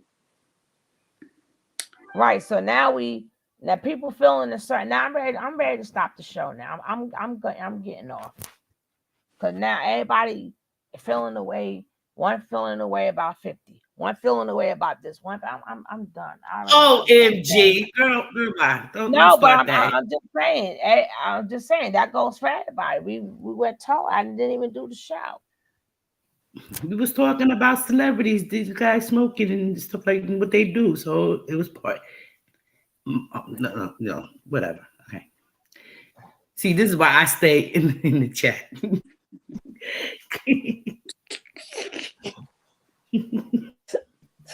Now my sister's in the chat, so I'm definitely going to be here. Love y'all. I'm here. It's right. Find my shoe. Where my shoe at? Where my shoe at? Baby Sock, find my shoe. 5.0 that came in the chat. I'm done now. But yes, I was talking about. I didn't know I was off mute, y'all. Hey, but listen. Now the celebrity thing. Now listen though, that goes to show you the celebrity shit. It will trickle down into our real lives. We got to understand these people are just like these characters that we see in this sector.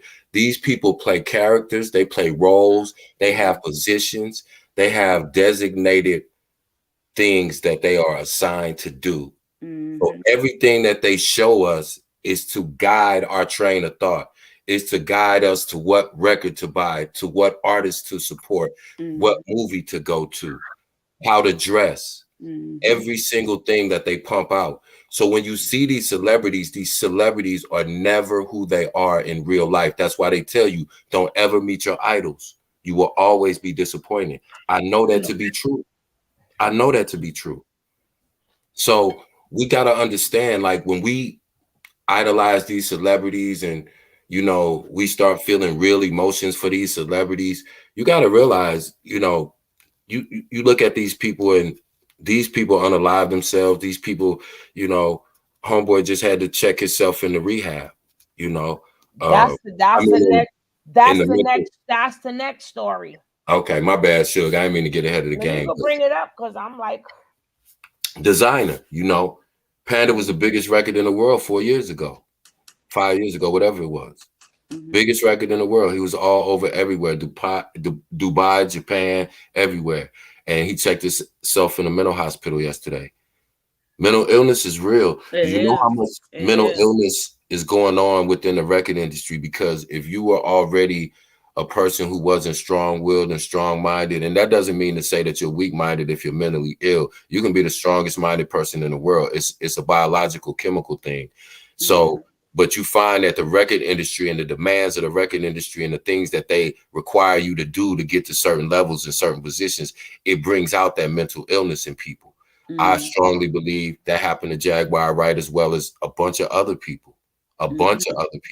When you look at certain celebrities who are always getting in trouble. Y'all some good looking people. Huh? Hey. Y'all some good looking people up here. Hey, maybe y'all just picked the good pictures or something. God damn. We ain't the love train for nothing. We fine over here. God, I know good to see all y'all in the boxes like this. Y'all some good looking people. Hey. I think we might be. I think we might be the finest.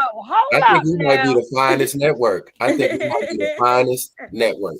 Yes, ma'am. I think so. Jeez, I'm looking at y'all like y'all some. I was so mad. I ain't mad no more because y'all beautiful. Hey. I be physical. Baby, I had a long day. I fight with a bunch of kids today. Shit.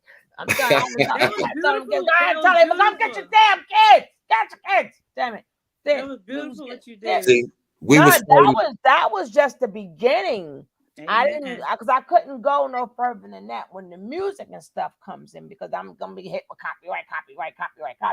Mm-hmm. We had cake, and that's only the first event. That was an event. Then we got the programs. Then we got other. I ain't gonna be seeing a lot of events, but like I said, I have people like I only reason why I put it out there because I have to let when people donate to you or if you get grants or whatever, you got to show them where their money go. But and guess what? You don't even ask for donation. We gotta make you pay for you. It's okay. Right. But I'm like, as soon as I cut it off, I say, damn, we look good. I like the color. You got the pretty glasses on, the hair. Your hair still that color? Yeah. I'm like, that's beautiful. I'm like, why we some good looking people? Now, but remember, on here, guys, we all for each other. Yeah, that's we love it. and support each other over here. I ain't gonna say no more. I ain't gonna say no more. We all for each other, and nobody takes shot. We have never took shots at nobody. We will never take no shot at nobody. Mm-hmm. Nothing. So let's not never think that again. Unless she gonna pop up because she cute. My goddaughter. She saw my grandgoddaughter. Mm-hmm. But I'm saying we gotta get like for the people who watch. We also have to remember people watch the replay. Mm-hmm. So we want to stick to the topic much as possible and make sure when the people watch the replay that they get a good show. Amen. They get a good show. They don't want to hear in the middle of the show, blah, blah, blah, blah. And I'm in my body outfit. They don't want to hear all that. I know my picture you watching the show over. Do you want to hear all that? No. I feel so happy, y'all, when just the energy that shifted. It's been shifted. And now. No, but looking at all y'all faces, it unshifted. Thank God y'all beautiful. And then what up? We got Kevin standing behind the fire and stuff. Hey, that's real fire too. That's when Booba and them car and shit. That's when Gooba blew up the look. You see it in the background? The white kid in the background. I was on site. I just let the video out. He went there to put out the fire and shit from the car and shit. Hey, but we got the finest panel like in the sector. I truly believe that. Even when the guests pop up, we got all cute guests. Yeah. Did y'all see Carter though? Speaking of, did y'all see Carter? Man, Carter's a little. Yes, I love me some. I was trying to get rid of Carter, right? No. Carter's our mascot. That's the Love Fame mascot. And the next thing you know, here kind of Pappy, right? And then he didn't even know me. He's a little Shih Tzu. He's about, how was he weigh? About 3 to 5 pounds, should? Not a little bit more than that. Little dude, hey. And then his Pappy, his siblings is teacups. Mm-hmm. He happened to, and then he got the nerve. Mm-hmm. His Pappy. And I don't carry nothing. They got 4 legs. I only got 2. You got 4. I ain't carrying you nowhere. They won't carry the damn dog through the property. They gonna put that damn dog down. Think about, oh no, because it's for the other dogs. I'm like, well, he the one acting like he about that life and shit. Well, Michelle, love, sister. What happened to my ring? I don't see no teeth up in there, dog. It's a surprise. That's how you know we cute. We can smile. We don't even have to smile and we still cute. Exactly. We gotta go through all of that. That's a surprise, baby. Sister should. Where is my blue range? No, what happened was I meant to take off somebody else. I'm gonna because she asked me to. She asked me to say you can take my rents. I'm like, your wish is my command. I don't know what happened. You were nice enough to give somebody one. And they said, no, they had it for a while. I don't know what happened in the chat. And then next thing you know, I see something. You can take my rent. Oh, you only got to say that one time. So your name was next to hers, and then I just never. And it's not like I can add it back. You will have to be here for me to add it back. I'm just messing with you. I know it was something like that. I ain't even thinking. No, just like it's like right. I can't put it back on unless we're live. Right. We are permanent and chosen. But somebody, where's she at? And then she then come back. Well, after my rent, what did you ask me to do? You said take your rent, and I'm like, I don't know about, but it was between her and somebody else, and it was I don't know what the hell. I don't know what it was, a love fest. I don't know what the fuck. All I know is and what I don't know if y'all seen it the other day, but I'm like, I have to run a show, so I'm not getting in that. Sure. I ain't been going that long. We've been. So we got at least we got some high energy people over here, amen. Yeah, bro. I don't mean to be like but speak when we get back to the topic, because I mean not to rush nobody. Well, let's get back to that topic of that damn car. That damn car behind that car behind your ass. I got about 30 good minutes with me. That's about all I got left in me. About 30 minutes. I'm finna put some Zaza up and go on mute and watch whatever video she got. Let's get back to that damn I had 24 hours for yesterday though. Let's get to that topic with that damn car behind you. Kev, you know you can get your car. With the fire at. Let's get back to that topic. Oh, sorry. Oh, Kevin, quiet now, right? Quiet now. Is this the designer that got shot today? He ain't gonna tell us. Got on the line. He got shot. No, he checked himself in the mental hospital. Oh, this one here? The other it was. Oh, you mean there is another designer? Yeah, one of the thing designers in Texas got shot just a while ago. Oh no, his name is Desiigner. You mean the other guy talking about he's a designer? He's a professional designer. Like No, that's a different story. Yeah, that's okay. Before we get into Panda, can somebody sing one verse? Just one sentence. Panda. The blood's in the letter. Credit cards in Spanish.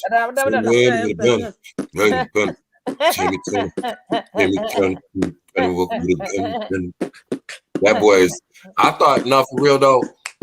I'm serious. The first time I heard him, I thought, never mind. I ain't gonna even say it. Never mind. Go ahead, Shirley. He was playing with his son. Go ahead, Shirley.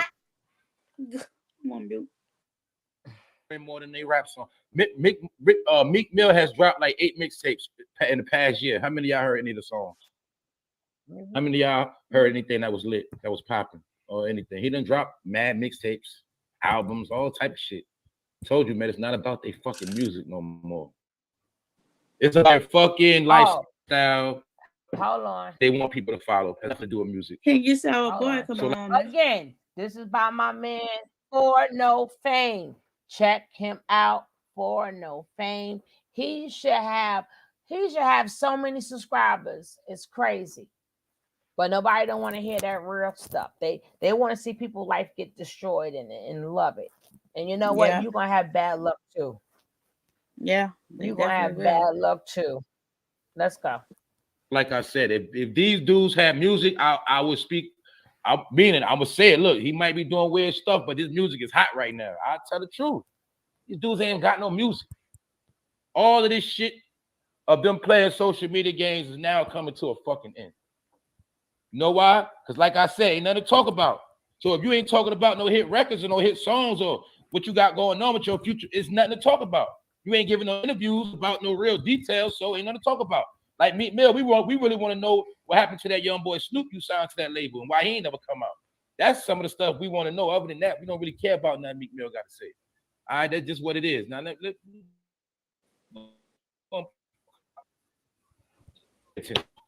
Desiigner exposes himself on an airplane.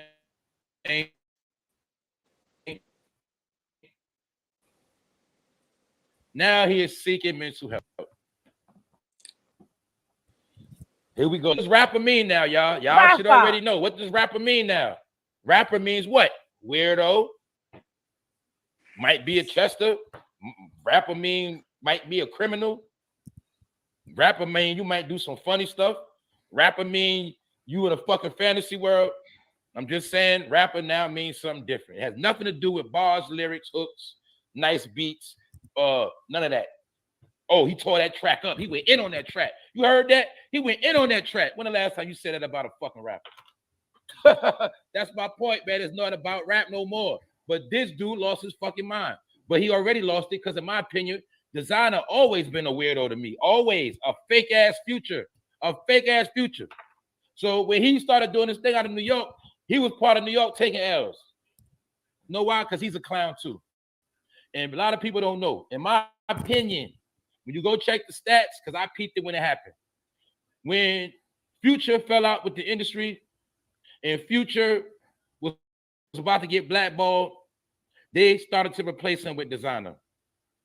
Then when Future started getting back where he was in good graces, Future went back in position and Desiigner got faded out.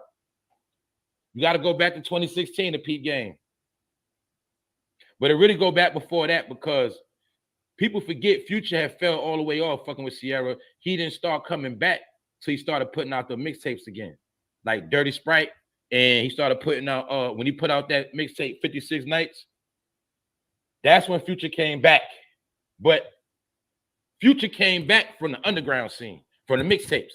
The industry had already started trying to replace him with people like Desiigner.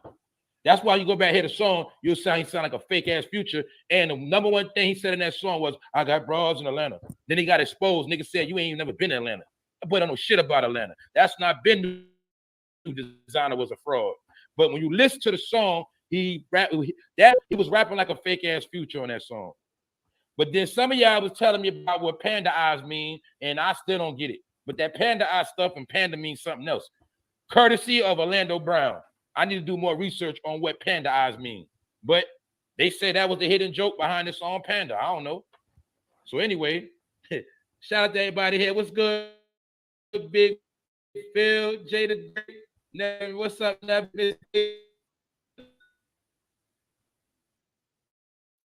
Oh, this man said he got bras in Atlanta. The nigga never even been in Atlanta at the time. He was a fucking liar, man. But he's another nigga that helped make New York look bad. A fucking clown. He was a fucking puppet ass nigga. From New York, is he? But like I said, see, when niggas was looking for a hero, anybody was getting behind anybody. If he got a hit, let's all get behind him, get a feature. Do y'all remember how everybody and their mother rapped over that Panda beat? But anyway, man, this man was on a plane playing with himself. All right, he's a fucking weirdo. Told y'all, man. Did I tell these niggas want us a fucking chain? How many dumbass rappers you seen pose with it? When you a rapper, you gotta pose with your chain. You gotta hold it like this. So you gotta hold your chain. See, I just showing you it's a dumbass nigga program. And he's another dumb nigga. Desiigner is having problems with his mental health. A struggle, he says, has been made abundantly clear after we're told he exposed himself on an international flight. We was just talking about this the other day. We was talking about how the weirdos be exposing themselves on buses, trains. One of the main places we noticed to happen at is in New York. In New York, you got weirdos, homeless people, sick people, and they known to get around women, certain hours, late night, it don't matter, get around women and pull their stuff out, start exposing themselves and playing with their stuff. That's that weirdo stuff I told y'all about, man. But see, now you see a rapper doing it. You see Desiigner doing it. That nigga's weird. He out of his mind. That's my point. So the point is, y'all, if he was out of his mind already dealing with mental health issues, what the hell is he doing still trying to rap? What is he doing still going on tours? Just showing y'all they be needing help. They will do anything but just get the help. They're gonna try to give you advice. Then I just said this about Tyrese. Tyrese came out and said he was on psych meds. But Tyrese, you the same one out here trying to give people advice. Stop trying to give black people advice until you get some fucking help first. A lot of y'all do that shit. I told people before. People say, internet's my therapy. The internet ain't no fucking therapy. The only way to get therapy is go to a fucking therapist. That's it. Because you out your fucking mind and you talking to other people, that ain't helping nothing. What you doing is massage. All right, guys, give me 1 second. Give me 1 second.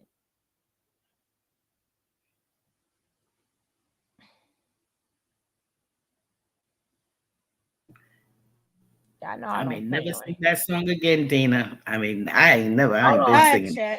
Y'all know I don't play around on here, right? Panda eyes. Panda eyes is a slang term used by pedos to refer to child SOD. I don't want to say the word SODOMY.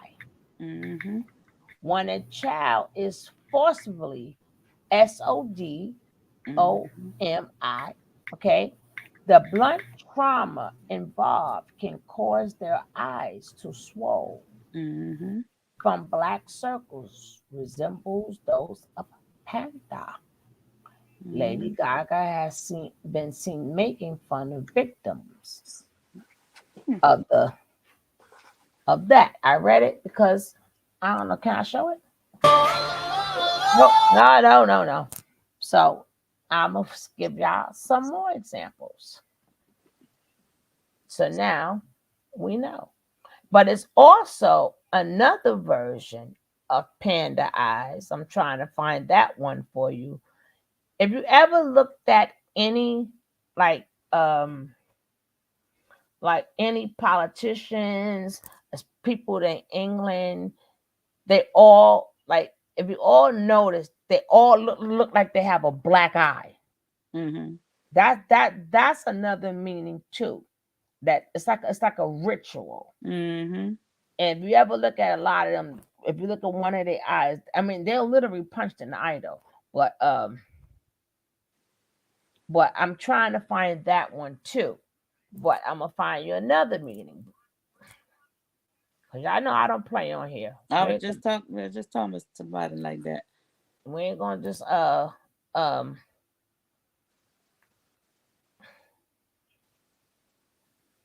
we're not gonna just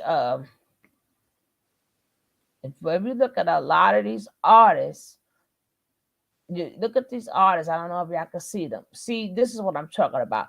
You'll see a lot of presidents, artists, and all of them with that eye. Right. See, they're trying to throw people off with the doggone teddy bear. Right, but that ritual is different though. But I'll let you guys see that too. I ain't cutting on the music, sorry. How do I cut down the music? See the symbolism? Look at the. If I I'm already gonna get a copyright strike. One of you guys better send me $1. Shit. Send me $1 for my copyright strike. Now look. Okay, let me read it to you guys first. The idea that these people are talking, all talking, taking part in rituals that are not all far-fetched. Woe to those who can call evil good and good evil, who put darkness for light and light for darkness, who bitter sweet and sweet for bitter. This is what we were saying before, right? Now I'm trying to see where's the volume at. Okay, now I can cut. I didn't want the speed. I'm gonna cut the volume down. Now here we go.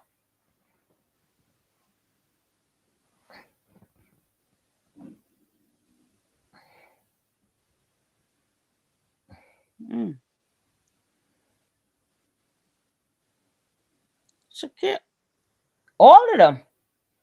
I told you, look at a lot of them.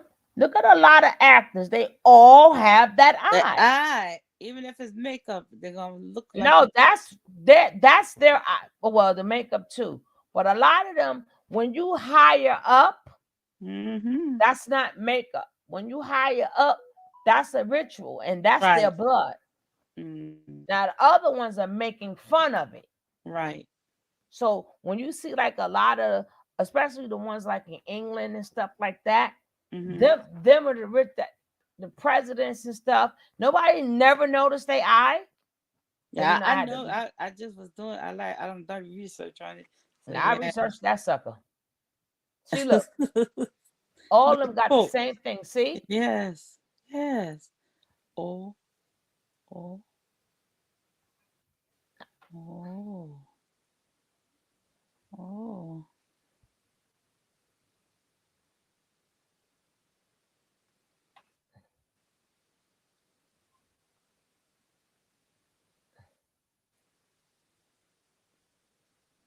All on TikTok.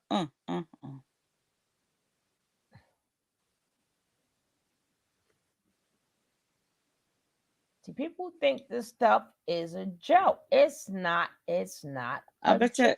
You know, thinking me. They ain't got no soul in their eye. Look like.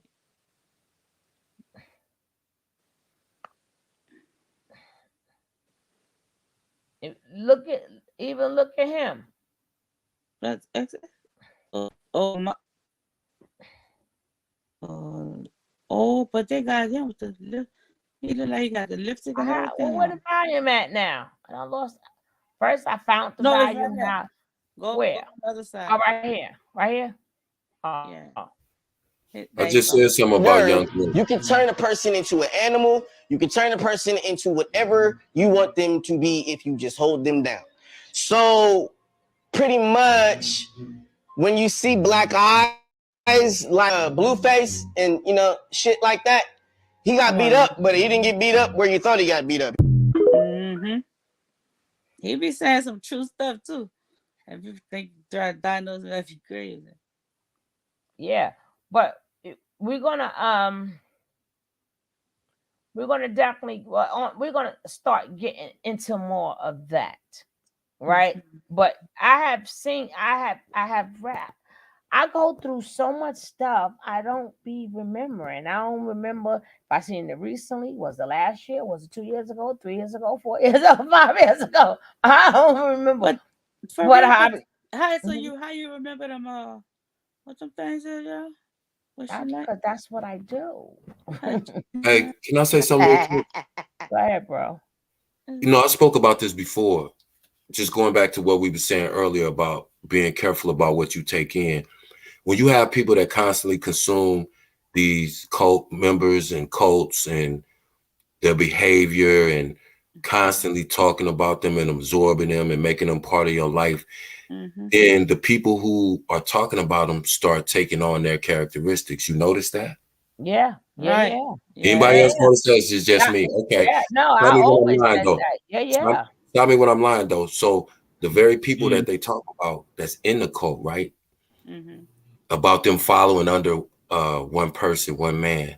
Ain't that what a lot of followers do with their favorite content creators? Right. And then everybody wants to claim that these people are scammers and hustlers, right? But you make money the same way they do. Cash App donations, right? Right. So you gotta understand that whatever you take in is what you're gonna reflect out to the world. Right. So that's why you don't get obsessed with these people, these stories, these plays, these storylines, you don't get obsessed with it because you become part of it. You start taking on the exact same behaviors. Indeed. Niggas is out here acting like cult leaders, whole cult leaders. When you get into black magic and the occult and you absorb yourself in that, come on. That's what I see. I see a whole bunch of demonic spirits. I mean, it's come on. This supposed to be talking about, we're supposed to be reporting on people's behavior, but now it seems like, you know, it seems like to me, I'm gonna see what whoever I'm talking about. I want to see if I can make you do. If I can have control over you, like they have control over them. Like exactly. So, like I'm gonna see if y'all gonna do this. I'm gonna see if y'all gonna do that. Like you gotta understand. Same way I'm gonna let you. I'm sorry, Kev. The same way. Okay, somebody. Okay, now go. Okay, I'm mad. Go on that other person's channel and spam their thing, or you know what? Everybody, go ahead. Not spam, but you can still spam it. What's the other thing? Report them. Report. Now everybody click report, and I'm like, say press report, and then people think I'm like. And then the deeper part is, this is what's wild to me. Think about this for a minute. Some people, not all people, it's even worse if you're sitting at home getting government assistance, but some people get up and go to work, right? And earn their money, earn an honest living. And then they'll have somebody who sits at home all day, not earning an honest living, have that person send them their money and then tell them where they can go, who they can watch, and what they can say. Controlling. But send me your money. That sounds like Nature Boy. That sounds like the Colts. That sounds like all these people that y'all say is out here scamming. That sounds like the same shit to me. Stop me from lying. I'm just saying, if you can't call nobody broke if your main source of income is Cash App. Come on. And I'm just saying. We gotta. I'm sorry, Suge. I'm gonna be real quick, but we gotta understand, like, there's no way in the world that you can absorb something all day long and not be that thing, whatever that is. We got to call a thing a thing. I don't care how you dress it up.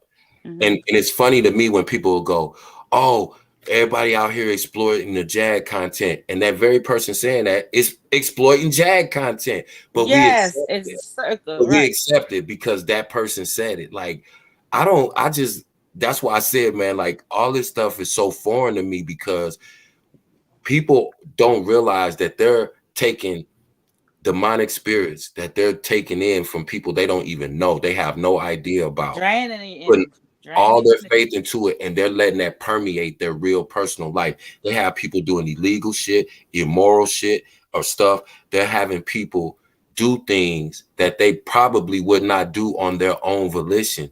That's mind control. That's cult shit to me.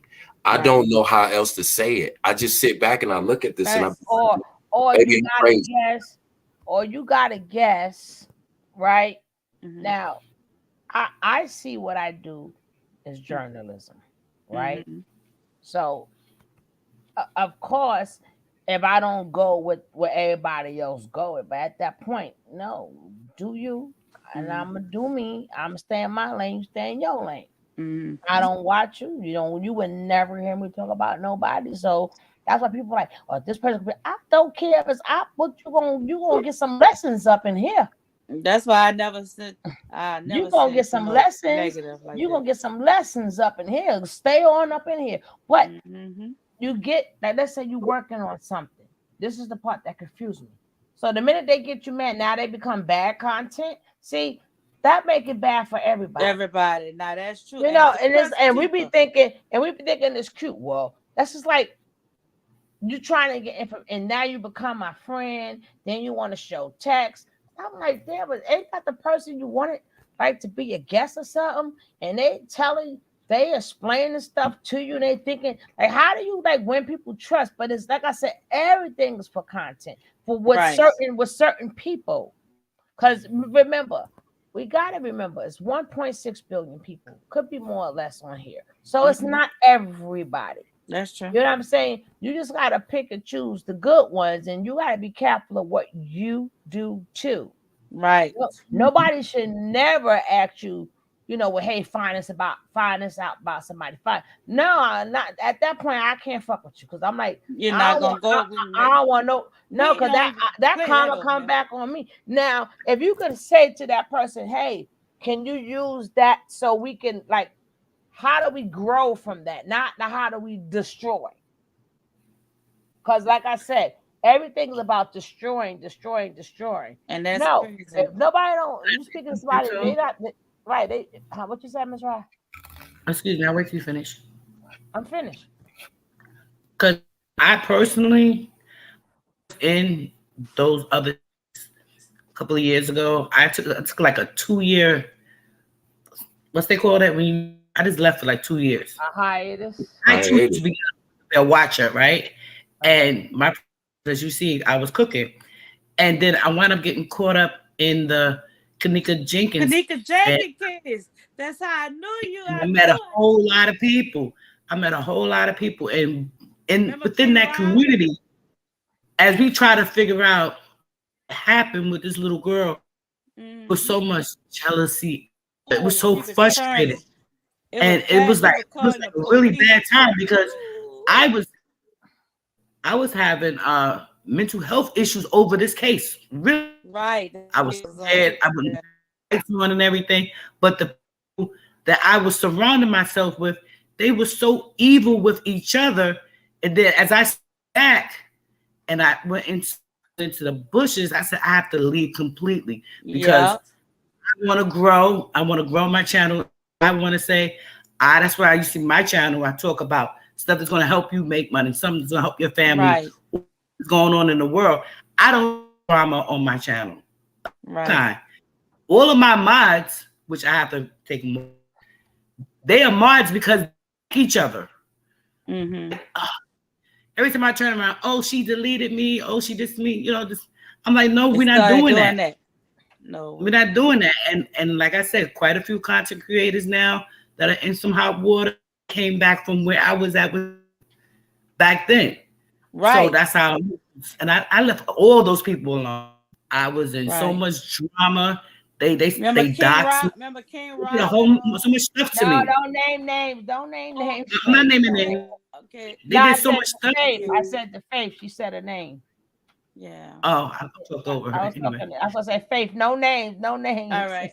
They did so much stuff to me. My bad. To where they. That's all right. And then my situation that I was in, they did everything like me because I stopped messing with them. I had disagreements with them to where I was like, the soon as I see the mugshot, I'm going to get a lawyer. That's it.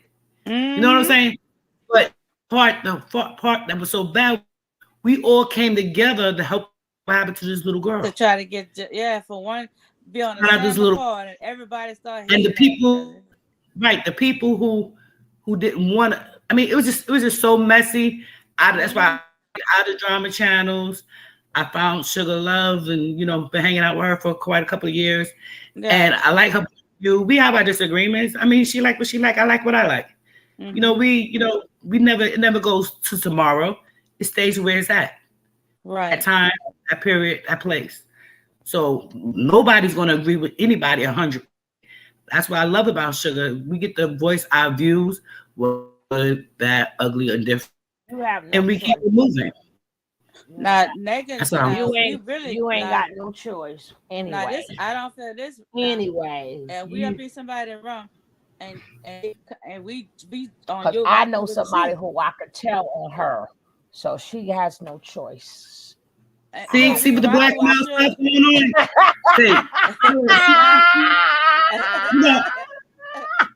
See, she got. This is why I got like 5 Facebook pages. She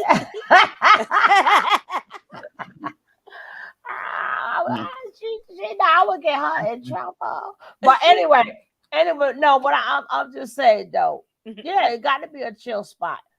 And like I said, people just have to just realize, like go inward. When they start doing stuff, they have to go inward, because a lot of stuff start as, well, we're helping this person, but that's just the will you in. So where you in, then you see their true personality. Your business, and then you see their true personality. They have people have them all on, they pull up all kind of records. They pull up their mortgage. Man, these people. No, but my thing is, even if they do that, the point of you looking at that, like how does that make you feel is the question. Right. That's what we need to look at, because I'm sorry. Right there. They're not going to keep doing that without an audience that likes that. So that will show you what. Now you can continue, Cash. No, I'm sorry. That's exactly what I was getting ready to say. We can't stop these people who are narcissistic. We can't stop these people who are evil from doing certain things. But just like I said about Nature Boy, the only reason he exists is because of the members. Right. That's us. So when you and again, I came from a generation where we didn't have bullies because everybody else came together against the bully, so that there was no bully. Now it's acceptable to bully people. It's acceptable to, not only is it acceptable, that gets the most views. Right. And as long as that happens, then we can't really complain about, you know, the things that go on. We just have to know what it is. Mm-hmm. That's why I said, I don't, you know, it's people that reached out to me, you know, behind the scenes, and I don't want to deal with nobody because I don't want to be involved in nobody's stuff. I don't know who's mad at nobody. I don't watch nobody. I don't watch nobody because like I said, I'm careful about what I take in. This is a hobby. This is just something I just do in my spare time. I'm not invested at all. And then right. I hate, and then I hate when you catch them, like when they on a good content day, when they not having beef. So you like, yeah, I like this content, right? And then you go to somebody else, you like, yeah, I like that content. The next thing you know, you are in the beef. I'm like, God damn. Yeah, because sometimes you don't catch them when they beefing. Right. Faith can tell you every time I go into anybody, you might catch them when they really talking about the subject, and you like, yeah, I like how this person do that. Not knowing it's a big channel. Every time I go into somebody's chat, and I don't be wanting to even want to say hi. No, but as soon as I say hi to that person, so they don't know that I'm here to them, but then their content is not what I support. You see what I'm saying? Right. To stay out of it. Because as soon as I say hi, everybody want to talk to me now. I don't want to talk to everybody. Right. In general, I'll say hi to everybody. And I don't some people think it's may add their names. Some people I don't. I mean, it's not that I'm being inconsiderate, it's that I'm trying to understand and listen to can't be typing and being in both 4 or 5 places at the same time on one page. Right. You know. Especially if they got drama. I can't stand when somebody got good content. I don't like Suge. I can't stand Suge. And if I mean that person and engaging in something, I'm look like the enemy too. Oh hell. That's what I'm saying. And you know, I barely know. I barely know these people. I barely even know them. But sometimes I am a YouTube watcher because of the content, not because of the beef, but because of their content. It came up in my algorithm. Right. So and then you catch them on a good day, and I'm like, oh wow, that person is cool.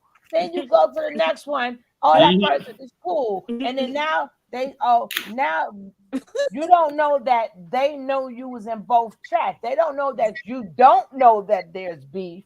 All they know, they seen you in both chats, and then now you gonna become content. Right, but still, you have to see where you want to go. Where you want to go. No, you will never see me hanging out with your ops. Right, huh? What you say? I'm sorry for talking over you. No, we couldn't hear you, yo. The thing was going in and out. I say, if I'm in that room and they got your name in the thing, you know, your picture on a thumbnail, and first of all, I'm not gonna go in there like that with your picture on that, and they got that wrong. I'll tell them I said thank you. We do see it, but go ahead. They would hurt they're gonna hear my mouth and just talk about my shoes. No, but that could be for anybody. I don't. I don't even care. Like, I mean, thank for supporting, but I really don't even care about that because I don't even know they're talking about me because they're gonna. My thing is, if you don't want to take the time out and watch the whole video, most of y'all never seen my show. Y'all don't know what I'm about. So why am I going? There's nothing to defend, right? Because you don't know me. Right. You don't know my content. You don't know how I get down. So if you feel this way, that's just how you feel, you know? You know what's mind blowing about all this, man? Is like I work with kids, so like, you know, they anywhere from 7 to 15. And the stuff that goes on, the level of immaturity that's just normalized, like it's just some of the most immature bullshit I've ever seen in my life. Like the things that people, these are people who are 40, 50, 60 years old.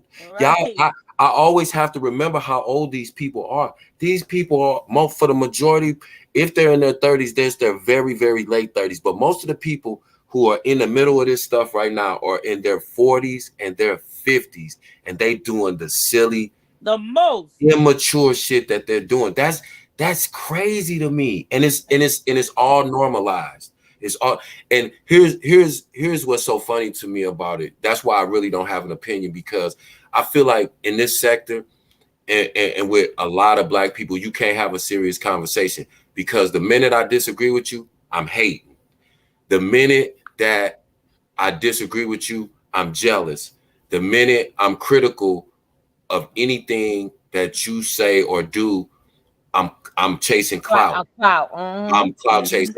So we can't never have a serious conversation in this sector, because that's the first thing that a narcissist motherfucker gonna say out their mouth. Yes. Everything is deflection. Every time you try to hold me accountable, I'm gonna just tell you something.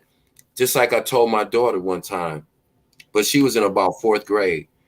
If you get into it with 10 people, 10 people ain't wrong and you right every time. Right. That's impossible. If you're getting into it with everybody, everybody is not the problem. Right. That's why is that so hard for us to get through our head?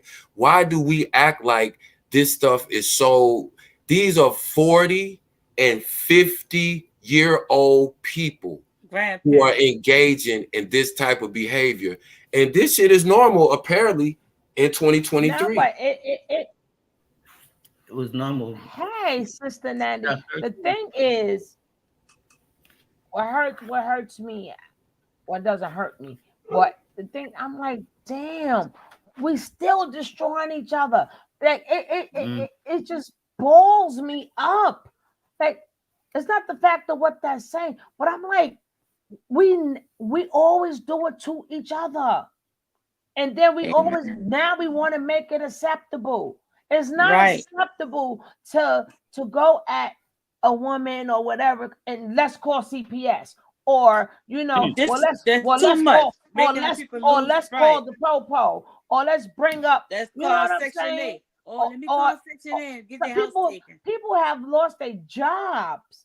And it's like you're never hurting the person. Like, if you like just snapping at each other, that's different. Now, when it used to be like that, I didn't mind, because it wasn't doxing. It was just, okay, whoever got the best, So we used to do that when we was young. So, okay, that I can handle. When you get to the point that a lot of kids you never thought that there's going to be no food in that house now because you made that mother lose her job? Do you think that now that you don't care if them kids is going to be put out? And then some people be celebrating that shit, and I'm like, what? And then people who celebrate it, and then sometime in your life that has nothing to do with social media, when shit happened to you and people celebrating it, you ain't gonna go back to saying, "Oh damn, I did that to somebody."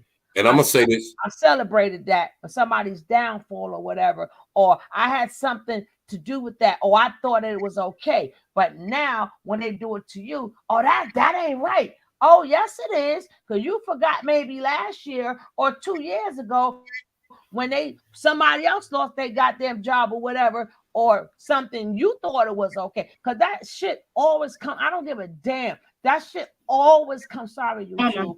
That shit always come back to you. Sometimes you're gonna have to pull away. Because at the end of the day,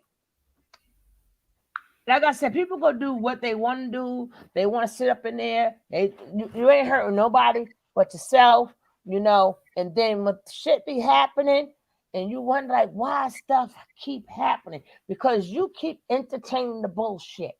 And it may not have nothing to do with social media. It may have to do with your life, period.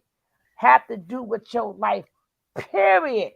And you are not going to connect it to the bullshit that you do on social media, because that still is people's life too. And whatever happened to you may happen. You don't even know when it's going to come. Anytime you think it's okay, and I seen that, I don't know who it was. And they was like, yeah, because of this person called my job, I lost my job. Now I ain't got no job. I'm like, God damn. And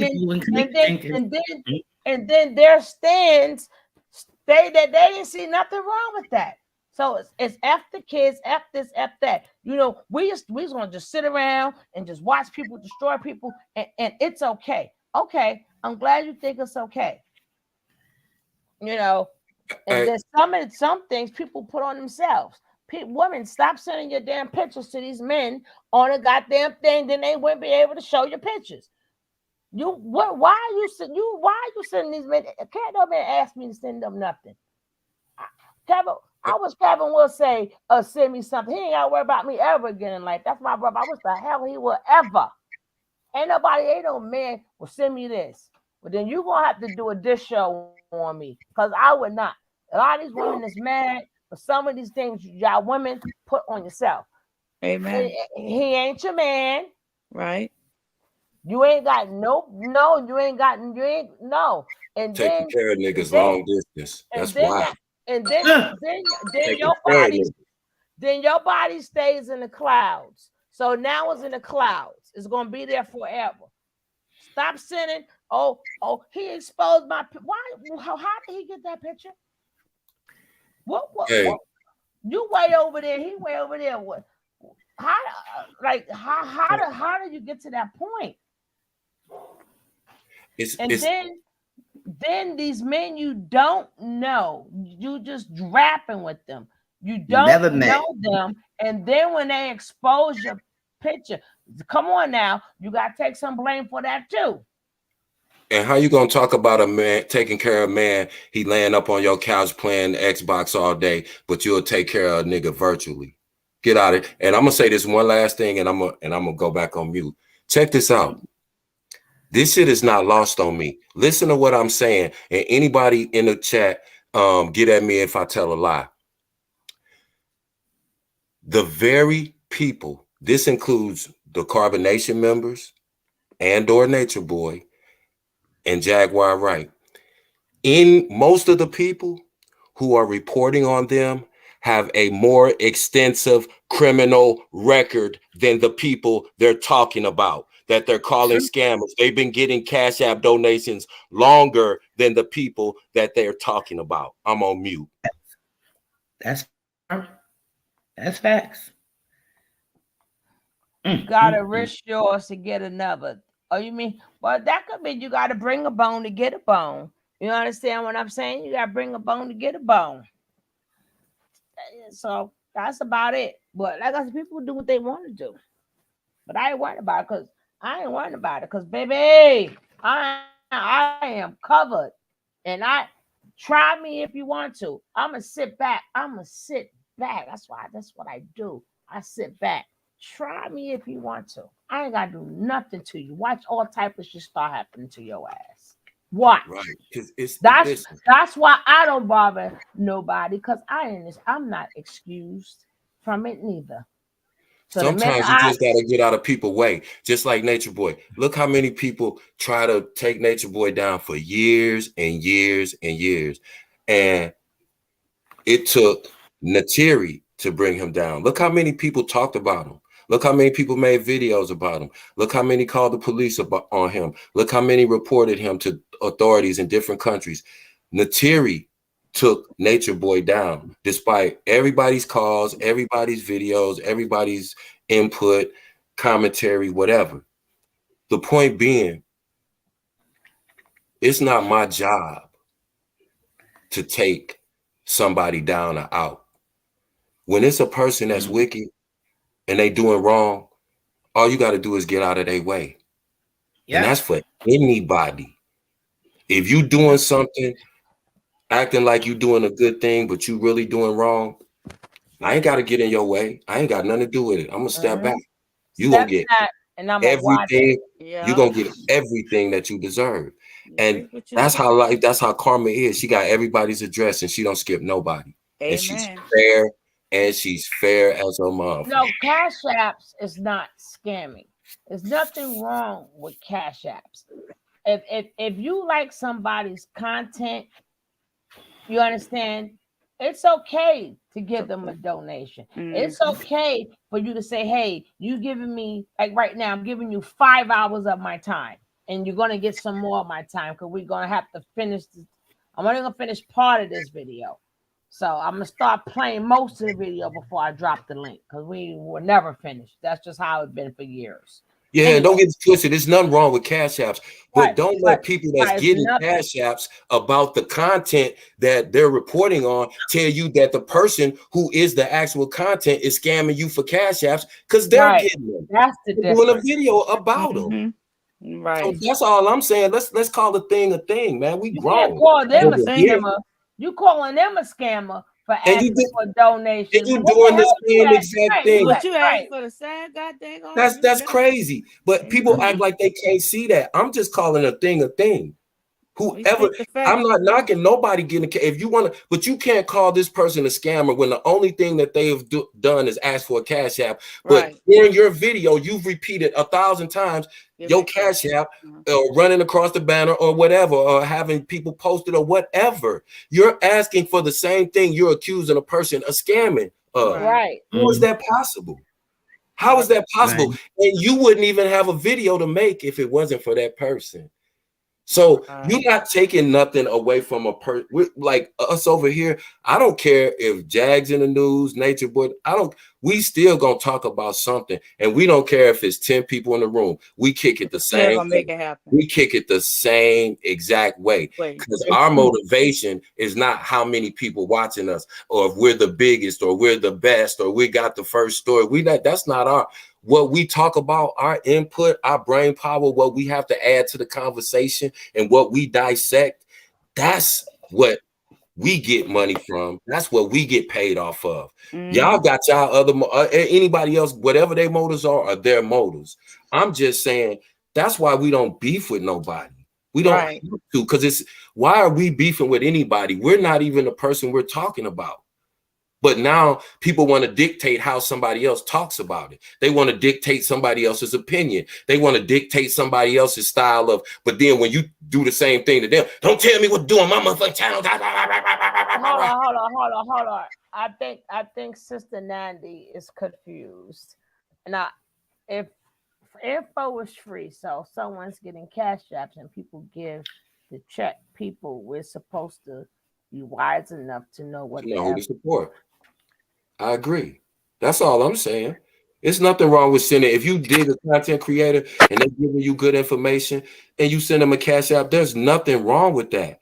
All I'm saying is let's not be hypocritical when a person is doing the same exact thing as the person they're talking about, but they're trying to criticize that person and make you think that they're scamming you because they're asking for a Cash App the same way that they're doing. That's just like me. That's like me being the thief, talking about another thief. Right. But I'm a thief too. I'm talking about I don't trust you, but we both be partners. Right. The nerve of you to go in there and still don't potato chips and cook. The nerve of you to ask for a Cash App. I gotta get my Cash App. But I gotta talk about you. But I just stole potato chips and cookies. But the nerve of you to go steal the potato chips and cookies. This social media is to the detriment of our community, straight up. Like when we stop talking to each other, when we stop chopping it up, when we stop hanging out with each other, that's why every time now it's a gathering with Black folks, it get popped up. Because we used to have gatherings, we used to have barbecues, we used to have kickbacks, we used to do stuff together. Now everybody want to do everything virtually. Nobody knows how to interact with anybody. That's why people are not genuine, because you can't be fake to somebody's face, because you'll get punched in a grill. You'll get blood in your mouth if you talk slick. See, you never lie. On social media you could never do in real life. That's what's wrong with us. We try to deal with each other through social media as opposed to real life. Like, don't send me an email, call me. Right.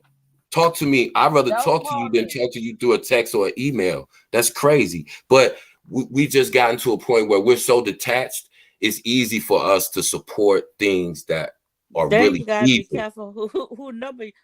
Listen, if these people, what number you give out, because they get mad with you, then they leak your number. If a lot of these people were in real life situations like this and things was going on, they wouldn't do the things that they were doing. Right. People wouldn't do these kind of things in real life. That's what you have to understand. People, the things that people do is because social media gives you the freedom to do that, because you'll never be held accountable. The most that you'll be held accountable is people will figure out that you full of shit and they'll kind of blackball you, but the person will just move to another sector. Oh, I'll bounce over here. Now I'll bounce over here. But in real life, if people did the things, violated people's family members, and they had to like see that person every day, and they would never do that. You would never violate somebody's child if you had to see them every day. You wouldn't do that. You wouldn't call the police on somebody if you knew That's how that you so that's to show you about the internet. Now that the thing that they do now, we wouldn't have never done that a while back. But karma still comes though. It don't matter. Come. Karma still gonna get your ass. It's gonna knock on your door. If it don't get you, it's gonna get somebody close to you. Your child. People just don't think know that because I do it on the internet and they can't get me. Like, no, baby, you still gotta pay that karma debt. Right. Exactly. That part. Snipe. But we're gonna get back to this. Okay. And then we're gonna get back to this. Because technically, I can't believe how much is raining out here. And that pollen was hitting me everywhere today. God damn it. Everything was hurting me. God damn it. I was about ready to sue the weatherman, sue the trees. I was gonna sue the grass. Then I had to be cutting the grass too at the same time. Everybody out there complaining. I'm suing Mother Nature. And like, everybody gonna get it, God damn it. Let's go. You just doing shit to make yourself feel better, but you need fucking help. So that's my point. That people that know they ain't got it all in their head, they still want to try to be around people. Not just be around people, but they want to still try to give advice. And then you got some people want to act like they're better than you, and they ain't got they goddamn marbles in their head. I told y'all, man, in this world, you're going to see a lot of people portraying to be normal, but they are not. The only way you're going to peep it, you got to peep the things they do and the things they say out their mouth. Those are the red flags. But as you see, Desiigner so-called having problems with his mental health, struggling, allegedly, and exposed himself. Sources with direct knowledge tell us the Panda rapper was on an international flight over the weekend. Now, don't forget, here go another story broken by TMZ, because they get all the tea. That's why it's called TMZ. They get all the tea, right? But y'all say y'all know what that panda stuff means. So maybe TMZ know about panda too. And maybe that's why Desiigner panda weird ass gotta be going viral right now. Did they say panda deal with something that happens to a boy, a man, or something? I don't know. Anyway, y'all go research that panda stuff they talking about. Anyway, he came back to the United States after a trip and stopped in Thailand and Tokyo. Before that, we're told during the flight he exposed himself and was scolded by a flight member. So a flight attendant told that man, what you doing? Put your stuff back up. What you doing? This man on the plane choking his chicken. Weirdo, man. This man up there trying to play video games with himself. But that's the type of shit that go on.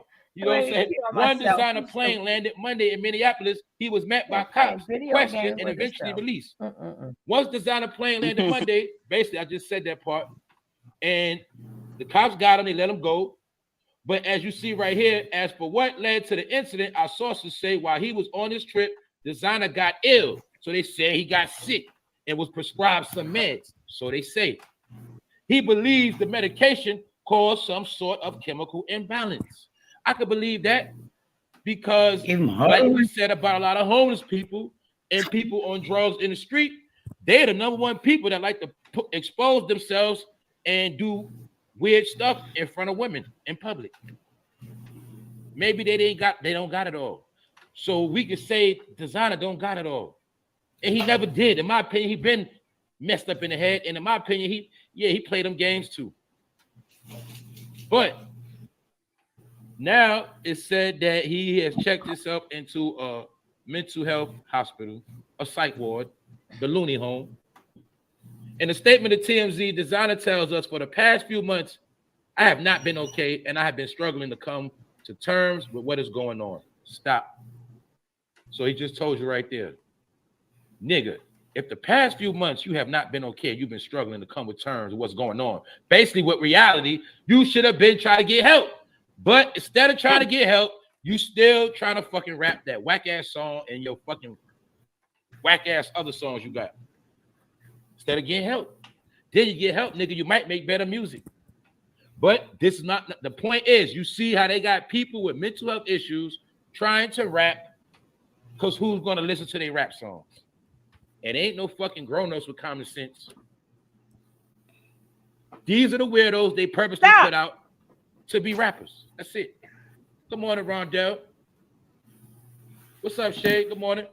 And then that's right. They also want to promote therapy. That's right. Therapy. Also, with this mental health issue put on black people, because you know they love to swear that black people are the number one people of mental health. That also does generate a lot of money for doctors, because that is what keeps the mental health industry booming. Not only by having to go see doctors, but by what, y'all? Medications being written. So allegedly, Desiigner was on some medication and he flipped out. But that ain't the case, because he already told you he'd been struggling before he took the medication.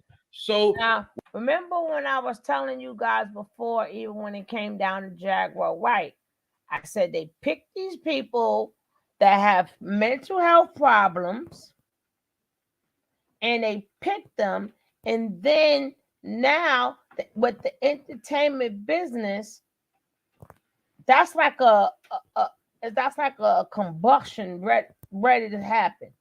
Because all the extra stuff you're going to get out of them, because you know they have mental problems. And then they're not going to get them help before they let them go into this industry. And these are the results that we see, because we already showed yesterday. They already know, like, your first album gonna be the bomb, maybe the second, but they have no more use for you. So now you getting them drugs, and I don't mean the drugs from the doctor. So you're getting the drugs off the street, and then you're drinking and stuff. You're going to all them parties. You're seeing things that you shouldn't see, and plus you seeing stuff in your head, because you already got these mental problems, and now you're getting the doctor's meds.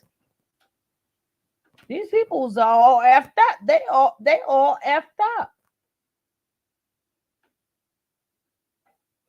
And then this is what we get out of it. This is the end result. And again, these are the things that we support. I'm not saying don't, of course you wish everybody well, what I'm saying, but this is how the end. It's like they know who they're picking. It's like they like for certain things, they pick like people who they know suffer from depression. People like they know suffer from anxiety. That's like that. What's that other guy? He got the bald head now, people, huh? But he got that thing where he don't let people touch him. It's the white guy. He got the bald head now, because he had a thing where people you couldn't even. Howie Mandel, he's a germaphobe. Right, he's a germaphobe. You can't even touch him. He won't shake people's hands. Nothing. Right. So if you think about it, most of the people that is like, because you gotta remember, a lot of these people, they have studied since they was young. They done studied you. Because people don't think about when we do think when we in regular churches, even back in the days, in the regular churches, they got scout people in the church. Amen. And that's how a lot of people left the church and went to, as they call, circular music. Mm-hmm. And then or they're stealing and saying that is theirs. and you won't know until you hear it on the radio. Like, oh, that sounds something like me. You know, a lot of these Caucasian artists. That's what a lot of Elvis Presley was a big one. He stayed up in the church, in the black people church. A lot of them. So either they scouting you, or they're stealing your rhythm, your dance. They can't do it like us. But you understand what I'm saying? Yeah, you think about too. A lot of the R&B artists, female, that got big, but then had, you know, tragic ends to their lives by drugs or other things. All of them started out in the church. Did anybody ever peep that when you listen to these R&B artists and they tell their story and they all say they started off in church? And that's from Fantasia back to Aretha Franklin, and that's Whitney why Houston, Phyllis Hyman, all of them. you know. That's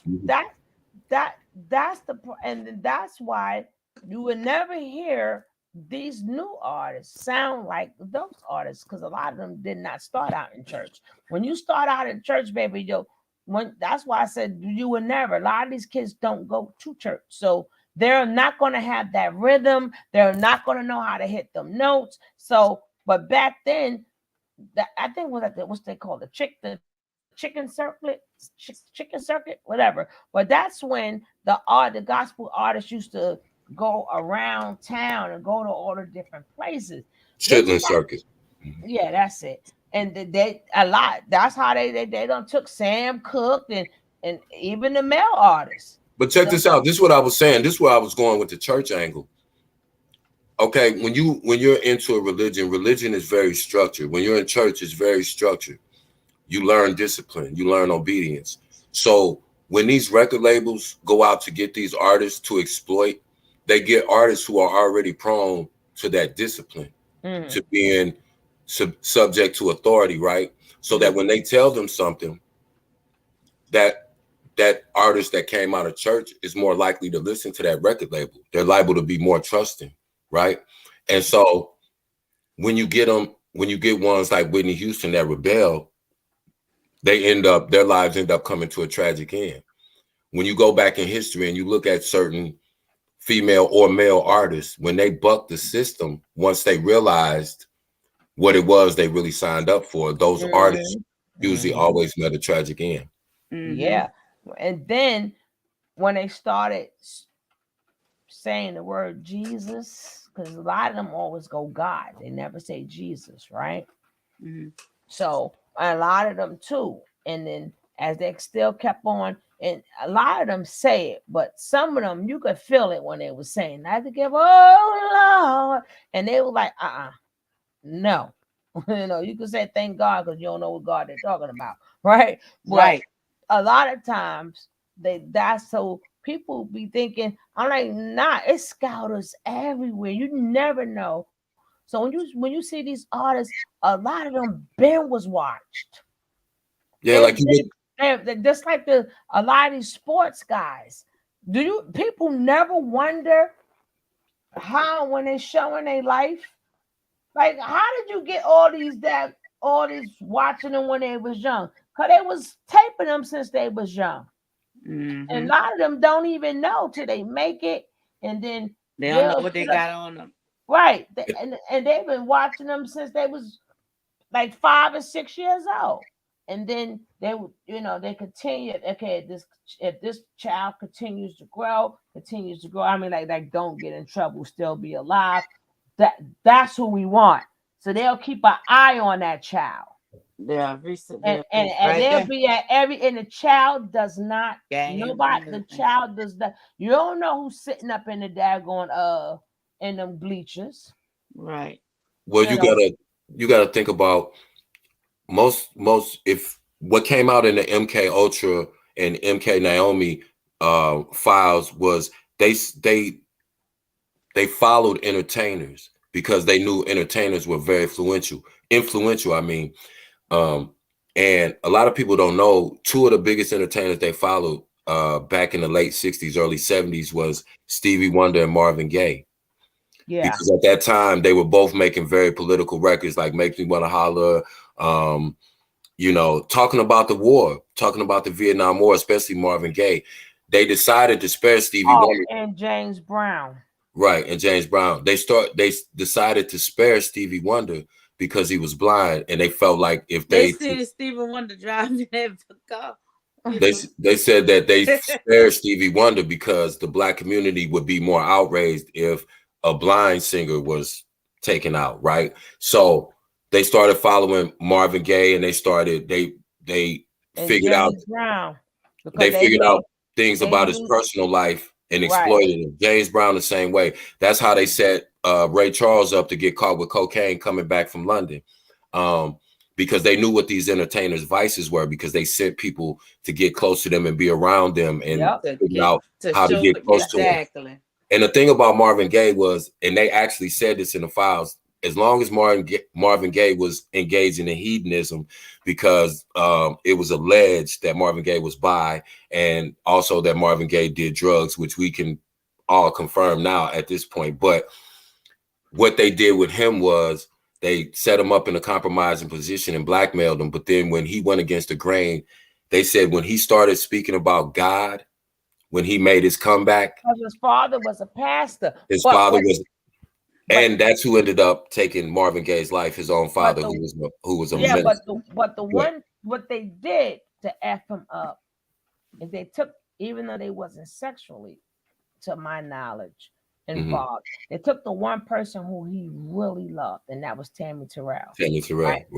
And then right after she passed, and the way she passed, and I think she fell. I think she was right on stage. They was on stage, and he's right after that. He has never been the same. Yeah, they believe that she was poisoned. She literally dropped dead while she was performing. Yeah, but then they said she had a brain aneurysm. But they knew out of anything, he loved her. Right. And so whatever he have done, they took. So that man ain't been the same. They tried. He went to different countries. Right. And then he came back. But But and it had came out in the paperwork also that the FBI had contacted Marvin Gaye Sr. because, like Suge said, he was a pastor. But what people didn't know until later on, after both of them had passed away, that his father was also a cross-dresser. And he was an abuser. And he was physically abusive to the mother. But the FBI let Marvin Gaye Sr. know that they knew about his alternative lifestyle, and they were going to run him out of his church and expose him. And that's supposedly the reason that he took Marvin Gaye Jr.'s life. And it was supposed to have been over an insurance policy or whatever, but come on, he's Marvin Gaye. He's not going to get, so it was just, but I just say that these people, when people in the powers that be, they'll go into the churches, like Suge said, they'll go into the high schools, they'll get the athletes that are looking like they're going to be D1 athletes.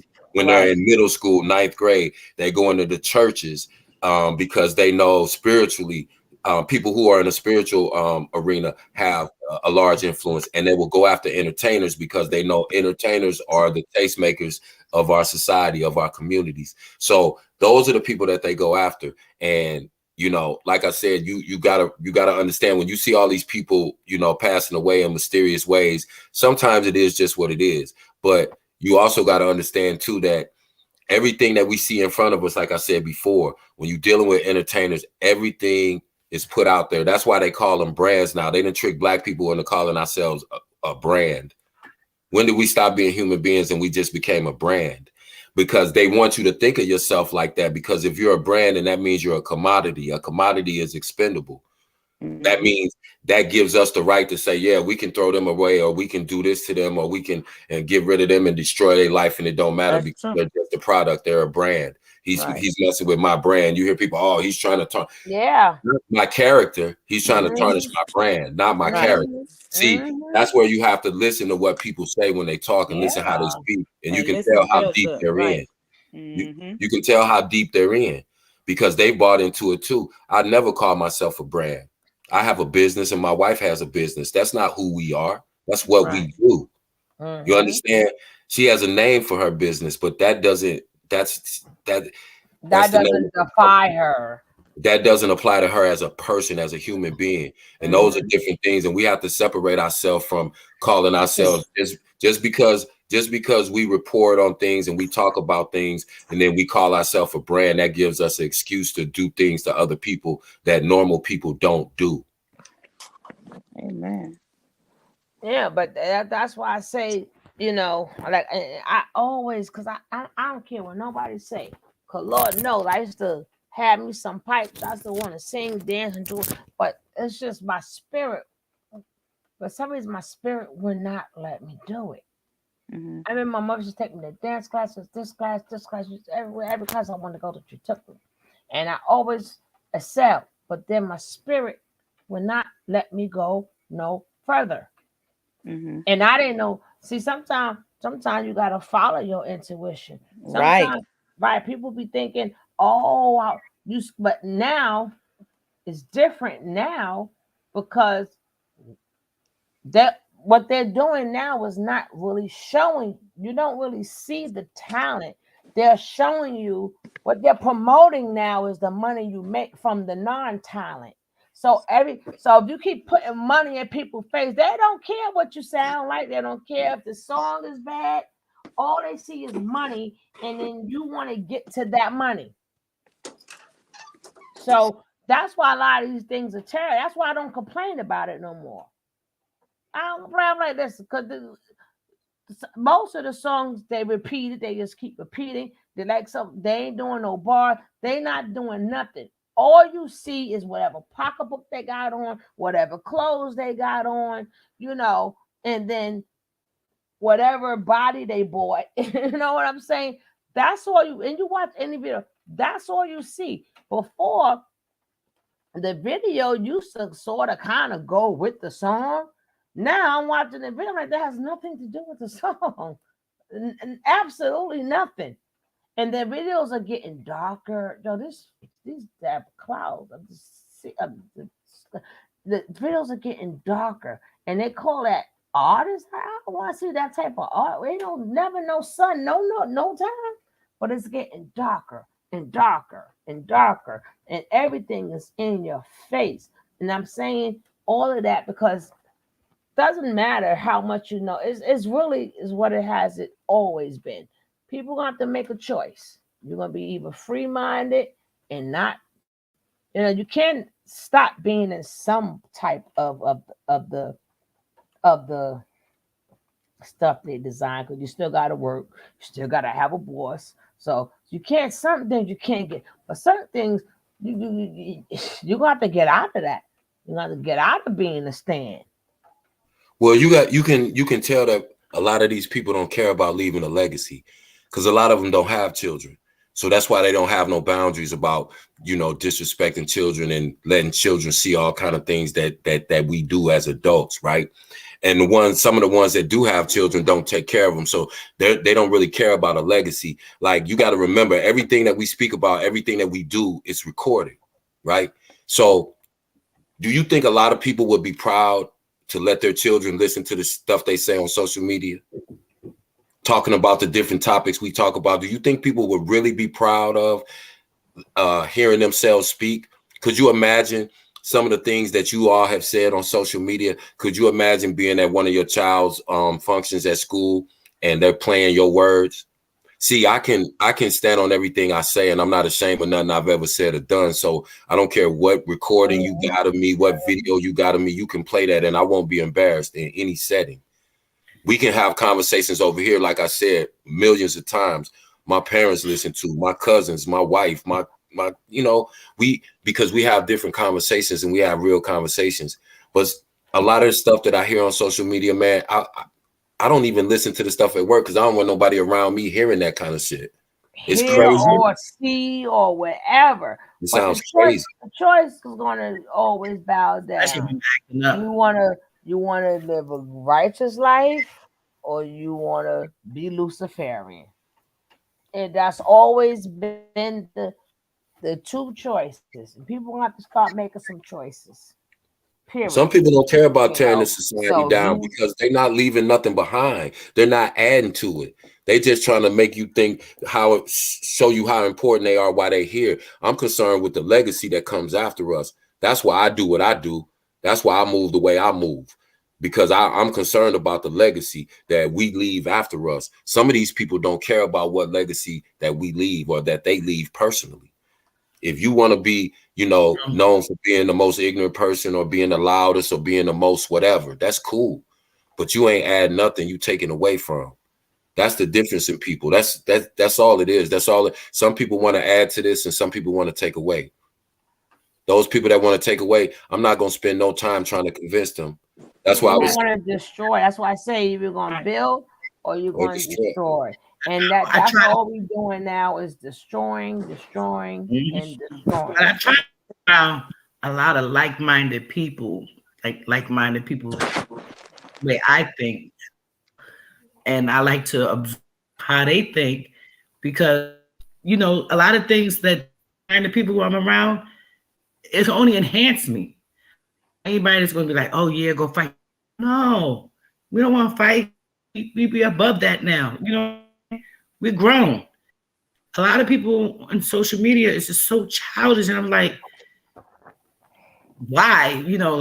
Like why would you call and mess up somebody's job? This stuff like this been going on for years on YouTube, to where one girl, she used to come, leave her job, go instead of going to lunch, she would get in her car and she would make a video. And because of the stuff she whatever, and one time the camera flips at her job. Next thing you know, not even 3 or 4 days later, this lady gets fired because of what she said on YouTube. Like, what does that should be in your real life? I don't understand. Somebody was jealous of it. The part that killed me is 45 and over. How you sound saying, yo, we can meet up. Yo, we can square up. I'm like, what? Yeah, niggas that's what that's the part. Not even 45. Let's say 35. You shouldn't even be saying that at 35. Why are grown men sitting My motto used to be, when we meet up, we either going to do two things. Either we going to go to lunch or both of us going to jail. Ain't nobody going to be unalive.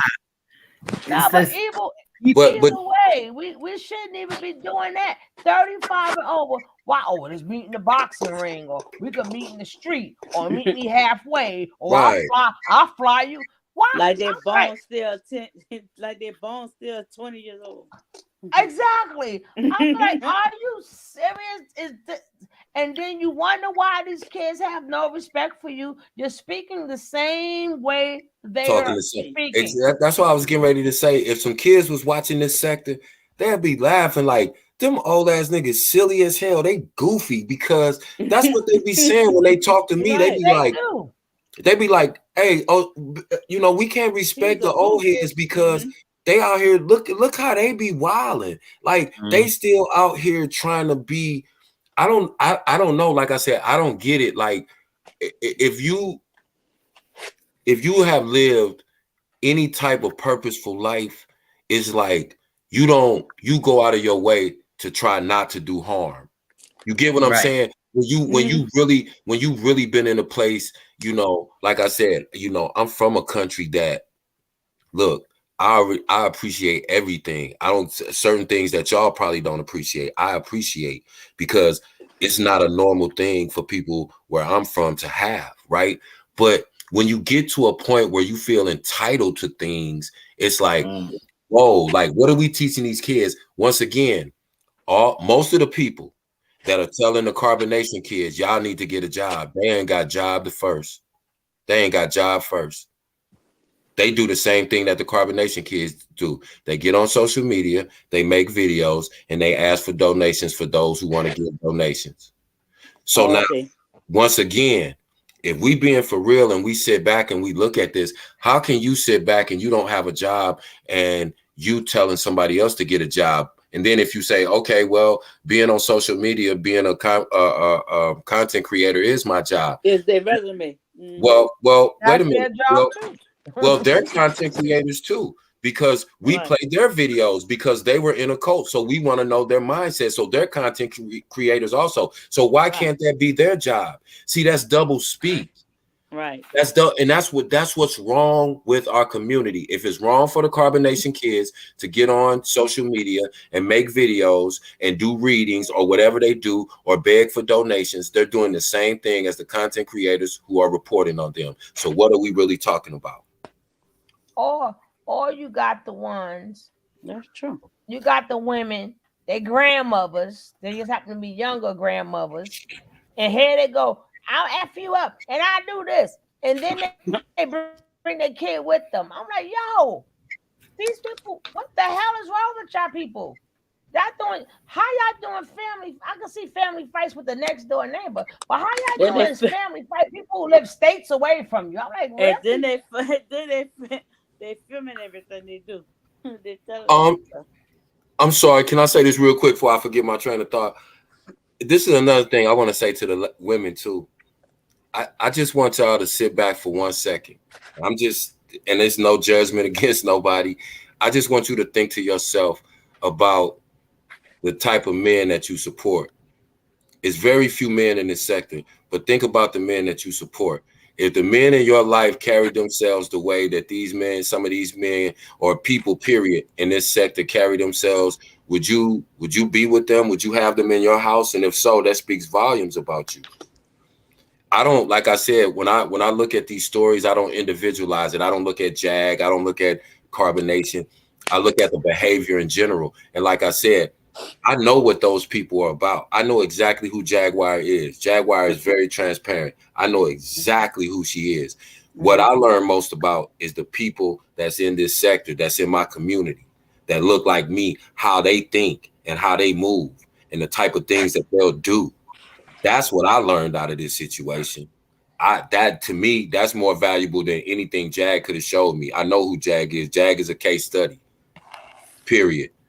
Everything you see is a play, so you know what that is. But when you see other people react and you see other people do certain things and say certain things and behave in certain ways, it shows you how we are as a community. We vicious, yo, to each other. We cool. And then the funniest part is when they send the spies out, I'm like, you've been watching this person all day. Now they're gonna force you to sit in somebody else's chat to be a spy. I'm like, yo, you ain't got to do something wrong with you. You ain't got nothing else better to do with your time. It's like, yo, you will pay people to abuse you. People are sending content creators money, and the content creators talk to them like they a piece of shit. Like you're paying people to abuse you. You're doing the same thing that the Carbonation members did to Nature Boy. They brought him money and they paid for him to abuse them. That is the same exact thing that a lot of people in these chats are doing. They'll come over in another chat and say, oh yeah, you can't say what you want to say over there because that person will get mad and block me. But you're still sending that person cash apps and you still sitting over in a chat. That's crazy to me. That shows you the psychology of a person. Even when a person is clearly rejected, when a person says, I don't like you, I don't want you over here for whatever reason, blah, blah, blah, that person will still go over there. Or they'll get blocked and they'll make another fake page to just steal. To hear some more. That's crazy to me. That's just, to me, that's crazy.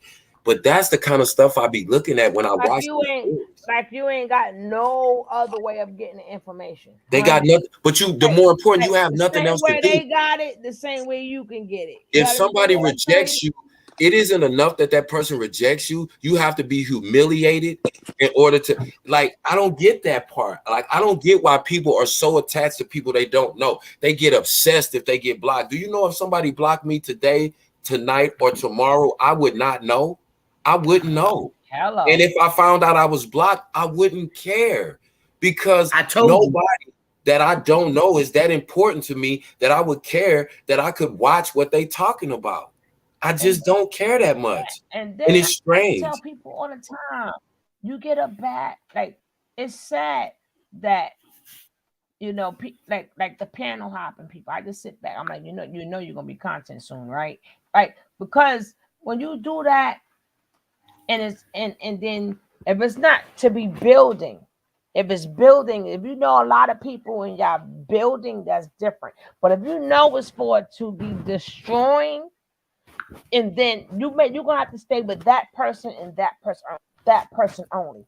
Because when you start panel hopping, you really don't you make a name for yourself. Because now you leave people to believe like now nobody knows whose side you on, and now nobody trusts you.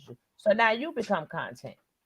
Right. I just seen that recently. They're attacking the panel hoppers now. Like they're telling you're not welcome to go wherever you want to go. Why would you invest any time in that person? And then when that person tells you you can't be over here and over somewhere else, that person will sit there for 15 minutes and get absolutely humiliated and just sit there.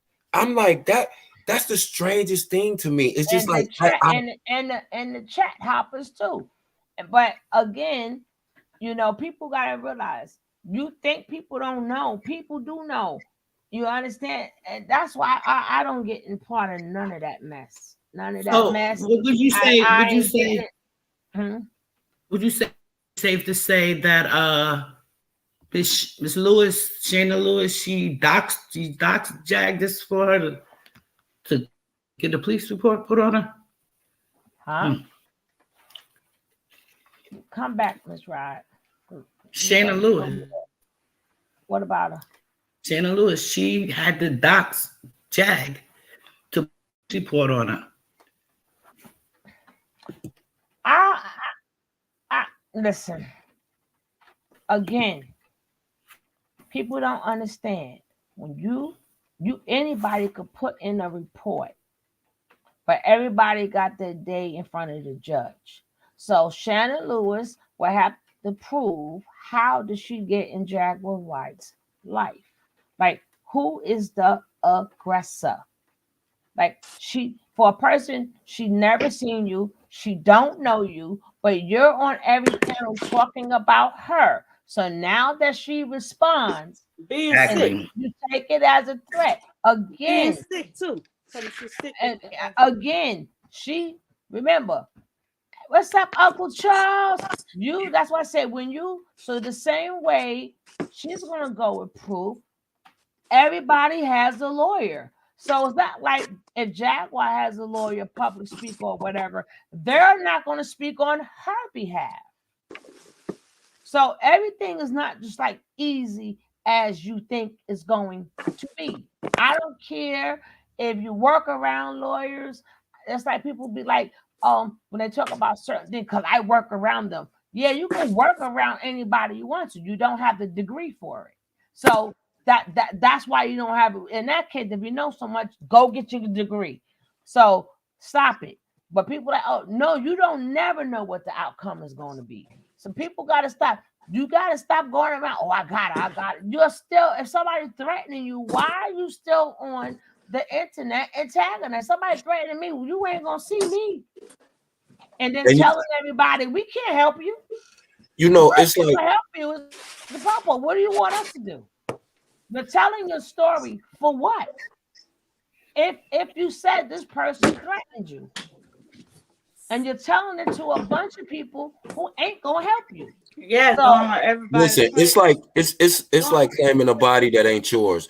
Okay, so if Jag did something right, like she had the disorderly conduct or whatever her charge was at the airport, and she had a little incident at the rental office, and she might have had a court date and missed. Okay, so she's got an outstanding warrant. If I call the police on her, I'm not getting her locked up. She got herself locked up because she had a warrant. But again, there's nothing that nobody can charge Jag with. We can call the police on her all we want to. What charge can anybody charge Jaguar with other than the charges that she brought on herself by her own conduct? I'll wait. Right. What charge? Oh, she threatened kids. What charge can any of us make that would stand up in any court of law against Jaguar Wright that would get her truly put in jail? I'll wait. There's not one. There's not a charge. That's just people wanting to involve themselves in stuff or whatever, and you know, and catching a body that ain't theirs. Jag was gonna get locked up whenever she got stopped at a traffic citation or she acted a fool again and they ran her name. So So I mean, I mean, and then again, we start getting into this. Now, if you do it to one person, it's called snitching. But if you do it to somebody else, it's called helping the community. Now, if you snitch on a drug dealer, that's snitching. But if you tell on that drug dealer because he did something to a baby, you snitching, but you're protecting the drug dealer. But now the person is a snitch. Now they're the target for doing the right thing. That's why the Black community is so confusing. See, if it's snitching on somebody else, then calling the police on Jag is snitching too, right? Oh no, it's different because she doing X, Y, and Z. But keep in mind, most of the people who are trying to call the police on Jag have been to jail themselves, or they got a more extensive criminal record than Jaguar Wright herself, or they're crazier than Jaguar herself. Yeah, so and even with the Shanna thing, I'm like, no, that's your side. She has not presented her side yet. Right. Let me tell you something. And then she There's got not nobody. When she first came, she Nobody on YouTube is going to be able to get Jaguar Wright for stalking them, but I bet you she can get some people for stalking her. There is a such thing called stalking. There is a such thing. Now, you are by law allowed to take photos and videos of anything that you can see in public.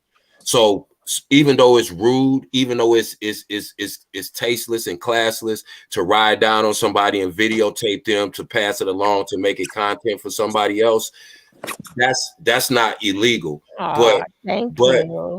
But if you can get somebody's channel taken down for harassment, trust me, you can file charges against people for harassment too. So people need to be careful when they think they're doing such a civic duty. Because here's my thing. Here's my thing.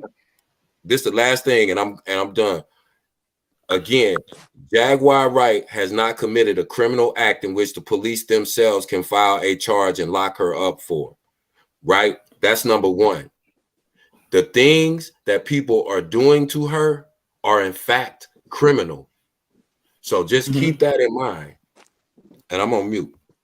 And the proof will be in the swimming pool. The proof will be in the pudding.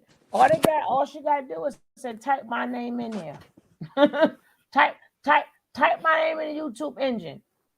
You're going to see Jaguar write this, Jaguar write that, Jaguar write this, Jaguar write that, Jaguar write this, Jaguar.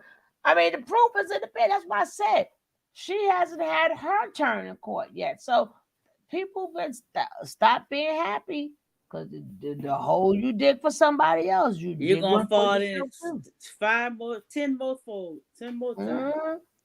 And people like to be whack, then you don't know the law. Everybody got to get their day in court.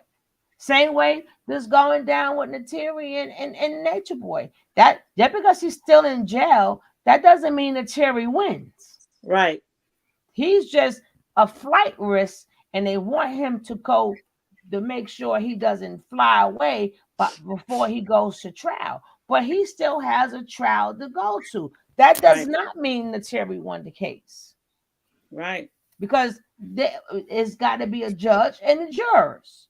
And they have to hear both sides. So now his lawyers got to find anything and everything possible, and her lawyers do. So is that like, okay, she won? Yay. No, she didn't win. He didn't go to trial yet. Right. And like I said, Nateri took him down, because if somebody else took him down, they would be in the court. They would be in the courtroom on the prosecution side. But the person who took Nature Boy down is the person who's going to be sitting at the prosecution's table, period. So people, you know, I just, again, it still baffles me why people want to insert themselves into stuff they don't have nothing to do with. But you get what you look for. If you look for trouble, you're going to find it. And if you look for some bullshit and some mess, you're going to step right into it. But, you know, we got to step back, like I said. And again, you're cutting it out there. Oh, my bad. But it's just about the choices we make, you know. And I just think that we got to be careful about how we handle each other. Because never forget, the shoe can always be on the other foot. Cool. In any situation. Don't never forget that, yo. And if you want people to forgive you for your past transgressions, then when y'all gonna start forgiving people and let them move on from their past transgressions? I hear a lot of people, yeah, I did this. This was the past. Okay, well then let these people have a past. When can they start moving on without being harassed and followed and shit? And I ain't like that because I'm right and I could have went up there, but I don't know to insert I don't want to insert myself in no kind of stuff. What if you went to jail before and you really trying to change your life around? Right. Well, somebody is following you, making videos about you every day, trying to antagonize you. That's very creepy. Just think about it. No, I'm saying if you're a regular person, people coming to your house, they talking about your kids, they making videos about you, and you just trying to change your life and move on. However that is that you got to do that, but they won't let you. Right. Because it makes them money. But they want you to forget about all their past transgressions. See, right. You can't have it both ways. If you want to be forgiven, then leave people alone and let them people heal and rebuild their life however they have to. Get whatever content you can get out of it, but you don't have to exploit. But you don't have to exploit nobody. You don't have to misuse nobody, and you don't have to treat people crazy because they don't agree with you. That's the difference. You can still make content, you can still speak about it, but you don't have to go to the extremes that a lot of people go to. Because remember, again, the shoe can always be on the other foot. And then that girl thinking about her stuff. I mean, maybe she had some, her records, her music, and all that stuff was in her mama losing all her furniture. People just her mama memories. People her want to be memories stupid. And stuff. I'm pretty sure Jag left some private stuff. I've been looking at Jag music. I've been finding her videos. Jag made that song with Jay-Z. I was telling you yesterday. The song is called The Song Cry. Yeah, and then I've seen that. I've seen when it came out. Anointed, man. Jazz sing, it give me the chill. That's how beautiful her voice is. And she might have had all that stuff, and then nobody on her car still at the hotel in Shreveport, allegedly. Yeah, my thing is like, do we want to see her like fully destroyed, like all the way broken down to where she's permanently in a mental facility and she can't take care of her mother, and then it traumatizes her son? Is that what we want, or what are we getting to? What's the ultimate goal? We gonna get her locked up? We gonna get her committed? What is it? That's why I don't understand with people. Like, what is it that you're trying to get out of the ultimate goal? Is it gonna make you feel good to go, yeah, I drove her all the way crazy, now she done snapped all the way out, she ain't even coherent no more? I told you, because we stayed on her ass. Jaguar, listen, a lot of people who talk about Jaguar are more of a threat to society than Jaguar is, because Jaguar ain't did nothing to nobody yet except herself. That's what I see. She ain't did nothing to nobody except herself. Right? Even when she was acting a fool in the police station and the airport, she ain't put her hands on nobody. Real crazy people, they go after anybody. She didn't touch nobody, didn't act aggressive. She was just talking loud. But you got people that'll follow, that'll stalk, that'll harass, that'll break into people's, just all kind of. Who's more dangerous? Is Jaguar more dangerous to your personal safety, or is it people that will hack and stalk you and follow you? I'm just asking a question. I'm asking a theoretical question. Is Jaguar more dangerous than someone who would physically stalk you, hack you, give your location, put your house up, talk about your kids, threaten your kids, put pictures of your children? Who's more dangerous? I'm on mute, man. You're right, Kev. You're right. You're right. Right. Mm-hmm.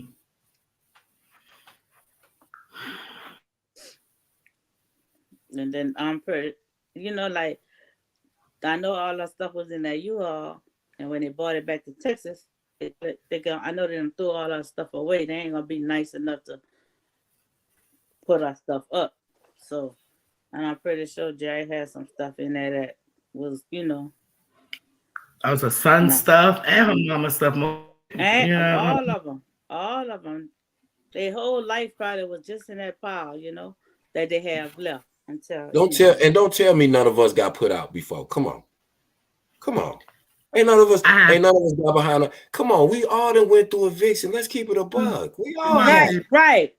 We all have. I was before. I never been evicted. I Yeah. been put out. I've been put out. Not at nobody's house of my own. I fell behind on my rent. I was a single guy. I was living by myself. I was probably 21, 22. You know what I'm saying? But that, like I said, that didn't make me a bad guy. That didn't make me a bad father. I still went and got my kids and saw them. I just had to hang out at their mom's house.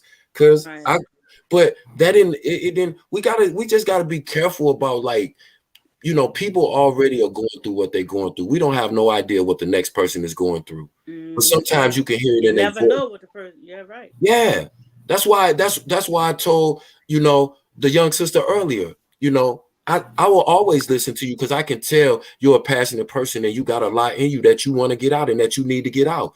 Your story may be a testimony and probably will be a testimony for somebody else. I'm not going to shut you down. I'm not going to belittle you.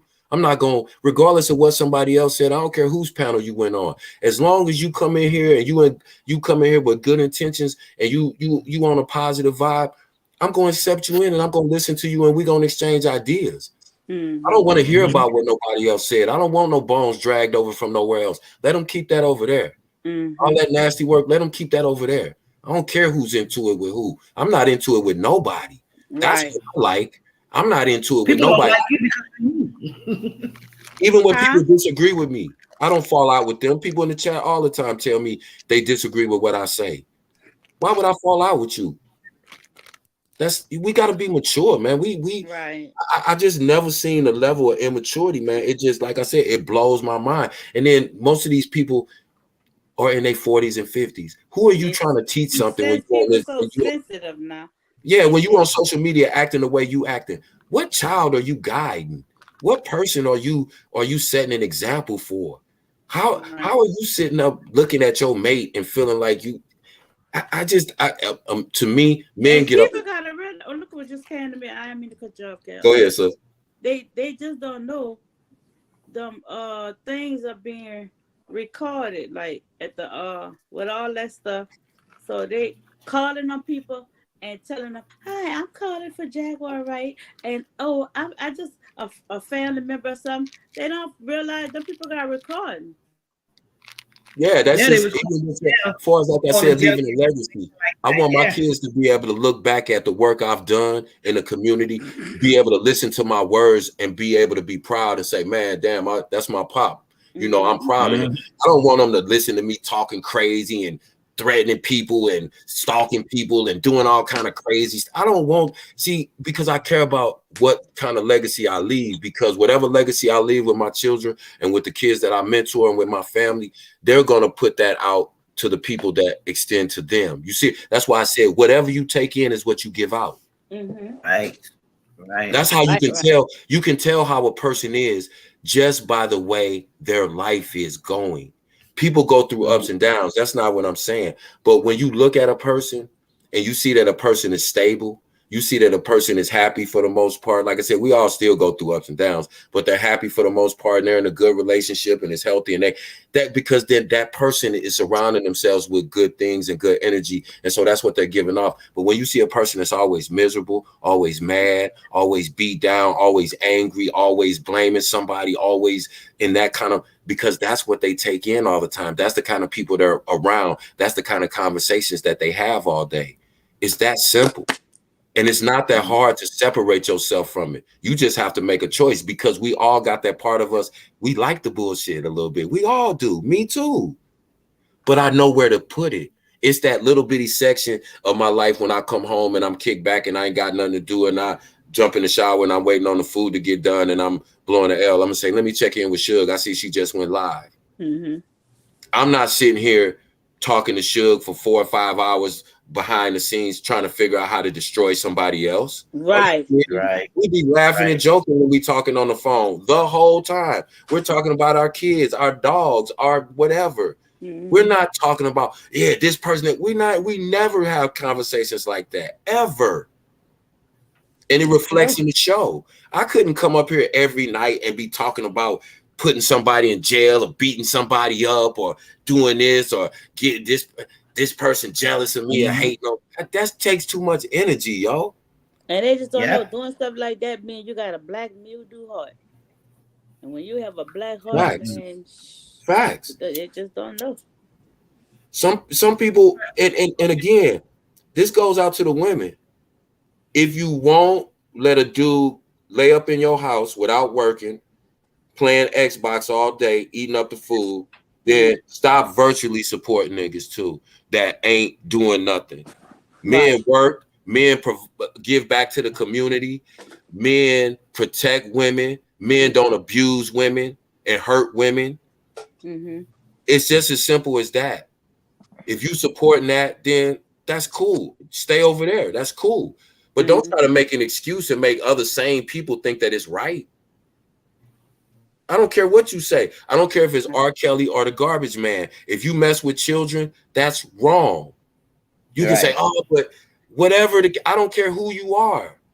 I don't care who you are. When you're a grown man, your last intention is to hurt a woman. As a matter of fact, and nobody, listen, I'm not perfect. Can't care if Jerry or Kelly, but to win his case. Man, they framed him. Yeah, Girl, he said that. They say that every year. No, see what? No, I read it, and they claim they messed it, dropped the ball. They're gonna pick the ball right back up. It's crazy that, you know, it's so easy, and women are so accepting of men saying queen and goddess to them, but every other female is bitch and hoe that don't agree with them. How does that work? That's true. How does that work? And then don't come at me at the religious angle. That's deep there. Because I don't care if you claim Christian, you know, Jehovah's Witness, Muslim, whatever. Do you mean to tell me? Do you mean to tell me all of these people that are spouting all this religious stature they try to stand on? Is that how your faith treats women? Are you an example of how men of your faith treat women? I'm just asking a question. That's not for anybody in particular, but anybody applies to can answer the question. If it applies to you, hit dogs holler. You can't tell me how spiritual you are and you sit up and call women bitches and hoes every time I hear you open your mouth. Amen. Those two things don't go together. It don't. You gotta pick a side. Huh? I don't care what excuse you try to make. I don't care what excuse you try to make. You can say you're whatever. What comes out of your mouth tells people everything about who you are. Amen. Period. Amen. I don't care where you go. You can't get no 5, 10, 12 people to tell you that I was mean to them and I was cruel to them, or I harassed them, or I tried to beat them up, or I was unfair to them. You can't find and I done lived half a century on this planet. You can't tell me like I said, I told my daughter, and I love my daughter, but you done had 10 different confrontations at school. 10 people are not just picking on you. Right. I can't let my love blind what's the truth. Right. And I told my daughter, you got to do one or two things. You got to learn how to fight, or you got to learn how to keep your mouth shut and stop talking about people, because people going to want to fight you when you talk about them. Right. That's true. And guess what? She learned to keep her mouth shut because she can't fight. But either way, she learned her lesson, right? Right. And that was the point. I'm not coming up there defending somebody put their hands on my baby, they gonna have to call the all that old ignorant ass. I told her, stop talking about people or learn how to fight. You sound like your daddy. I'm just saying, man, we gotta, like, for real. I mean, we gotta stop making stuff normalized that's not normal, man. No, but that's true. That's true. Straight up. Like we going, yeah. It's like, you know, that's all I'm saying. That's to anybody, man. I hold myself to that standard. That's why I can hold anybody else that's call themselves in my community. If you say you part of my community, okay, cool. I'm gonna hold you to certain standards. If you don't meet those standards, I'm not the leader of the community, so I can't kick you out of the community. I can get you out of my circle. I ain't never gotta hear you talk. So therefore, me and you are never gonna go back and forth. You can say whatever you want to about me. Who's gonna believe you? Some other people who don't know me? Exactly. I don't care. You can make 100 videos and call me whatever you want to. What does that matter in real life? There's 32 kids whose lives I actually influence, who will write a letter to you and tell you who I am and what I did in my community and for them. And they know you, right? I don't care what nobody on social media think because of what you said. Amen. Are you crazy?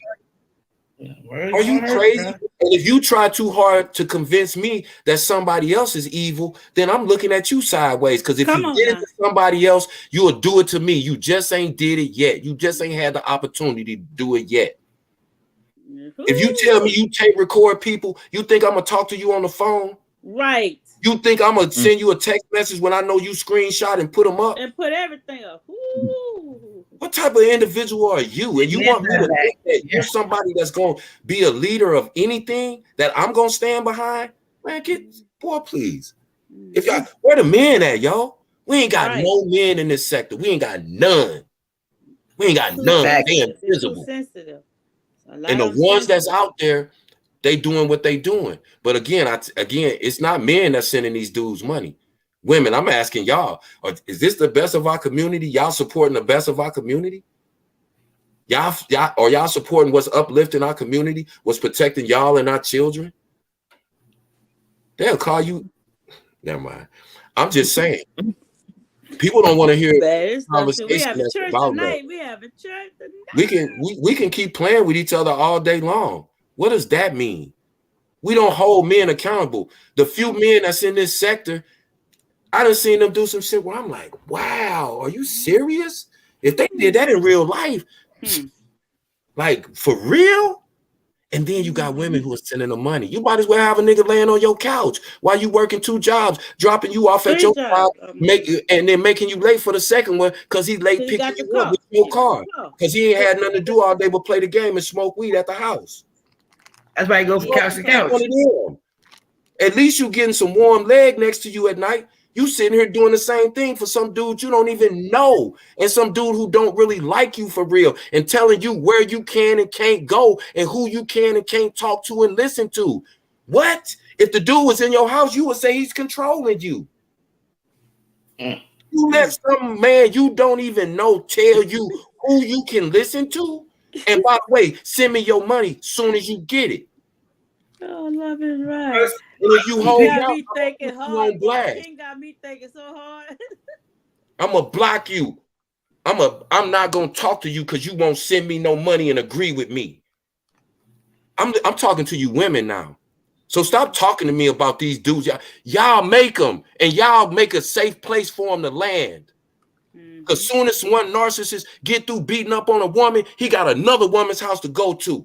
He can't go to no man's house. Exactly. You see, they don't jump house to house with no men, do you? Go on men, they be on the slick though. You think these dudes ain't got brothers and cousins? They don't stay with no dudes. They house hop from woman to woman. Because y'all put up with that. And they don't like it. Then if you start exposing them, they're gonna come around saying you crazy. The first thing they do, that's what they do. They turn on the last one. Oh, she crazy. She this, that, and the other. Yeah. And then the woman will be the biggest cheerleader. She just jealous because he upgraded. Because I'm that bitch. It's so sick. These are 40 and 50-year-old people. These are 40 and 50-year-old individuals who are engaging in this type of behavior. Right. Scarred. What's going on? Y'all crazy, yo. Y'all crazy. Y'all will sit up and let these dudes tell you who you can talk to. A lot of these chicks be married and having boyfriends, and they won't even let their man tell them who they could talk to. The boyfriend. Are you crazy? And men sitting there watching, you know what my brother said? Being abused online. Man that they got kids with money in jail, but they'll send another dude they don't know, never met, and never will. They'll send him money. My brother said he would rather be number 2 now, because being number 1, you don't get no respect. Then number 2, you get all. If you was the number 2, you get all the respect. What's wrong with you women? How are you making a safe place for dudes like this to land? There would be no such thing as a narcissist if some woman wasn't willing to support his fucking delusion. His delusion. They like, ooh. And then how do you let him convince you to take? Yeah, I know I'm munching. To take out another woman. Right. And say it and think that you're doing it in the name of sisterhood. How does that sound? Let me tell you something. Let me tell you something. This is real life. I've been with my wife I've been married to her 25 years, been with her 27. There is not one situation that has ever happened in the last 27 years that I went and got my wife and put her out front and say, hey, go attack her because I don't want to look like a bitch for attacking a woman. You look like a bitch for getting your woman to attack another woman, nigga. Right. And they like that. They like That's it to crazy. fight over. What's wrong with you, dude? No, And what's wrong with you other women for saying? What's wrong with you other women the people who sat around and co-signed and never said, "No, we not finna have two women fighting"? And if you getting into it with a woman all the time, okay. Come on. I'm just saying. I don't want to fight. No. I'm 50 years old. I could put on over 50. I could count on one hand. I can count on one finger how many times I've got into it with a female in my entire life. Even as a little boy. As a little boy, I was taught you don't argue with women, no matter what. Period. It's not gonna go nowhere. Because at the end of the day, you still got to control yourself, because that's the first sign of immaturity, is a man who has no self-control. How are you going to deal with a man when you see him going crazy on another woman? You think he's going to be a loving, warm, gentle companion to you? He's screaming at other women, and he can call another woman out her name at the drop of a hat. That's what you want your kid to see? That's what you want. You want that man teaching your son how to treat women as he grows up. All right, boy. What's wrong with you women? Y'all accept anything. And it's nothing but women. It ain't a whole bunch. It's women behind these narcissists cheerleading them on. Right. Nothing but women sending them money, financially supporting them, caping for them, willing to go out and risk their freedom for them. Right. Damn. They do that. In the name of what? They don't start risking it. I always look at risking their freedom. They out here doing illegal shit on the. Go ahead. You might as well get you a dope dealer and start putting sacks down in your panties for them, because that's what you're doing. No, that's what you're doing. You might as well put the pistol in your bra. That's what you're doing. That's true. My bad. My family. Look, I'm loud. Look. What? Hey, see, I'm gonna keep it a buck. They run it because listen. That's what I'm saying. See, you see how they did? I was just being a little loud. They wasn't mean. They just keep me in check.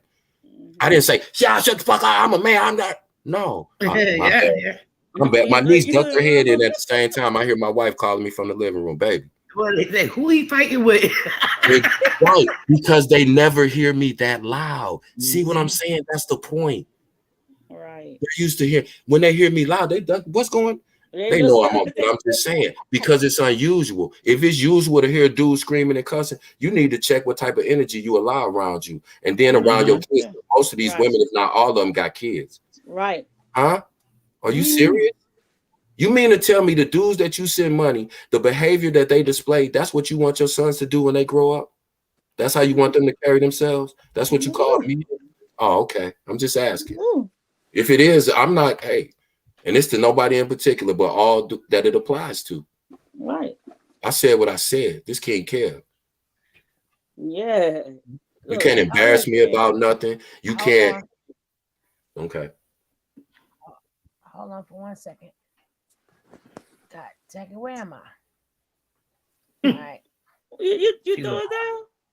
I gotta give him his applause now. Should have got drunk off them snacks. Here we go. We gotta give him his applause. We gotta give him his applause. We gotta give him his applause. We gotta give him his applause. All right now. All right now. Yes. Shoot, that was deep. Yeah. Oh yeah, I'm getting these are the gummy bears now. I don't have the cookies already. So right, Kev. You are so right. That's why it's like I had to give him 5 for that one. God damn it! Boy, that was good. 5s up in here. And these and stuff we playing, it just happened like this, huh, y'all? We don't play that. It always happens like this. It always happens like that. Sometimes the best commentary the best commentary is real commentary. You know, and that's and right. whatever you get out of it, you get out of it. Right? And that's what commentary is for, basically, is whatever you choose to get out of it. You know, so Right. sometimes, that's why people get hyped when they're covering the subject, and they're like, "Oh, I got these people," and then as soon as that subject, oh, we're gonna go right back. That's right. I'm high off these snacks. Never get high off your own supply, but I am. Hey, I'm gonna give y'all a little snack hack real quick. You know the Arizona tea, Okay, they have some little fruit gummy snacks. Get some. Y'all will thank me later. The little bag looks just like the Arizona tea can, and it's green tea gummies. I don't like gummies. Fire. I don't like gummies. I'm going to CVS tomorrow. I'm doing my list now. What you doing? Yeah, I be nice off my snacks, Charles. You ain't know. Somebody opening up a snack. Right? Not for me. That's you? Not for me. Oh, okay. Not for me. Too not. We the snack in this little chat. Besides being the cutest chat, we the snack in this little chat too. Okay. You said I done made a whole dinner and ate dinner. She had some pretty ladies on the thing when she put us in that big old 4 box. Yeah. Even in the chat. Our whole chat is cute. I ain't never seen nobody ugly in our chat. Well, I take that back. I ain't gonna say no names, but we got the cutest chat in the sector too. I'm gonna say that. I'm gonna nominate the Love Train for the cutest chat in the sector. Yes, yeah, too. Y'all be trying to get on me. Y'all be just as bad as me. But y'all like to blow me up. But it's okay. So good.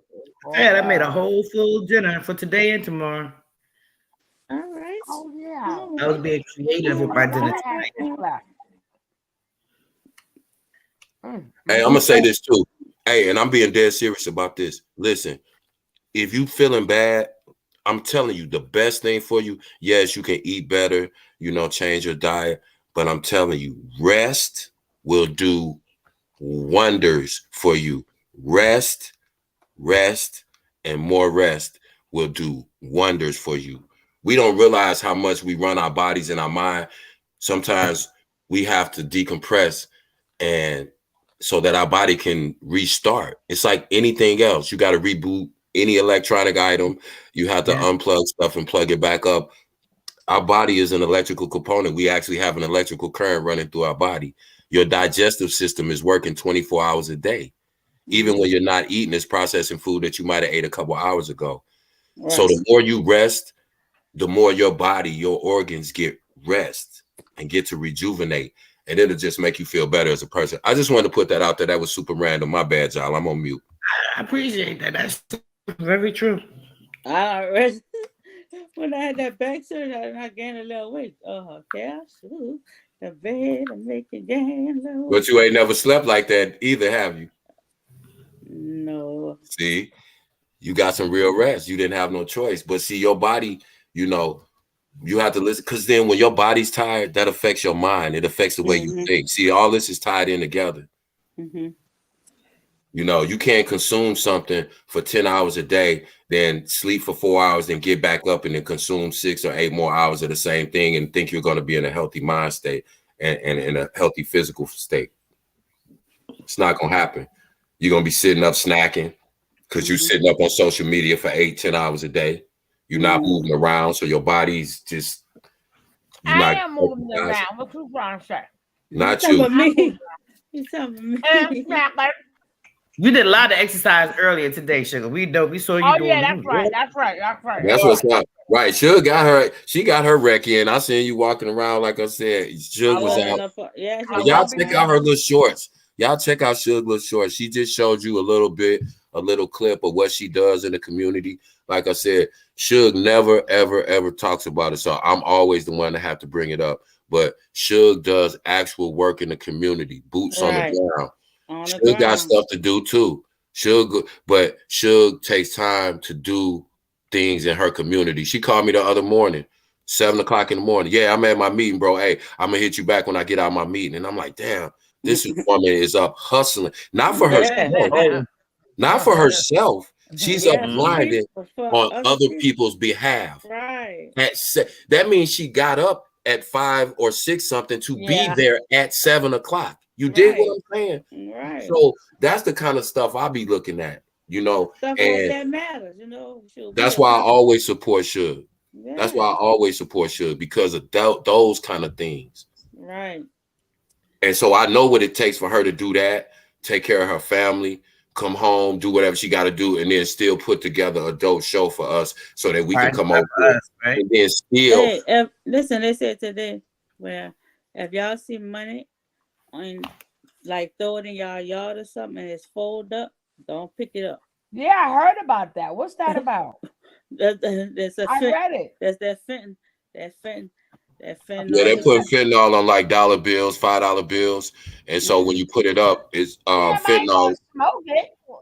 No, fentanyl is toxic. It's just like meth. It can soak right through your pores. It soaks right through your pores. Touch that money? Yeah, right there. Yeah. I just walk around my gloves. Then I'm gonna get that. Let me stop.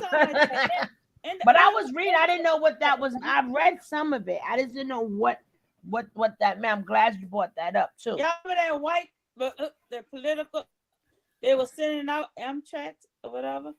Anthrax. Yeah. Can we say that A word? It's been so long. I said internet. That's what I said. You got the word? And listen. We change. And that's another thing that goes back to something that Suge said. That's why I always listen as much as I can when Suge speak, because she'll give gems, but she won't stop to point it out. Suge said, you never know what somebody listening to you might do based on what you said, right? So now keep in mind everything that's going on in our society. The little young man, y'all, I forgot his last name. His first name is y'all, 16 years old, was going to pick up his siblings. Rung the wrong doorbell. 82-year-old white guy came out and popped him, right? Thank God he lived. I guess he was born because they were African. Well, I guess he was born here. But they didn't know if he was African or not. They just knew that he was a black young man. Yeah, he was just a young black person, and that white man coming from his generation, his first reaction. And here's the thing: he shot through the door. So how did you feel in danger? The bullets, God must slap them bullets and stop. Yeah, well, stop and expose these racist people. Well, where I was going with that was being that our society is the way it is, and there's so many weapons out here. Like in my state, you don't have to have it registered. You don't have to have any training. You don't have to have anything. No carry concealed license. You don't have to have anything. Texas. So that being said, when we go back to talking about these stories, and then you have people following people, now wouldn't it be a tragedy if somebody ended up losing their life because they was trying to follow somebody to get an exclusive story? That's what happened. Remember I told you that story I read on the news a couple of weeks ago? What happened was with these beef sectors, right? What happened is sometimes you have like 1,000, 2,000 people in your room. You don't know all of them. Right. So what they do, one lady, I don't know, was she on a panel or on a panel or whatever, however how you put it, he was going in on the lady. So the guy was in love with the lady, but he knew that being that the guy was going in on her on the beef channel, he was going to dox her.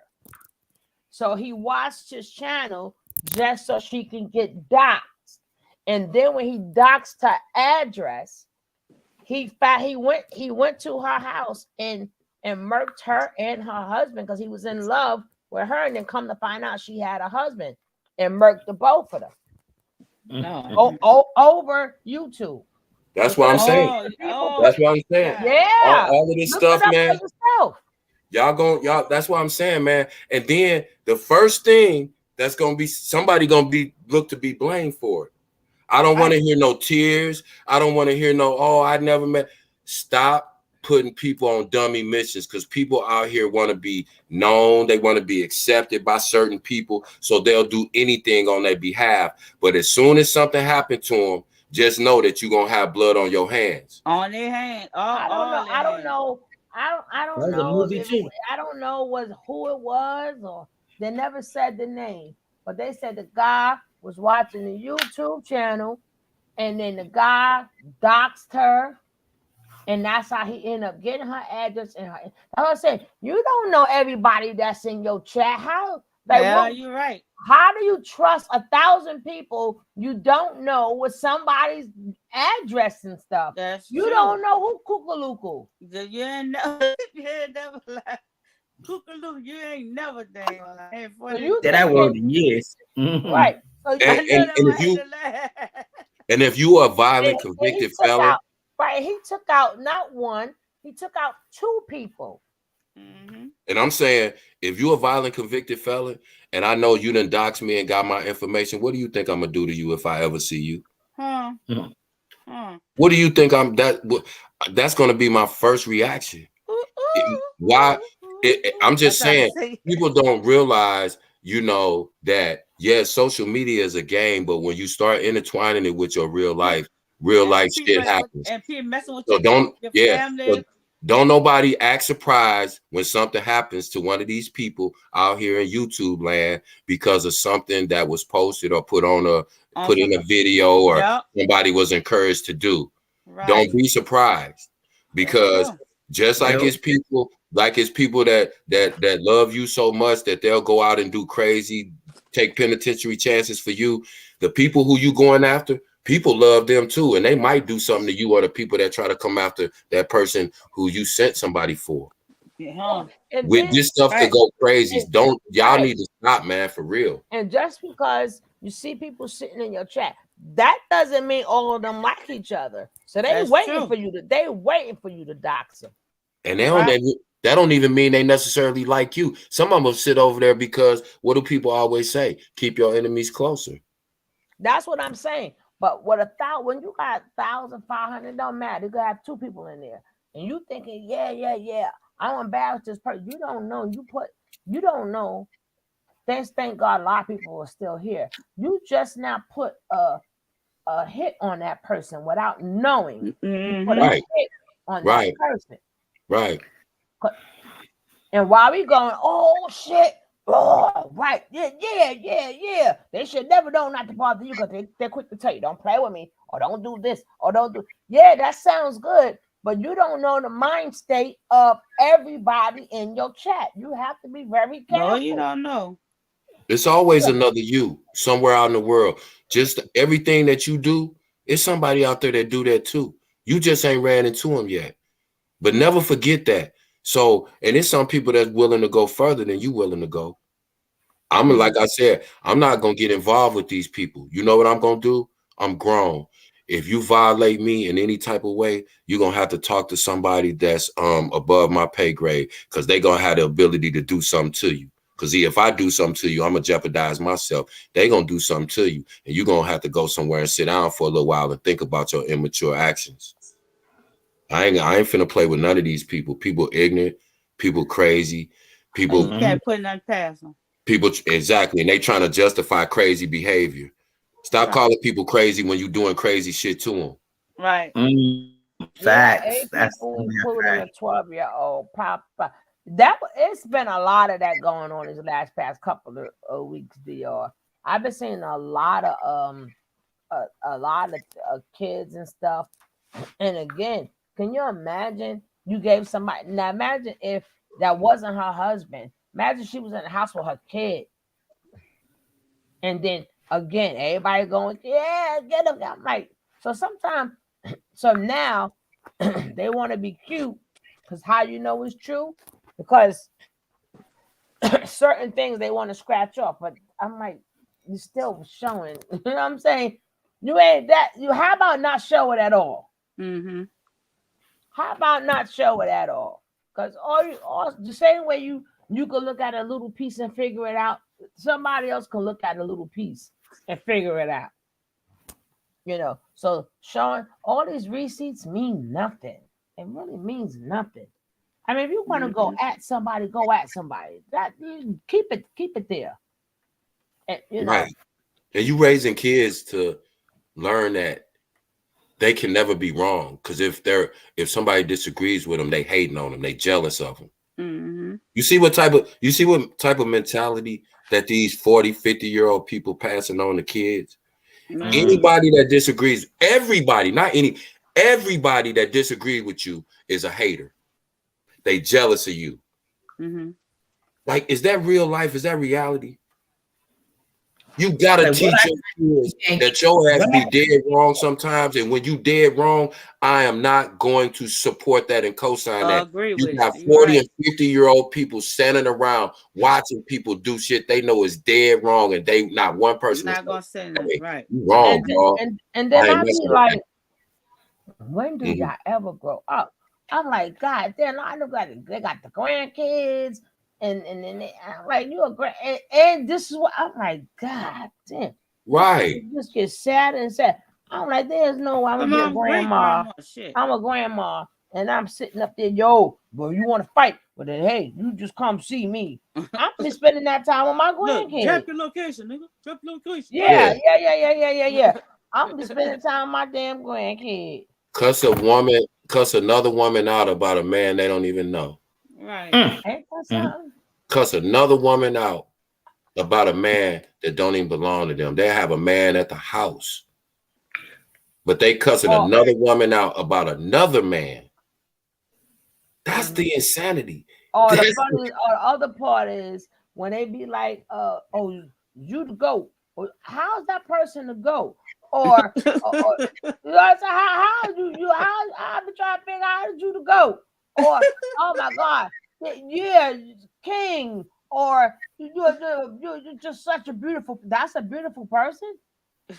Well, that is what you saw. Make that person beautiful, or king, or GOAT, or whatever. I don't know what the hell say about you.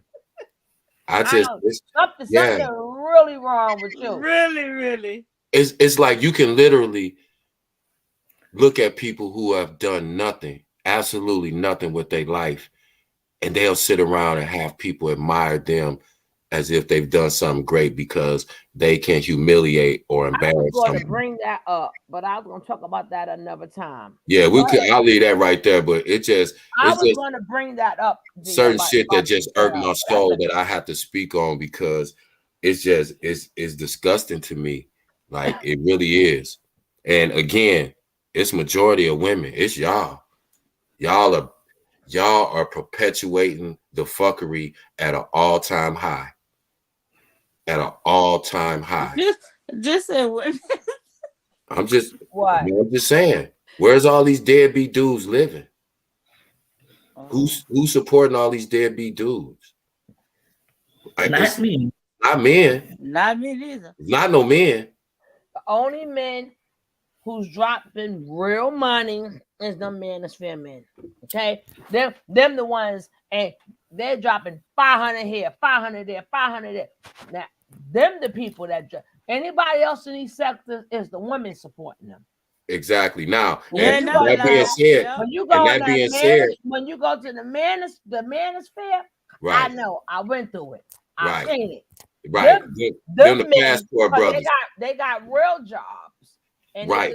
They just ain't got nobody in the house with them. And then you know this is what they do on BIGO. You know that. Now, peep game. That being said, so where am I supposed to go? Am I supposed to stay in this space where there ain't no men and any man of a masculine demeanor is really not respected? Or do I go to a place where it's other men who think like me and they're just like, but they're on the polar opposite end? So where do I go? Do I sit over here and settle for some shit that I see is like, this is crazy, this is immature? Or do I go, see, that's what, so don't think that, and I'm not, don't get it twisted. I'm not go by the leader. If you still a leader, he a leader, and you're a leader, you go by the leader, because the other one gonna get you in all kinds of trouble. I'm not sticking up for the manosphere, but I'm just saying. No damn leader. I'm just saying the point we have to realize is that men are looking. Find a leader. The men are reacting. There's not nobody on social media that could lead me. Right. One person. That's my point. And this is what I'm saying to you.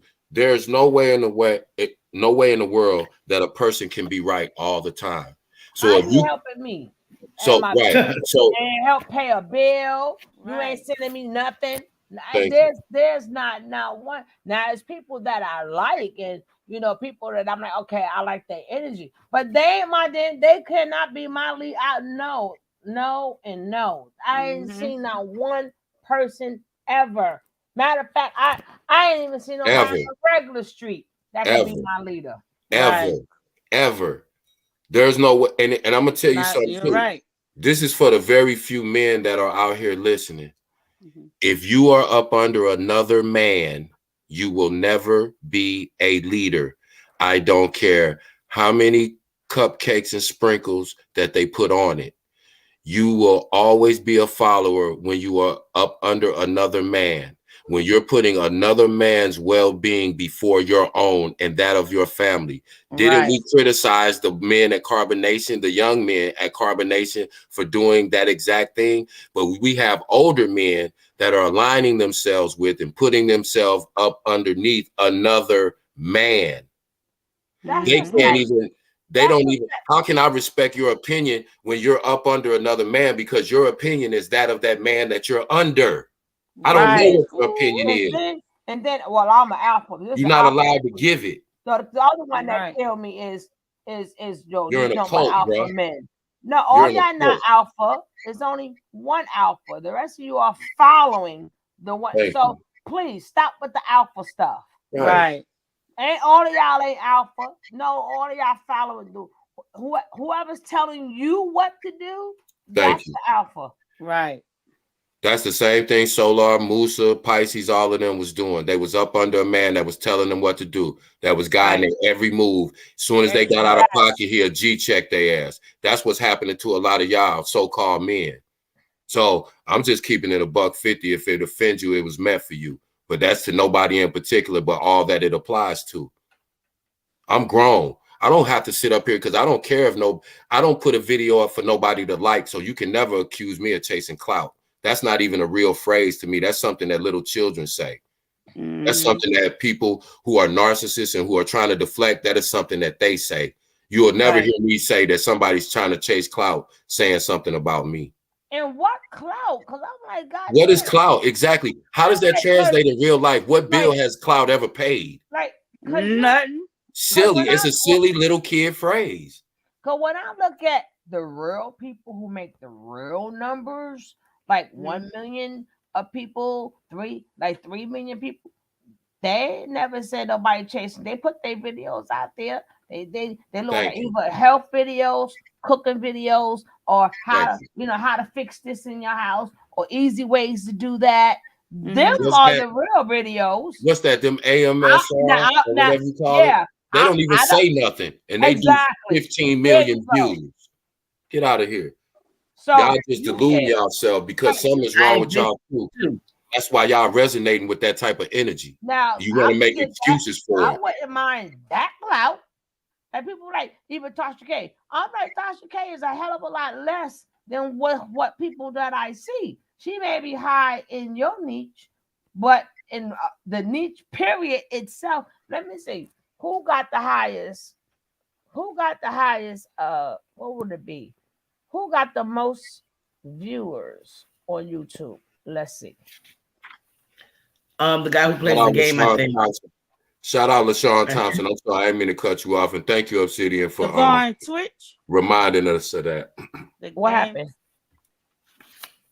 I didn't see. Well, whatever Kevin said, I'm sorry. Young man named LaShawn Thompson.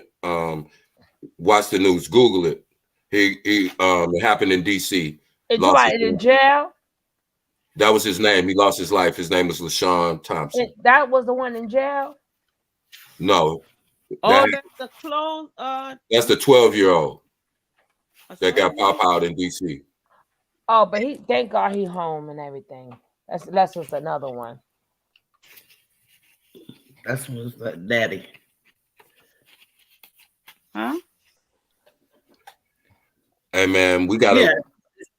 His son was online saying, "Oh, my dad is really a good person." Excuse Like really? It was a lady. It was a lady that was I don't know what city it was in. I just saw it maybe 2 hours ago, but basically he went in and robbed a little corner store, and he was running out, and the owner came out and shot him in the back. Now, okay, obviously, like we know what the argument is. You know, the owner was white, the kid was black, and his mom was like, well, you know, he didn't have to shoot him in the back. But why didn't she say he should have never been in there robbing this man's store? Yeah, take responsibility for herself. You're right. Like I hate how that, like, we can't just go past that. We can't go past that. And then some people go, well, two rights don't make a wrong. Well, we're not talking. That's not what we're saying. If the first wrong would have never happened, that situation would not exist. So we have to take accountability and responsibility for ourselves. Stop putting ourselves in positions where things can happen. That's a choice. It's a choice to rob somebody. That's a choice. Right. And we can't skip past that when something happens to them. It's a choice to carjack somebody and steal their car. And if they crash the car or if something happens to them, you know, like, here we go. How many times do we have to go over it? You know, but I don't know, man. It's crazy. It's crazy. It's a lot going on, man. I'm just saying we got to take responsibility. Okay, hold on. Okay, we got he's ranked number 50. We got Winston and News, 44 million subscribers. Golly. I don't know who that person is. Oh, okay, my bad. Subscribers. And they make a correction. Obsidian said it was a girl, young lady, 12 years old, followed by 7 others. Okay. We got the Spanish people. Got more. I just about to say the Spanish. Yep. Bright Side. I heard of Bright Side. 44.3 million. And y'all act like y'all big YouTubers. Yeah, never lie. Sony Music. 44 million. Now these people up there, I got 10,000, 14,000. Even Tasha K, I got 1 million. You got 44 more million to catch up to them. They got 44 times what you got. If you think you're doing something, doing a million, that's why Cardi said she want her money. Felipe, and look at they flags. Felipe Nito. Brazilian. Who even knows who he is? And I bet you they don't beef with not one single person. I bet they ain't got none of them people got one beef video up. Bad Bunny don't count. No, I'm just saying. Another one. Flu. 45 million. You heard me, TK? Wait. What? Cardi B wants hey, look. House and everything. You still ain't seen an American flag yet. No. Yeah, never lie. Bad Bunny from that's a Puerto Rican flag. Here we go again.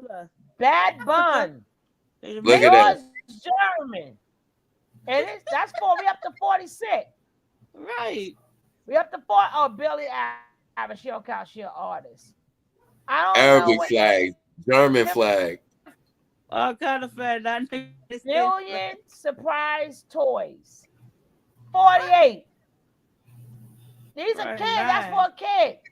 Right. Oh, we do got one right now. We got wow. See Coco Melon. Coco Melon. Hey, I'm glad you put this up there, Shug. It puts it in perspective now, don't it? When these people think they such big YouTubers. We cried over pennies. They tried it. It wasn't gonna be. Oh, we can tell Swift don't count because she's an artist. Tell Loco Kids. Lolo Kids. Lolo Kids. That's that cartoon thing. Spanish version. Hey. No, this I don't know what version. I don't know what flag that is. I'm saying all these kids. That's that little baby cartoon. Yeah. My little grandbaby like it. Lolo. That little baby thing. 52 million. Oh no, not Lolo. She don't count. She an artist. He don't count. He an artist.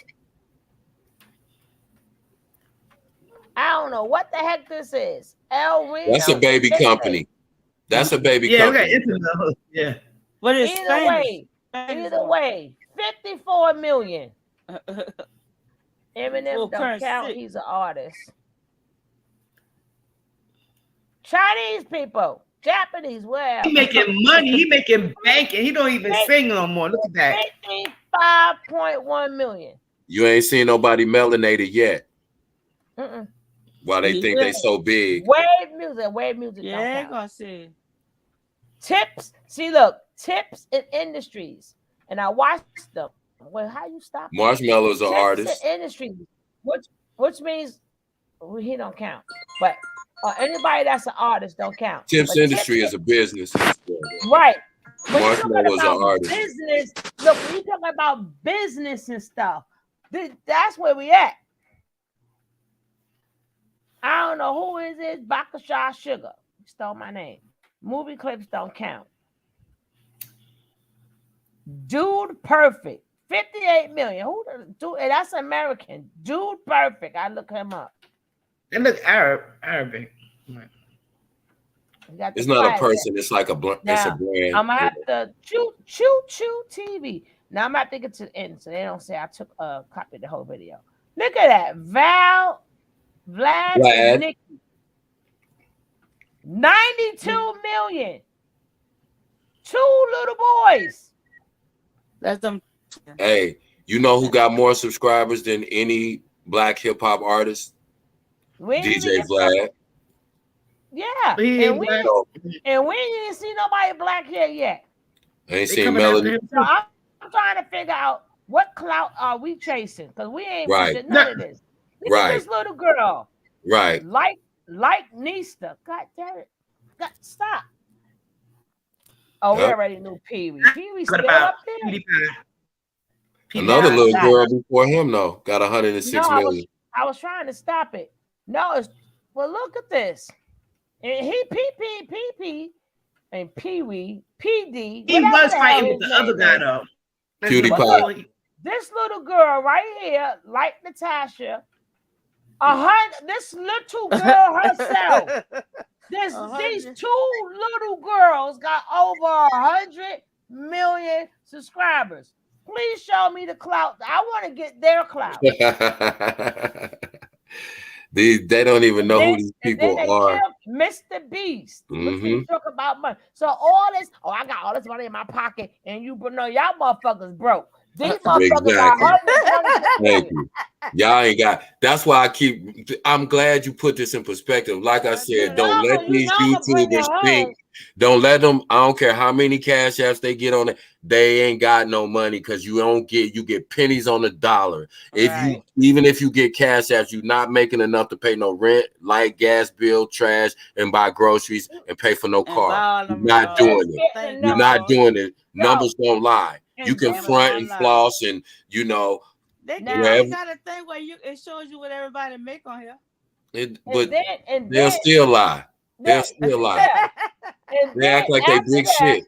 After that, the number one person, remember the name, because I'm gonna look his ass up, and then we're gonna see how many people he get on a regular.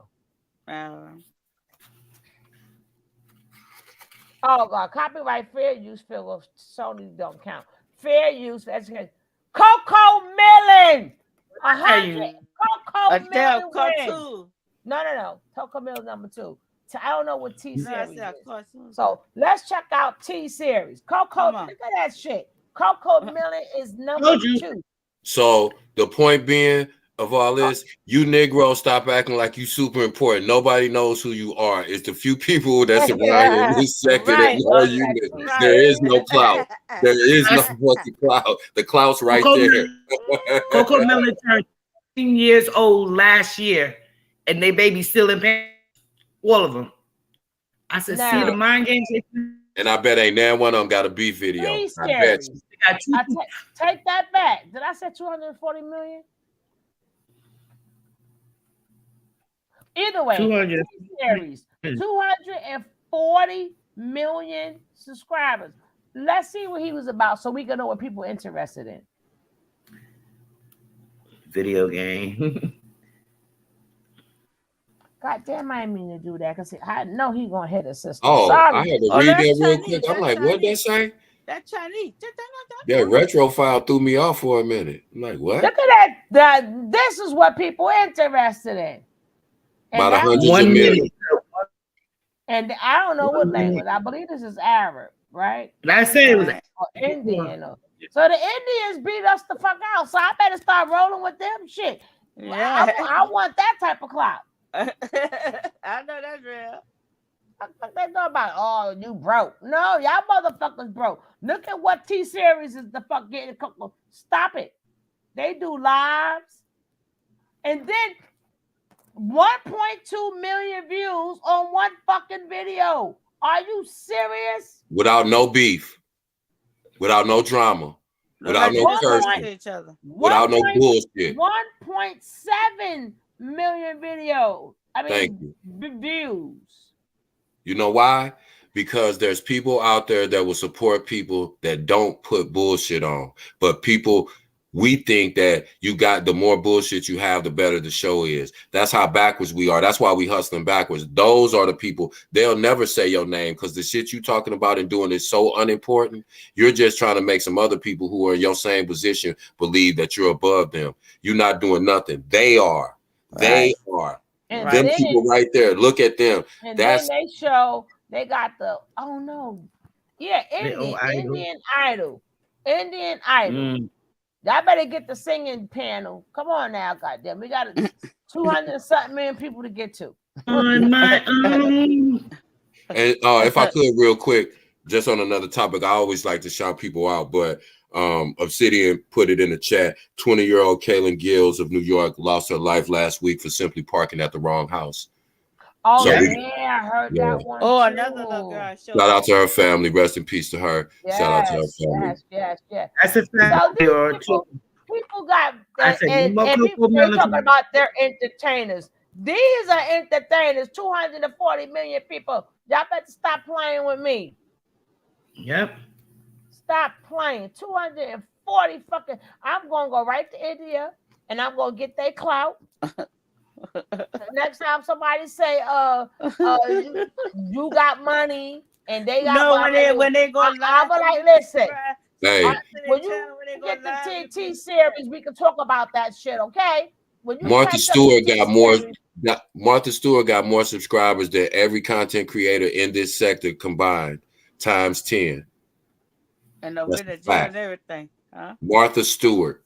So, man, don't think you're that important, and don't think you're important.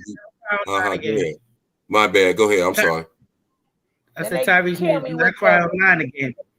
$30 million divorce.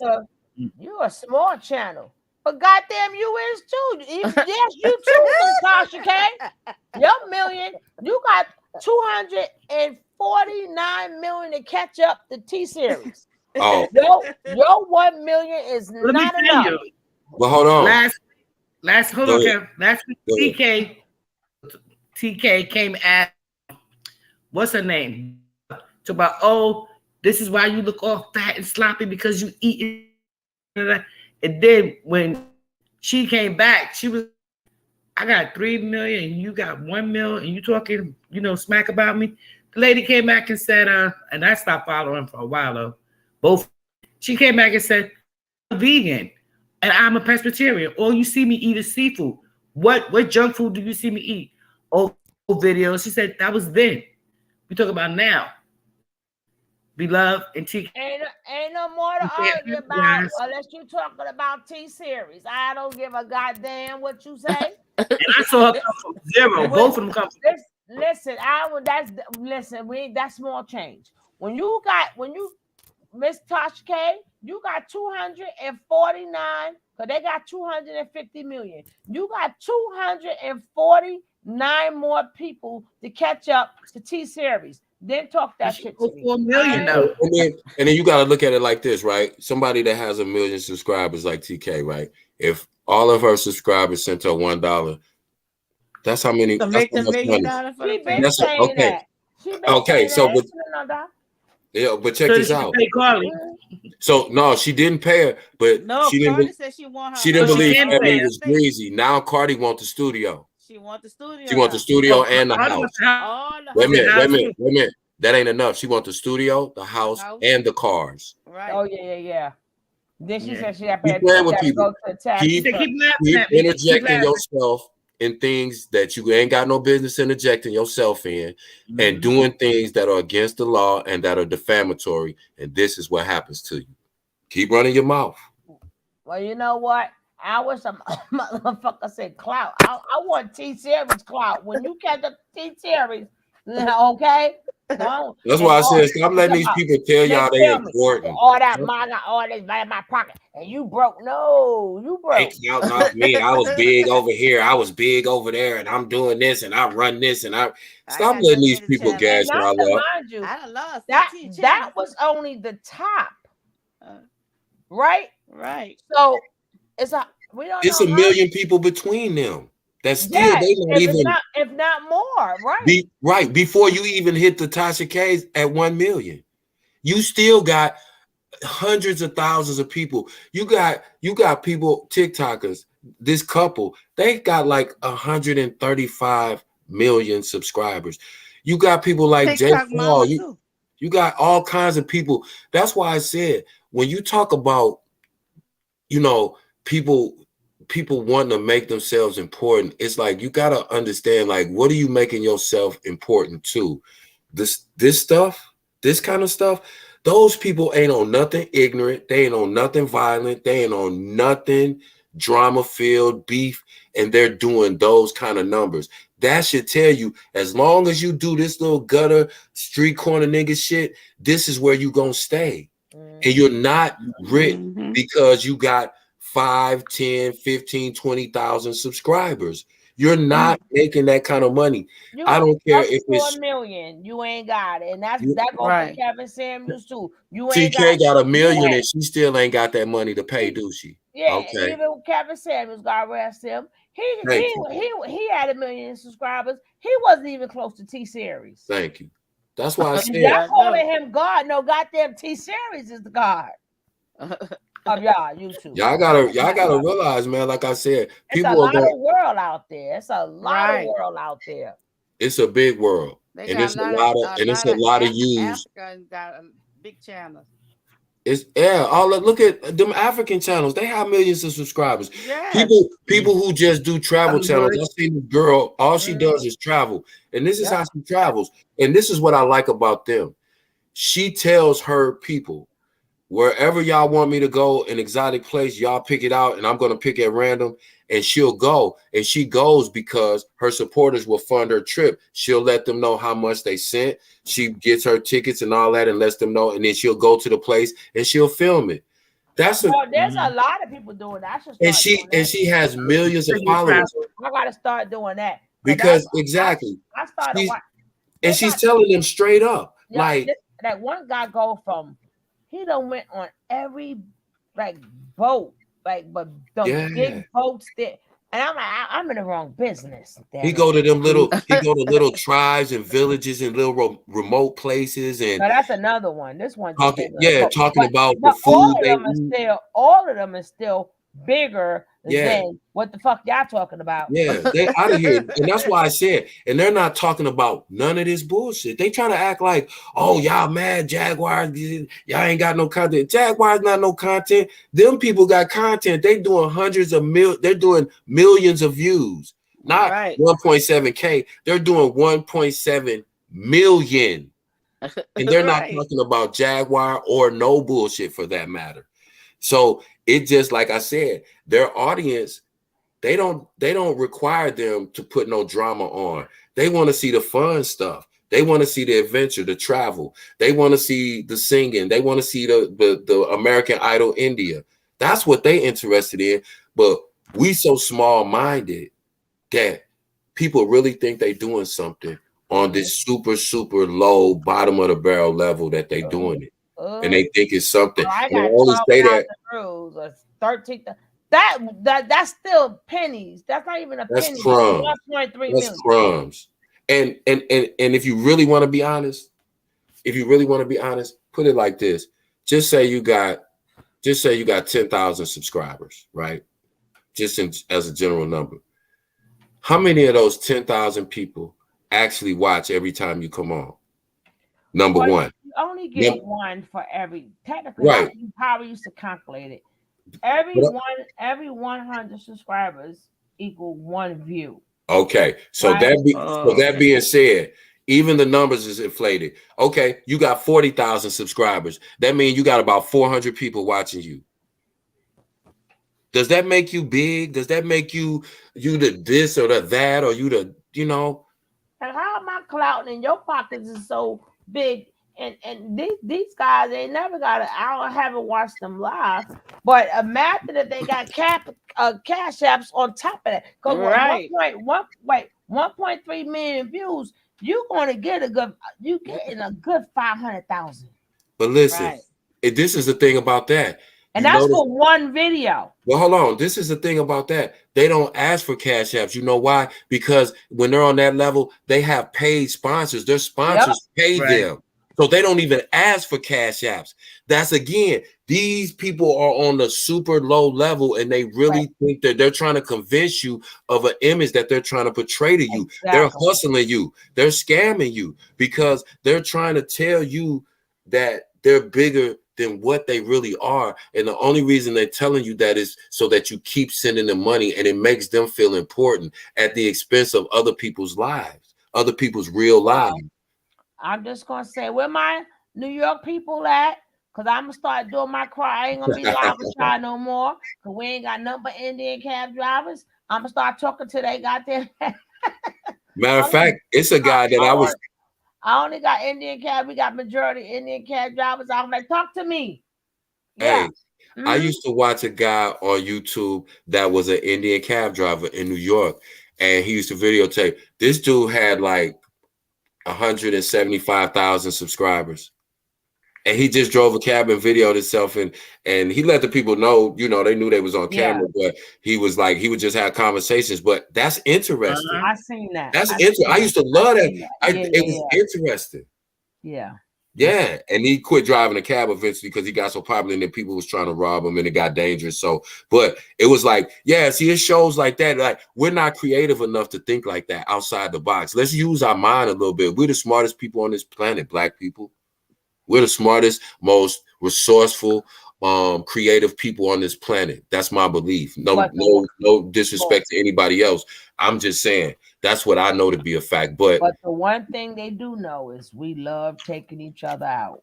Exactly. We love it. That's the one thing we can't stop doing. They don't have to do. Now, I don't care what. I got to people all the time. Yes, a lot of things were designed that way. You don't have to do it. You don't have to fall in line with the plan they made. The traps that they set, you don't have to trip. If you sitting here telling me over the trap, you know what I'm saying? You telling me you know the trap and you know that they said it and why, but yet and still you still fall right into the trap. How do you go to prison when you know they got prison pipelines set up for Black men? How do you still go to prison? How do you still go to prison? How do you still become a victim of the system when you know how the system gonna do you if you get involved in the system? You don't accidentally get involved with the system. We gotta understand that everything that is happening with us now is because of us. We know about institutional racism. We know about the system. We know how this country was set. We know all of that. I'm talking about on the micro level now, not the I'm talking. We are taking each other out and we love it. We brag about it. We praise those who do it. Yeah, we gonna make sure they lose their job. We're gonna make sure they lose their job. We're gonna make sure they lose their kids. We're gonna make it so like if they ever put in a resume anywhere, they got to see this book. I'm like, what? That's all we do. You notice every rapper. I'm like, God damn. You notice every new rapper they sign now get locked up before they deal. Gucci had two little young rappers. I can't even think of their names now, but they both of them got killed. One got arrested. Got the M charge, exactly. But and then and the other one, I think he got taken out, or either he in prison for life. One in heaven. Okay, right. And the other one just got charged with an M. Yeah. See, it's like, again, they go to certain places to pick certain individuals because they know the outcome. They're gonna go to the hood and they're gonna get the dude that's barely one step out of prison because they'll sign him, he'll blow up and he'll make the record label $500 million, but then he's either going to lose his life or he's going to go to prison within the next 3 years. But they done already made their money. Now they ain't got to deal with them. Yeah, and then the contract that they sold, it ain't going to their family. And guess what? They're going to get money for that rapper in perpetuity, meaning even after he's deceased, they're going to collect royalties off of him. See, so you gotta, and if we know this, how do we keep falling into that then? How do we keep falling into the same trap over and over? That's the definition of insanity, to do the same thing over and over and expect a different result. That's the literal definition. For the people who do know, but for the people who don't know, they need to learn to listen. But they don't want to listen to nobody, because you know why? They're tuning us out. And they looking at the videos. They looking at all that ass and all this around me and all this money. I want that. I want that. They ain't heard nothing we said. And then even to the point where they keep saying, like they've been saying for years. They've been saying for years that DJ Vlad is the feds, right? But and still, hold on, rappers still go on there. So it's a young rapper named BTB Savage. R.I.P. to him. Yeah. But he basically, make a long story short, it was a home invasion. Some guys tried to rob him, came in the house. His girlfriend ended up grabbing a gun and he wrestled with the dude so that the dude didn't shoot him. And his girlfriend ended up shooting the dude and taking his life, right? So the guy that survived was BTB Savage. He goes on DJ Vlad and kind of brags about whacking this dude. Yeah, he tried to rob me and we, you know what I'm saying? He describing it. And then he gets clipped 3 days later after that interview. And then it make it so bad. Well, they go to jail. Again, we turn against our own people. Yo, everybody, even what you call it, left. From Brand New, he left, and then the other comedian left. Now, how many times we gotta tell you that their man is an agent? Yeah, and they all think that they are going to outsmart him, right? And then he ends up, because Tom can go there, being that he is an agent, allegedly, right? He got your file deal already. But you know why they go on there? That same thing that we was talking about that happened to us. He's, again, here's a white guy, Eastern European at that. Russian. Exactly. Eastern European, Russian. He's got the biggest platform in hip hop. That's why they go on there, because they want to be seen by millions. They want to blow up. See, they always know what carrot to entice us with. Yeah, but the part is stupid about it is his viewers don't like you. His viewers is there to listen to your dumb ass. He has a black wife. Right. He has a black wife. That's part of the script. That's for his acceptance. Oh, he married to the same thing. Oh, Gary Owens, he cool because he got a black wife, or once I started, it wasn't even Vlad. Once I started watching him and I'm listening to all the dumb stuff coming out these men's mouths, I can't watch this shit. Exactly. I can't watch. When I'm just hearing them, just to sit up there, I'm like, I can't. I'm telling you, by yourself, Bob, and I stopped watching it.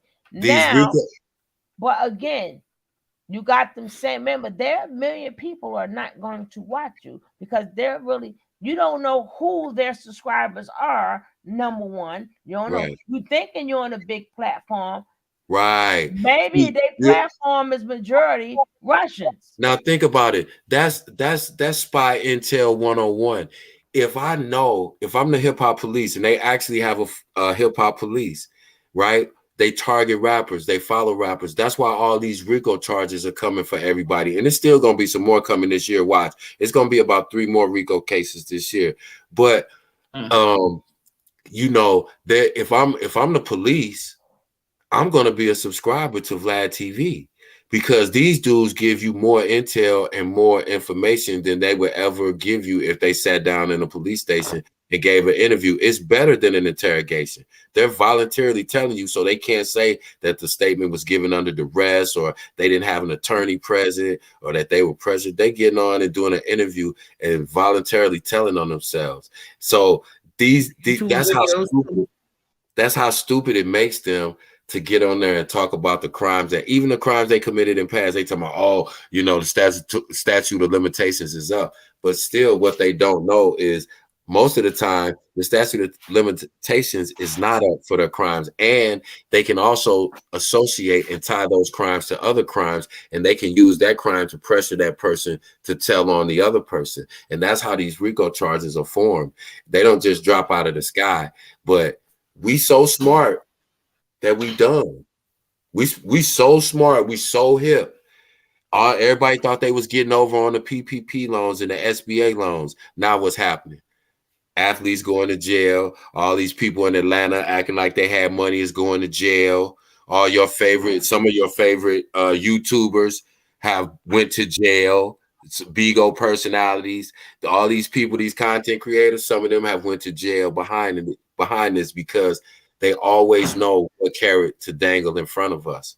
It's always money, sex, and drugs. In any combination, they know. And that's what, and again, they don't have to do anything. They can sit back and watch. All they have to do is make those three things accessible to us, and we will become victims of our own device. And we can't blame nobody. I agree, some of these content creators are intel. You think they're not? You think Bigo was monitoring people from Tokyo? Why? Because it's their site. And don't think that these people that got 100 million or 1 million subscribers, don't think that they're not on the FBI's radar either, because they want to know exactly what they're doing and why 1 million or 100 million people are following them. Mm-hmm. But when you insert yourself into things you ain't got no business trying to grow or trying to become, then what happened? You lost everything.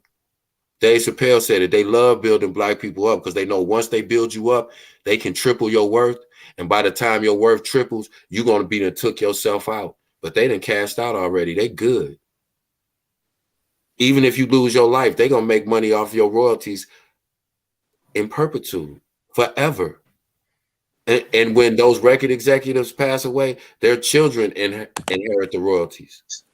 So, you know, people can act like they're such a big deal that everybody's jealous of them and whatever. That's the silliest, most immature 7th grade girl shit I ever heard in my life. Everybody can't be jealous of you and everybody can't be hating on you. If somebody doesn't like you, they can't genuinely dislike you for a legitimate reason. Even if it's illegitimate in your eyes, you think everybody's supposed to like you, or something's wrong with them if they don't like you. That's the definition of a narcissist. And nobody around you can tell you you're wrong. That's crazy. That's crazy. But that's what it's come to, because you have people that don't really have a real life that's meaningful. You wouldn't have this much time on social media to do the things that you be doing if you really had an actual real life that was meaningful. You just couldn't. And I'll say it again. Part of it starts with these women. Stop letting these men sit around and not only play video games, but sit up on the internet in your house all day long. Talking about it's their job. Well, as we see, look at the higher uppers. If you're putting in quality work, and these people that are editing, they doing shows. They bringing you stuff like a TV would do. Now, beefing back and forth, that's not a job. Right. Now, if you're putting in, and then if we all covering the same thing, that's not a job. And these people that's big like that. When you're bringing something that's you, and you're really putting in time, that you're getting 1.3 million, that's a job. Right. See, and that's why I said those people that got 135 million subscribers, they don't even ask for cash apps. They make so much money from their sponsors and their endorsements. And so they don't have to do that. That's why I'm saying you got to understand what type of level. And when you're on that type of level, those people don't even give commentary. They just produce videos. And if they do a little, if they have But a very show, rarely do they even talk. right. That's what I They was going to just, say. yeah, you don't even see them. You don't even know who they are. You just know the content. A couple of them, but it was very few. Oh yeah, of course. That they had was live, but we still don't know if that's them or not. But even when you think about the gamers, it's some gamers that you don't know. They just be random young people, right?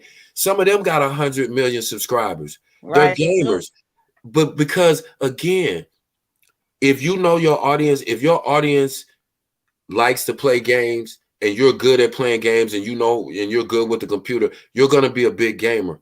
Right. Why do we feel like our default go-to is drama? Tearing each other down, breaking each other down, exposing each other, talking about each other's family. All of this kind of crazy. Like if that's what the people in this sector demand, then that's what they're going to give you. But I look at people, when I say people are successful, a person who has 135 million people subscribe to them, that person is successful at what they do. That's their job. They don't have to do anything, and they don't have to beg for money. People pay them to put their content up because they want that exposure. They want their product in front of 135 million people. So that's the difference. These people are hustling backwards. And in the process, we're tearing our own community down. White people ain't got to do nothing but sit back and fold their hands behind their head and cross their legs because we're doing all the dirty work, and we love it. And we love it. And we love it, and we brag about it, and we think we big shit because we the best at being the messiest, nastiest, most cruel, ruthless person possible. They celebrate that shit. And then, I'll just get the women to do it. And y'all women really feel good bringing down another woman? Get her. Go get her. She made me mad. She insulted me. Go get her. Like none of y'all stop to think she a mother just like me. They don't care. Kids. I'm just saying, why they doing that? They don't stop to think that? No, they worship their idol more. Yeah, I see. They don't care about setting no example for and no they don't kids. have no hearts or no clean. They'll rather justify the actions of somebody that they know is wrong. They know they wrong. In their heart, they know this person is wrong, but they'll still defend them. And now, which made them wrong, because you're the one carrying out the action. Thank you. And again, it's women. It's not you'll find a couple of soft, spineless men that'll back up certain bullshit, but for the most part, it's women. It's y'all. It's y'all supporting these people. Just like it was women supporting Nature Boy, y'all supporting these other cult leaders. I'm sorry, content creators. Y'all got one more minute out of me. I ran out of goodies. I done ran out of freaking goodies. I done goodie my fuck out. I'm done. Y'all got everything out of me y'all can. I'm tired. I know for a fact that it's 3 o'clock in the morning. I know, right? But I know for a fact I'm gonna be on late, but I might be on early tomorrow, so I can go to bed early. I'll be out cooking. And it's crazy. After the day I had today, taking them tables out, setting this up, doing it, and then at the end, then even with all the police there, them badass kids, our kids, they just happen to be in the park. Okay, my grandbaby. I'm like, where's your mamas? Come get your damn kid. Hey, can we talk about something tomorrow, Suge? I'm gonna just bring it up right now, but I want to talk about the video that went viral with the teacher and the student. Can we talk about that tomorrow? We ain't finished that one either. Yeah, but what I came to find out is that now when I do that, I'm only gonna have 2 people on the panel. Why? Because what I come to find out, I thought the podcast, the podcast is really putting up your older videos, or you have to put a video there. It's not like it goes live. So if you're going to talk about that, Now, being that Kevin wants to talk about that, it's just gonna be like me and him, right? And then, fuck, I don't know if you could do that. Yeah, so then after we do it, I will upload that to the podcast. So if anybody want to do something, it will only be 2 people on the panel. So it can make sense. So we can make sense and then I will update. So which means it's going to be like maybe like no more than like an hour, no longer than an hour, right? And then we could come back and talk about whatever else. But if somebody want a specific subject, that it will only be 2 people. Leave your feelings at home because it's a podcast. So we're gonna. Matter of fact, I have a way of blocking the chat anyway, so you don't have to read. We're not gonna be going into what the chat say and all of that. We're gonna keep it like it's a regular podcast, right? And then maybe at the end. Good night, Uncle Charles. At the end, good morning. If questions want to be answered, they can answer. Right, and then I'm going to upload it and then put it in the podcast. So we're going to I thought that you can go live on it, but no, you got to put the videos in there. I'm still trying to figure out the mechanisms of that, but there is no live, so the video has to get done then put on there. So if y'all want to get away from the BS, man, and y'all want to see the podcast about real conversations, because we got a lot of people that's in our chat that really have personal testimonies and, you know, a lot of things that, you know, can help people and you know, positive things we could build on. We got business people in our chat. We got so much to talk about. It's so much going on in the community. Just like right now, we touched in and out on, you know, certain situations, you know, with that. But for the most part, we just had conversations about real life tonight. And this was a dope cipher because, like I said, these are real life things that we need to address that a lot of people are not addressing. So I don't care about, you know, like I said, the who's popular or what story is popular. I appreciate conversations like this because, you know, Uncle Charles, Obsidian, Mayat, you know, Mother Loves Logic. You know, we got so many people that come in and drop just good information, drops jewels on us and sparks other conversations to come from that. So let's just keep that going and everything else. Like I said, we make that clear. We never tell y'all who to watch and who not to watch. I'm just saying, when you take in certain stuff, leave it where it's at. Don't drag bones because we don't care. We don't talk about that. We're going to build on whatever we building on. We don't care what nobody's talking about. We're going to find out anyway. Exactly. Right. We're going to find out anyway. Yeah, because I don't mention stuff, but don't believe. Don't believe I don't get screenshots. Yeah, we be knowing already. Trust, we be knowing. But yeah. And remember, when we do a topic on a podcast, it has to stay on there. Period. Strictly. That's why we can't answer the chat. I'm not gonna watch the chat. I'm not gonna respond to the chat. Not that I'm ignoring y'all. What you could do is jet down, like when it get like towards the end. If you want to jet down something that somebody said, like the last 15 minutes or so, after you do all your pointers, because tomorrow's gonna be a King Kev takeover, right?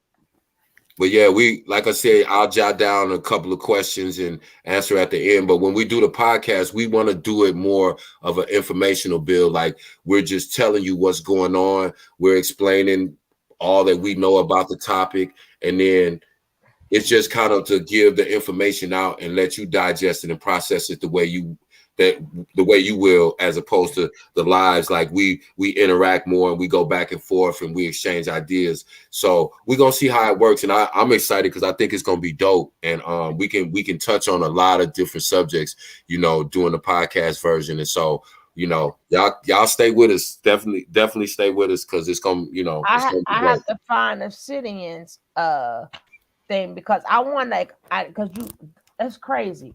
You have to have a thumbnail for it, but I want a thumbnail with a mic, just with a nice mic. I want a nice, one of them big microphones, like them old school microphones or whatever. But I just want a fire ass microphone that's gonna stay the I got one of them big ones.